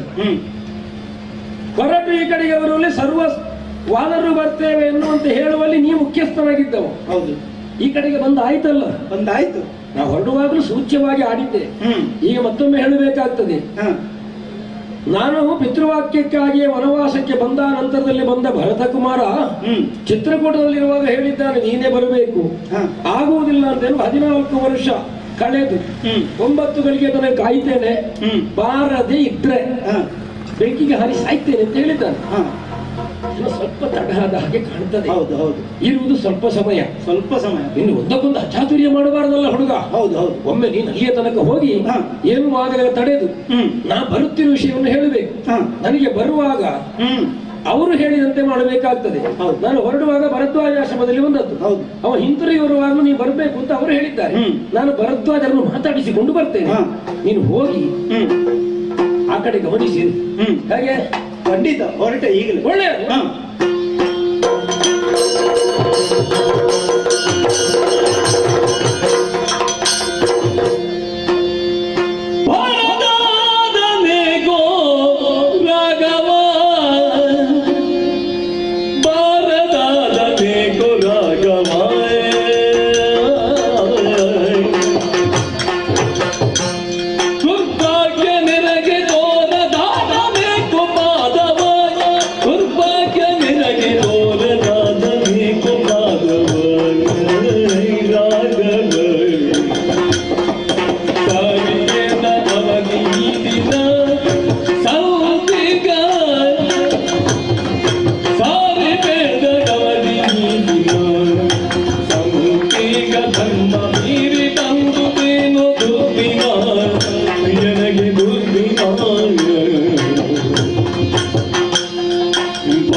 ವಿಶುದ್ಧಂ ಪರಂ ಸಚ್ಚಿದಾನಂದ ರೂಪಂ ಗುಣಾಧಾರಂ ಆಧಾರಹೀನಂ ವರೇಣ್ಯಂ ಮಹಾಂತಂ ವಿಭಾಂತಂ ಕುಗಾಂತಂ ಗುಣಾಂತಂ ಸುಖಾಂತಂ ಸ್ವಯಂ ಧಾಮಂ ರಾಮಂ ಪ್ರಪದ್ಯೆ. ಹೊತ್ತು ಮುಗಿಸಬೇಕಾಗುತ್ತದೆ. ಬಾರದಾದನೇಕೋ ಶ್ರೀರಾಮ.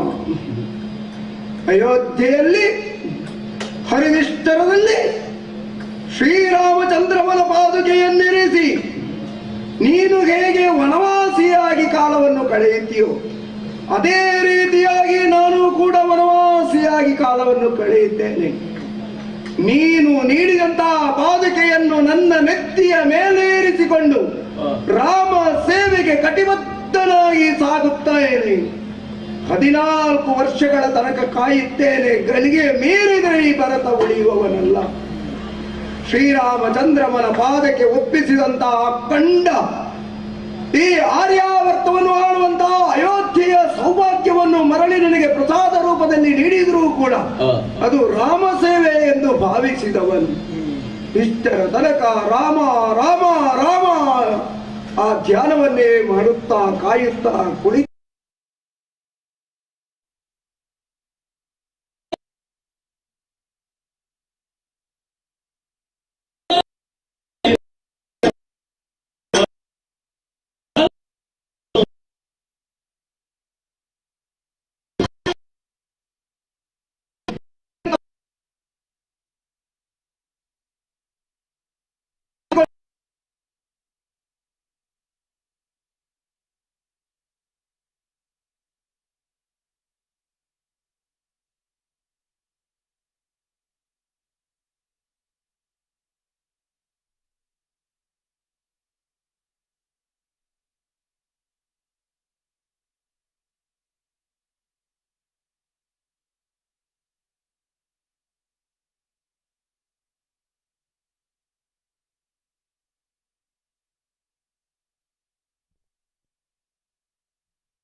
ಇವತ್ತು ಸಂಭ್ರಮದಿಂದ ಶ್ರೀರಾಮಚಂದ್ರನನ್ನು ಸ್ವಾಗತಿಸಬೇಕಿತ್ತಲ್ಲ, ಶ್ರೀರಾಮಚಂದ್ರನ ಪಟ್ಟಾಭಿಷೇಕವಾಗಬೇಕಿತ್ತಲ್ಲ. ಆ ಜಾತಕ ಪಕ್ಷಿ ವರ್ಷಧಾರೆಗಾಗಿ ಕಾಯುತ್ತಾ ಇರುವಂತೆ ಕಾಯುತ್ತಾ ಇದ್ದವ ನಾನು. ನನ್ನ ಆಸೆ ಪೂರೈಸುವುದಿಲ್ವೇ? ಶ್ರೀರಾಮಚಂದ್ರಮ ಬರುವುದಿಲ್ವೇ? ಹೀಗೆಂದು ಶತ್ರುಘರನಲ್ಲಿ ಹೇಳಿದಾಗ ಶ್ರೀರಾಮಚಂದ್ರಮನ ನನ್ನಿಯ ವಾಕ್ಯ ಅದು ಎಂದಿಗೂ ಹುಸಿಯಾಗದು, ಬಂದೇ ಬರುತ್ತಾನೆ ಎಂದು ಹೇಳಿದ್ರು ಕೂಡ ಇಲ್ಲ. ನಾನು ಹೇಳಿದ ಮಾತೇನು? ನೀನು ಅಯೋಧ್ಯೆಗೆ ಮರಳಿ ಬಾರದಿದ್ರೆ ನಾನು ಆ ಕ್ಷಣಕ್ಕೆ ಅಗ್ನಿ ಪ್ರವೇಶ ಮಾಡುತ್ತೇನೆ. ಮತ್ಯಾಕೆ ನಾನಿರುವುದು? ಮತ್ಯಾಕೆ ಇರುವುದು?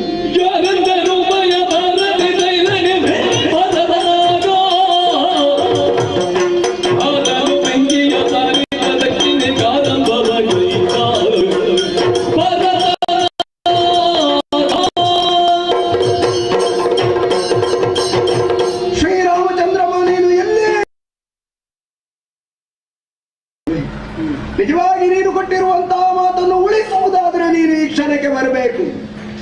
ಇದು ರಾಮನಾಮವನ್ನೇ ಜಪಿಸುತ್ತಾ ಜಪಿಸುತ್ತಾ ಅಗ್ನಿಗುಂಡವನ್ನು ನಿರ್ಮಿಸಿದ್ದು ಮಾತ್ರವಲ್ಲ, ಅಗ್ನಿಯನ್ನು ಪ್ರಜ್ವಲಿಸಿದ್ದು ಆಯಿತು.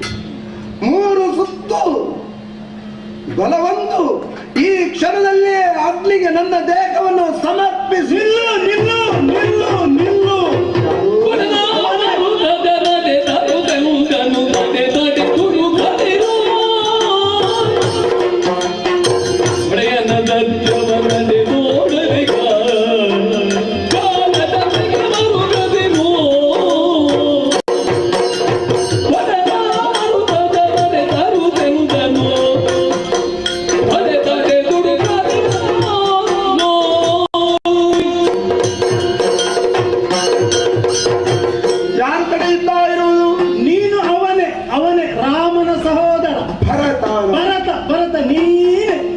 ಅವನಂತೆ ಇರುವೆ, ರಾಮನಂತೆ. ಋಷಿಗಳ ನಾಲಿಗೆ ಇಂದ ಬಂದಂತಹ ಮಾತು, ಇಂದು ಹೋಗಬೇಡ ನಾಳೆ ಹೋಗಿ ಎಂದು ನಿನ್ನ ಅಣ್ಣನಿಗೆ ಭರದ್ವಾಜರು ಕೊಟ್ಟಂತಹ ಮಾತು. ತ್ರಿಕಾಲ ಜ್ಞಾನಿಗಳಲ್ಲವೇ? ಹಾಗಾಗಿ ನಿನ್ನ ಅಣ್ಣನಾದ ರಾಮನೇ ನನ್ನನ್ನು ಕಳಿಸಿದ್ದು. ಹೌದೇ? 14 ದಿನಗಳು ಕಳೆದು 9 ಗಳಿಗೆ ಆದೊಡೆ ಅಗ್ನಿಗೆ ಆಹುತಿ ಮಾಡುತ್ತಾನೆ ನನ್ನ ತಮ್ಮ. ಅವನನ್ನು ತಡೆಯಬೇಕೆಂದು ಹೇಳಿದವರು ಮತ್ತಾರು ಅಲ್ಲ, ನಿನ್ನ ಅಣ್ಣ ರಾಮ. ಶ್ರೀರಾಮಚಂದ್ರಮನೆಯಲ್ಲಿದ್ದಾನೆ, ಇದ್ದಾನೆ, ಇಲ್ಲೇ ಇದ್ದಾನೆ, ಇಲ್ಲೇ ಇದ್ದಾನೆ, ಸಮೀಪದಲ್ಲಿ ನೋಡು. ನಾನು ಅಂಜನೆಯ ಸುತ, ಹನುಮಂತ ಅಂತ ನನ್ನ ಹೆಸರು. ಸುಗ್ರೀವ ಮತ್ತು ವಾಲಿಗೆ ನಾನು ಅಳಿಯಂದಿರು. ಸುಗ್ರೀವನಿಗೆ ಅಣ್ಣನ ಭಯ. ಇವರಿಬ್ಬರು ಹೆಂಡತಿ ಕಳ್ಕೊಂಡವರು ಯಾರು? ರಾಮ ಹೆಂಡತಿ ಕಳ್ಕೊಂಡವ, ಸೀತೆಯನ್ನು ಕಳ್ಕೊಂಡದ್ದು. ಅಂತಹ ಸಂದರ್ಭದಲ್ಲಿ ಪಂಪಾ ಸರೋವರಕ್ಕೆ ಬಂದವರು ರಾಮ ಮತ್ತು ಲಕ್ಷ್ಮಣರು. ನನ್ನ ಸೋದರ ಮಾವ ಸುಗ್ರೀವ ನೋಡು ಯಾರು ಬಂದಿರಬೇಕು ಎಂದು ಕಳಿಸಿದ್ದು. ಓಹೋ. ನೋಡಲು ನಾನು ಹೇಗೂ ಮಾರ್ಕಾಟ, ಆದ್ರೆ ನಾನು ಹೋದದ್ದು ಹೇಗೆ, ರೂಪ ಬದಲಿಸಿದೆ. ಬಾಲ ಬ್ರಹ್ಮಚಾರಿಯಾಗಿ ಪಂಪಾ ಸರೋವರಕ್ಕೆ ಹೋದೆ. ಅವರನ್ನು ಎದುರುಗೊಂಡೊಡನೆ ನನ್ನ ಮೈ ರೋಮಾಂಚನ. ಯಾಕೆ, ನಾನು ಬಾಲನಿರುವಾಗ ಋಷಿಮುನಿಗಳಿಗೆ ಉಪಟಳ ಕೊಡ್ತಿರ್ಬೇಕಾದ್ರೆ ಋಷಿಮುನಿಗಳಿಂದ ಸಿಕ್ಕಿದಂತಹ ಶಾಪ, ನೀನು ಮಂಕಾಗಿರು ಅಂತ.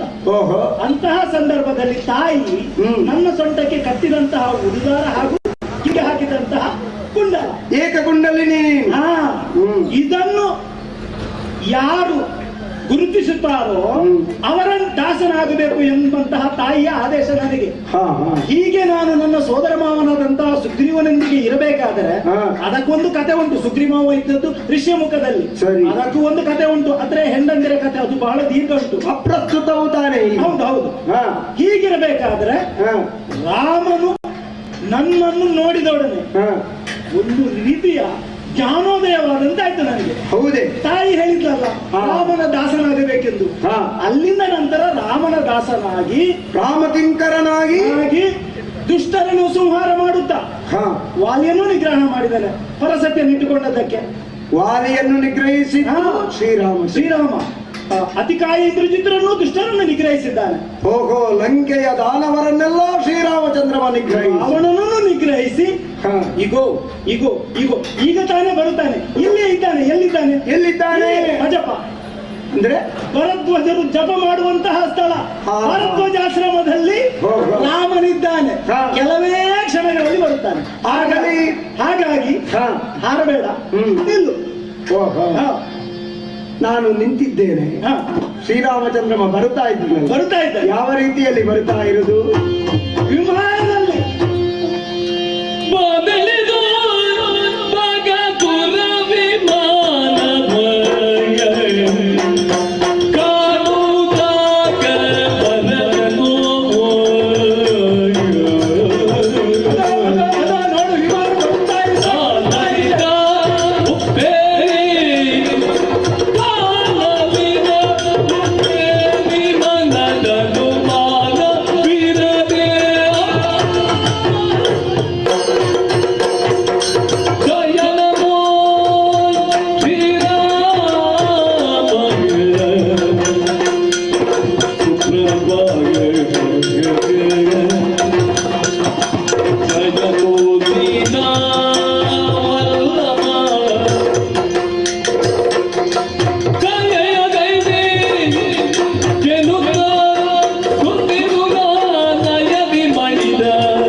ಪದಮೂಲಕ್ಕೆ ಅಷ್ಟಾಂಗ ಪ್ರಣಾಮವನ್ನು ಸಲ್ಲಿಸಿದ್ದೇನೆ. ನೋಡದೆ ಎಷ್ಟು ದಿನವಾಯಿತು ಅಗ್ರಜ. ಹೇಳಿದ ಮಾತಿಗೆ ತಪ್ಪದೆ ಈ ಕ್ಷಣಕ್ಕೆ ನಿನ್ನ ದರ್ಶನವಾಗಿದೆ. ಕೆನೆವಾಲ ಕಡೆದು ನವನೀತಮಂ ತೆಗೆದು ಬಾಯಿಗಿನಿದಾಗಿ ಸವಿಯದರೊಳು ಪುಳಿಬಿಡಿದು ರಸವನ್ನೇ ಕೆಡಿಸಿದೊಡೆ ಕರೆದ ಸುರಬಿಗಪ್ಪದೆ ಕೊರತೆ. ಶ್ರೀರಾಮಚಂದ್ರಮ ಬರುವುದಿಲ್ಲವೆಂದು ನಾನು ತಪ್ಪು ಭಾವಿಸಿದೆ. ಆದರೆ ನಿನ್ನ ಸತ್ಯವಾಕ್ಯವನ್ನು ನೀನು ಉಳಿಸಿದೆಯಲ್ಲ ಶ್ರೀರಾಮಚಂದ್ರಮ. ಎಲ್ಲರೂ ಕಾಯುತ್ತಾ ಇರುವಂತೆ ಶ್ರೀರಾಮನ ಪಟ್ಟಾಭಿಷೇಕವಾಗಬೇಕು ಅಯೋಧ್ಯೆಯಲ್ಲಿ. ಆ ಸೌಭಾಗ್ಯವನ್ನು ನನಗೆ ಮಾತ್ರವಲ್ಲ, ಈ ಅಖಂಡ ಆರ್ಯಾವರ್ತದ ಸರ್ವರಿಗೂ ಅವಕಾಶವನ್ನು ಕಲ್ಪಿಸಿಕೊಡ್ಬೇಕು. ಆ ಮೂಲಕ ಸ್ವಚ್ಛಂದವಲ್ಲದ ಸ್ವಚ್ಛವಾದಂತ ರಾಮರಾಜ್ಯದ ಆಳ್ವಿಕೆಯನ್ನು ನಿರೀಕ್ಷೆಯಲ್ಲಿರುವವರಿಗೆಲ್ಲ ಆಳ್ವಿಕೆಯ ಸವಿಯನ್ನು ಉಣಬಡಿಸಬೇಕು ದೇವಾ. ಅಗ್ರಜ ನಮೋ ನಮಃ. ಭರತ ಬಾಗಿದ ನಿನ್ನ ಭುಜವನ್ನು ಹಿಡಿದು ಮೇಲೆತ್ತಿ ಎದೆಗಾಲಿಸಿದಾಗ ಬಹಳ ಸಂತೋಷವನ್ನು ಹೊಂದಿದವನು ನಾನು.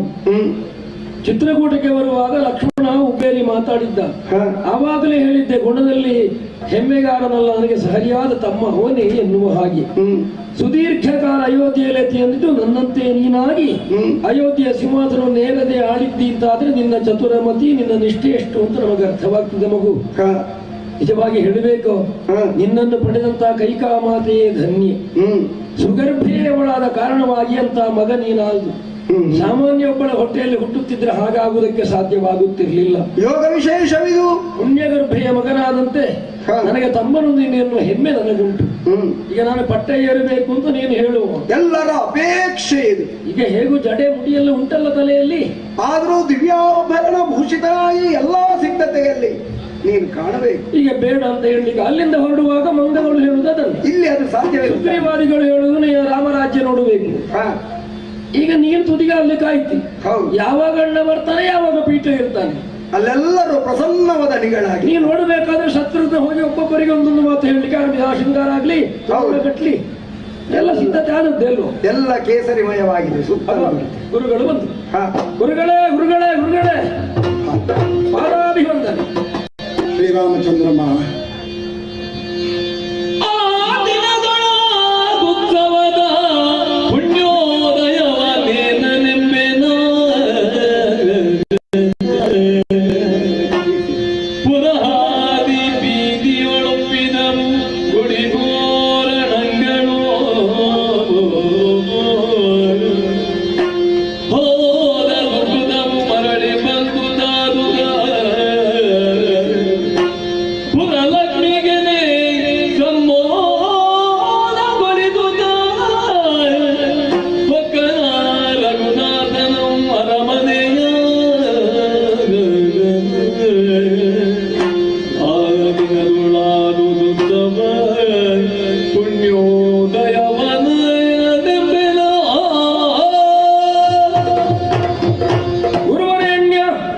ರಾಮಚಂದ್ರಮ್ಮ ಅಪ್ಪಣೆ ಮಾಡಬೇಕು.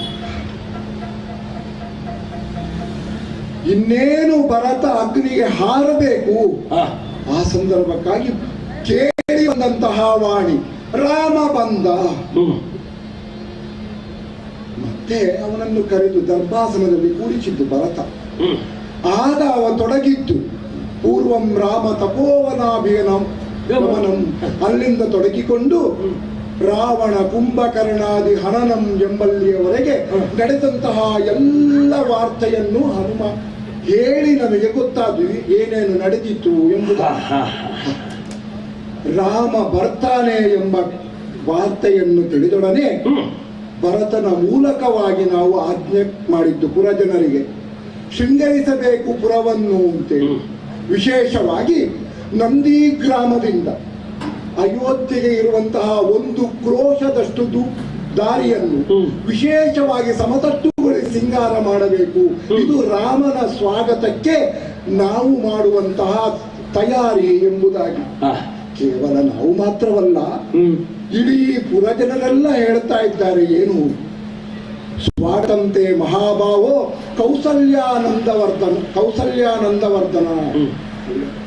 ಜಗದಾನಂದಕಾರಕ ಅಂತ ನಾವು ಅದಕ್ಕೆ ಪೂರಕವಾಗಿ ನಾವು ಆಡಿದವರಿದ್ದೇವೆ. ಯಾಕೆ 14 ವರ್ಷಗಳ ಹಿಂದೆ ನಿಷ್ಕರ್ಷೆಯಾದಂತಹ ಈ ಪಟ್ಟಬಂಧ ಮಹೋತ್ಸವ ಮುಹೂರ್ತವನ್ನು ಕೊಟ್ಟವರು ನಾವೇನೆ. ನಾಳೆ ಬೆಳಗಾದ್ರೆ ಪಟ್ಟಾಭಿಷೇಕ ಆಗಬೇಕು, ತಪ್ಪಿದರೆ 14 ವರ್ಷದ ಬಳಿಕ ಅಂತ. ನನಗೂ ಹಾಗೊಂದು ವಿಷಯ ಹೇಳಿದ್ರು. ಅಯೋಧ್ಯೆಯಲ್ಲಿ ಈ ಮೊದಲು ಯಾವುದೇ ಒಂದು ವಿಷಯಕ್ಕಾಗುವಾಗ ಮುಹೂರ್ತ ನಿರ್ಣಯ ಮಾಡುವಾಗ ಆದರೆ ವಿಷಯ ಬಂದದ್ದಿಲ್ಲ. ಆದರೆ ಅಂದು ಯಾಕೆ ಹಾಗೆ ಬಂತು? ಬಹುಶಃ ವಿಧಿ ಸಂಕಲ್ಪ ಇರಬೇಕು. ಯಾವ ಉದ್ದೇಶದಿಂದ ಈ ಧರೆಯಲ್ಲಿ ಮಾತ್ರವಲ್ಲ, ಮೇಲ್ಲೋಕ ಕೆಳಲೋಕಗಳೆಲ್ಲವೂ ಚತುರ್ದಶ ಭುವನದಲ್ಲಣ ಎಂಬುವವನಿಂದ ಲೋಕ ಒಂದು ಭಯದ ವಾತಾವರಣದಲ್ಲಿತ್ತು. ಅಂತಹ ಭಯದ ವಾತಾವರಣವು ನಿನ್ನಿಂದ ನಿವಾರಣೆಯಾಗಬೇಕಾದದ್ದು ವಿಧಿ ಸಂಕಲ್ಪವಿರಬೇಕು. ಅದಕ್ಕೆ ಈ ರೀತಿಯೆಲ್ಲ ಆಗಿರಬೇಕು ಅಂತ ಅಂದುಕೊಡ್ತೇನೆ. ಸರಿ, ಇಲ್ಲದೇ ಇದ್ರೆ ಅಲ್ಲಿಯವರೆಗೆ ನಮ್ಮ ಅಯೋಧ್ಯೆಯ ಅರಮನೆಯಲ್ಲಿ ಮಂಥರೆ ಎಂಬ ಹೆಸರಿನವಳು ಒಬ್ರು ಇದ್ದು ಅಂತೇಳಿ ಯಾರಿಗೂ ಗೊತ್ತಿರಲಿಲ್ಲ ನೋಡಿ. ಆ ಬಳಿಕವೂ ಅವಳ ವಿಷಯವೇ ನಮ್ಮಲ್ಲಿ ಇಲ್ಲ. ಆ 1 ದಿನದ ಮಟ್ಟಿಗೆ ಅವಳು ಯಾಕೆ ಪ್ರಕಟಗೊಂಡು ಎಲ್ಲಿಂದ ಬಂದು ಯಾರಿಗೂ ಗೊತ್ತಿಲ್ಲ. ಎಂದೂ ನಮ್ಮ ಮಕ್ಕಳಲ್ಲಿ ಭೇದವೆಣಿಸದ ಕೈಕಾಮಾತ, ಅದರ ಹಿಂದೆಯೂ ಆ ಬಳಿಕವು ಅಂದು ಯಾಕೆ ಹಾಗೆ ಆಡಿತು ಅಂತ ಹೇಳಿದ್ರೆ ಅದು ಒಂದು ರೀತಿಯಲ್ಲಿ ಗೂಢವೇ. ಹೀಗೆಲ್ಲ ಆದದ್ದು ನೋಡಿದ್ರೆ ಇದು ವಿಧಿ ಸಂಕಲ್ಪ ಅಂತೇಳಿ ಹೇಳಬೇಕಾಗ್ತದೆ. ಸರಿ ಗುರುಗಳೇ. ಹಾಗಾಗಿ ಎಲ್ಲವನ್ನೂ ಸರಿ ಮಾಡಿಕೊಂಡು ಜಗದ ಶಾಂತಿಯನ್ನು ಕಾಪಾಡಿಕೊಂಡು ಇಲ್ಲಿಗೆ ಬಂದಿದ್ದೆ ಎಂಬುದರಿಂದ ಇದಕ್ಕಿಂತ ಬೇರೆ ಮುಹೂರ್ತ ಬೇಡ ಅಂತ ನನ್ನ ಭಾವನೆ. ಅದಕ್ಕಾಗಿ ಕಟ್ಟಿದ ಗೆಟೆಯೋ ಇನ್ನೊಂದೋ ಮತ್ತೊಂದೋ ಎಲ್ಲವನ್ನೂ ನೀನು ಬಿಚ್ಚಬೇಕು. ಗುರುಮುಖದಿಂದ ಆಜ್ಞೆ ಆಗ್ತಾ ಇರುವುದು ಅಪ್ಪಣೆ ಅಂತ ಶಿರಸಾವಹಿಸಿದೆ. ಹಾಗಾಗಿ ಪಟ್ಟಬಂಧ ಮಹೋತ್ಸವಕ್ಕೆ ನೀನು ಸಿದ್ಧನಾಗಬೇಕು. ಸೀತಾಸಹಿತನಾಗಿ ಸಿದ್ಧನಾಗಬಹುದು. ಹೇಗೆ ಏನು ಎಂಬುದನ್ನು ಪುನಃ ಹೇಳಬೇಕಾಗಿಲ್ಲ. ಬೇಡ ಗುರುಗಳೇ, ಮೊದಲೇ ಹೇಳಿದ್ದೆಲ್ಲವೂ ನಿನ್ನ ಸ್ಮರಣೆಯಲ್ಲಿ ಇದೆ ಅಂತ ಭಾವಿಸ್ತೇನೆ.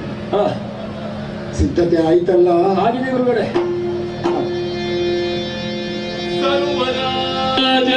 ಮಧ್ಯದೊಳಗ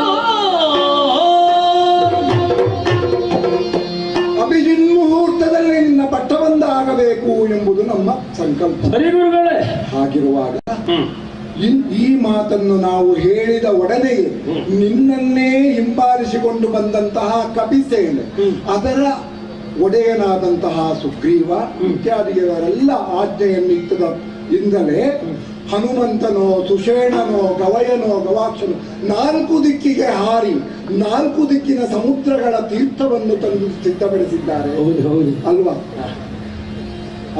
ಅವನ್ನೆಲ್ಲ ಸೇರಿಸಿಕೊಂಡು ಭರತನ ಆಜ್ಞೆಯಂತೆ ಇಲ್ಲಿ ಸಂಗ್ರಹಿಸಿದಂತಹ ಬೇರೆ ಬೇರೆ ಎಲ್ಲ ವಸ್ತುಗಳನ್ನು ಸೇರಿಸಿಕೊಂಡು ಋಷಿ ಮುನಿಗಳು ವಾಮದೇವರು ವಸಿಷ್ಠರು ಜಾಬಾಲಿಯೋ ಇತ್ಯಾದಿ ಎಲ್ಲರೂ ಸೇರಿಕೊಂಡು ಅಷ್ಟ ಋಷಿಗಳು ತಂದಿರುವಂತಹ ಎಲ್ಲ ಔಷಧಿಗಳ ರಸವನ್ನು ಸೀತಾ ಸಮೇತನಾದಂತಹ ನಿನ್ನ ಶಿರಸ್ಸಿನ ಮೇಲೆ ಅಭಿಷೇಕವನ್ನು ಮಾಡ್ತಾ ಇದ್ದೇವೆ. ಅಷ್ಟು ಮಾತ್ರವಲ್ಲ, ಬ್ರಾಹ್ಮಣರೆಲ್ಲರೂ ಸೇರಿಕೊಂಡು ಎಲ್ಲ ಸರ್ವ ನದಿಗಳ ತೀರ್ಥವನ್ನು ನಿಮ್ಮ ಶಿರಸ್ಸಿಗೆ ಅಭಿಷೇಕವನ್ನು ಮಾಡುತ್ತಾ ಇದ್ದೇವೆ.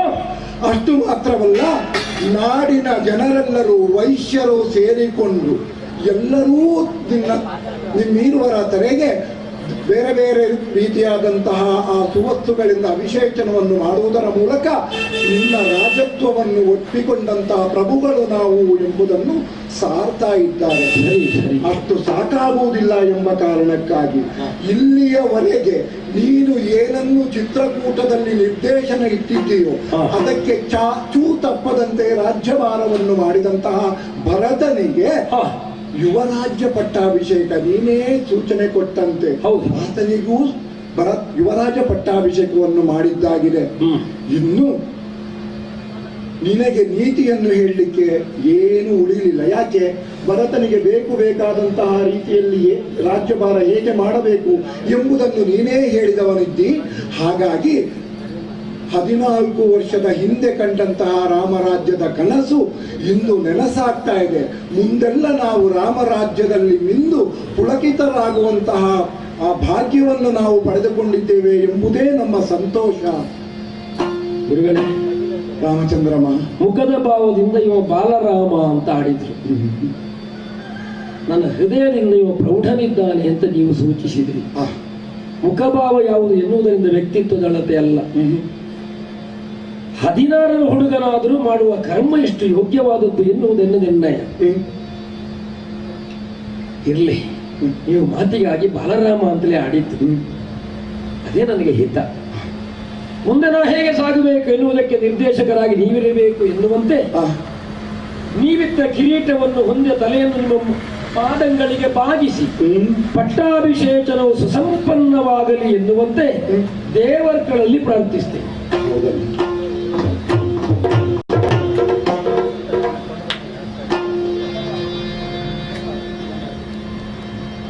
ಸೀತಾರಾಮಚಂದ್ರ ದೇವಸ್ಥಾನದ ವಾರ್ಷಿಕ ಜಾತ್ರಾ ಮಹೋತ್ಸವ. ಇವತ್ತು ಆ ರಾಮನವಮಿ ಬೆಳಗ್ಗೆಯಿಂದ ತೊಡಗಿಕೊಂಡು ಮಧ್ಯಾಹ್ನದ ಆ ಅಭಿಜಿನ್ ಲಗ್ನದ ಆ ಸುಮುಹೂರ್ತದಲ್ಲಿ ನಾವು ರಾಮನ ಜನ್ಮೋತ್ಸವವನ್ನು ತೊಟ್ಟಿಲೋತ್ಸವ ಸಹಿತವಾಗಿ ಆಚರಣೆ ಮಾಡಿದವರಿದ್ದೇವೆ. ಆ ಹಿನ್ನೆಲೆಯಲ್ಲಿ ನಾಳೆ ಆ ರಥೋತ್ಸವವನ್ನು ಮಾಡಿ ನಾಡಿದ್ದು ಬೆಳಿಗ್ಗೆ ದೇವಸ್ಥಾನದ ಆ ದೇವರ ಸಾನ್ನಿಧ್ಯದಲ್ಲಿ ಆ ರಾಮ ಪಟ್ಟಾಭಿಷೇಕ, ಇದು ವೈದಿಕ ಆ ಮಾರ್ಗದ ಪರಂಪರೆಯಲ್ಲಿ ನಮ್ಮಲ್ಲಿ ನಡೆಯಲಿಕ್ಕಿದೆ. 2-3 ದಿನಗಳ ಈ ಒಂದು ಕಿರು ಅವಧಿಯಲ್ಲಿ ಆ ರಾಮನ ನಿಜ ಪಟ್ಟಾಭಿಷೇಕ ಆ ಒಂದು ಪ್ರಸಂಗವನ್ನು ನಾವು ಮಾಡಬೇಕು ಅಂತ ಹೇಳುವಂತ ಅದೊಂದು ಯೋಗ ನಮ್ಮ ಪಾಲಿಗೆ ಬಂದಿತ್ತು. ರಾಮ ನಿಜ ಪಟ್ಟಾಭಿಷೇಕ ಎಂಬುದು ಸ್ವಲ್ಪ ಸಭೆಯನ್ನು ಹಿಡಿದುಕೊಳ್ಳಿ ಸ್ವಲ್ಪ ಬೋರ್ ಪ್ರಸಂಗ ಅಂತ. ಆ ಹಿನ್ನೆಲೆಯಲ್ಲೇ ನಾವು ಅದಕ್ಕೆ ಪೂರ್ವಭಾವಿಯಾಗಿ ಆ ರಾವಣ ವಧೆಯನ್ನು ಸೇರಿಸಿಕೊಂಡು, ಯಾಕೆಂದ್ರೆ ಸಭೆಗೊಂದು ರಸ ಬೇಕು ಅಂತ ಹೇಳುವಂತಹ ಕಾರಣಕ್ಕೆ ಅದನ್ನು ಸೇರಿಸಿಕೊಂಡು ಈ 2 ಪ್ರಸಂಗವನ್ನು ಆಯೋಜನೆ ಮಾಡಿ ತುಂಬ ಕಿರು ಅವಧಿಯಲ್ಲಿ ಎಲ್ಲ ಕಲಾವಿದರು, ಅನುಭವಿ ಕಲಾವಿದರಿದ್ದಾರೆ, ಅವರ ಜೊತೆಗೆ ನಾವು ಸೇರಿಕೊಂಡು ಈ ಒಂದು ಪ್ರಸಂಗವನ್ನು ಪ್ರಸ್ತುತಪಡಿಸಿದ್ದೇವೆ. ಹಿರಿಯ ಕಲಾವಿದರ ಬಗ್ಗೆ ನಾವೇನು ಹೇಳಲಿಕ್ಕಾಗುವುದಿಲ್ಲ, ಯಾವುದನ್ನೂ ಹೇಳಲಿಕ್ಕೆ ಇಲ್ಲ, ಅದು ಅಷ್ಟು ಪಕ್ವಗೊಂಡಂತಹ ಕಲಾವಿದರು ಅವರು. ಆದರೆ ನಾವುಗಳು 2-3 ಜನ ಅವರ ಜೊತೆಗೆ ಸೇರಿದ್ದೇವೆ. ಅವರು ಆ ಹೂವುಗಳು ಹೂವುಗಳ ಜೊತೆಗೆ ನಾವು ಒಂದು ಆ ದಾರವಾಗಿ ಸೇರಿದ್ದೇವೆ. ನಾವು ಆಡಿದಂತಹ ಕಲಿಕಾ ಹಂತದಲ್ಲಿರುವಂತಹ ನಾವು ಆಡಿದಂತಹ ಎಲ್ಲ ಮಾತುಗಳನ್ನು ಹಂಸಕ್ಷೀರನೆಯಾದಂಥ ಸಭಾಸದರು ಸ್ವೀಕಾರ ಮಾಡ್ತೀರಿ ಅಂತೇಳಿ ಭರವಸೆಯೊಂದಿಗೆ ಈ ಕಾರ್ಯಕ್ರಮವನ್ನು ಸಂಯೋಜನೆ ಮಾಡಿ ಇಲ್ಲಿ ಪ್ರಸ್ತುತಪಡಿಸಿದಂತಹ ಯಕ್ಷದೇವ ಮಿತ್ರ ಕಲಾಮಂಡಳಿಯ ಎಲ್ಲರಿಗೂ, ಎಲ್ಲ ಸದಸ್ಯರಿಗೆ, ಹಾಗೆ ಭಾಗವಹಿಸಿದಂಥ ಡಾಕ್ಟರ್ ಪ್ರಭಾಕರ್ ಜೋಶಿ ಅವರು ಇರ್ಬೋದು, ವಾಟಪ್ರಭು ವಿಷ್ಣು ಶರ್ಮ, ದಿನಕರ ಪಚ್ಚನಾಡಿಯವರು ಇರ್ಬೋದು, ಶ್ರೀಮತಿ ದೀಪ್ತಿ ಬಾಲಕೃಷ್ಣ ಭಟ್ರು ಇರ್ಬೋದು, ಸದಾಶಿವ ನೆಲ್ಲಿಮಾರು, ಶಾಲಿನಿ ಪ್ರಸಾದ್ ಆಗಿ ನಾವು ಎಲ್ಲರೂ ಹಿಮ್ಮೇಳದಲ್ಲಿ ಶುಭಾಂಜನ, ಶಿವಪ್ರಸಾದರು, ದೇವಾನಂದ ಭಟ್ರು, ದಿವಿದೇಶ್, ರವಿಪ್ರಸಾದ್ ಶೆಟ್ಟಿ ಎಲ್ಲರಿಗೂ ಕೂಡ ಒಂದೇ ಮಾತಿನಲ್ಲಿ ಸೀತಾರಾಮಚಂದ್ರ ದೇವಸ್ಥಾನದ ಆಡಳಿತ ಮಂಡಳಿ ಪರವಾಗಿ, ಎಲ್ಲ ಭಕ್ತವೃಂದದ ಪರವಾಗಿ ಹಾಗೂ ಸೇರಿದಂತೆ ಎಲ್ಲ ಕಲಾಭಿಮಾನಿಗಳ ಪರವಾಗಿ ಧನ್ಯವಾದಗಳನ್ನು ಅರ್ಪಿಸ್ತಾ ಇದ್ದೇನೆ.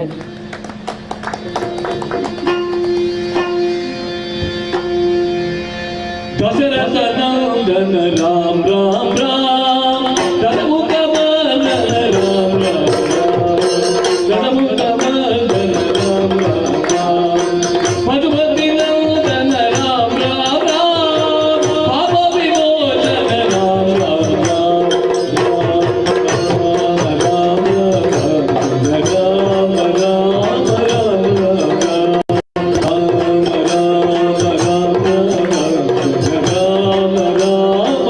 राम राम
ಇವತ್ತು ನೀವು ಕರ್ಕೊಂಡು ಬಂದು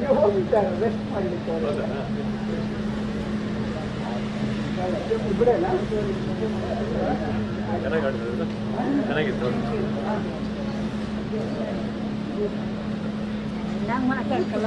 ಥ್ಯಾಂಕ್ ಯು. ಮುಚ್ಚು ಬಯಲಾಟ ಅಂದ್ರೆ ದುಡ್ಡು ಎತ್ಕೊಂಡು ಹೋಗ್ತಾ ಇತ್ತು.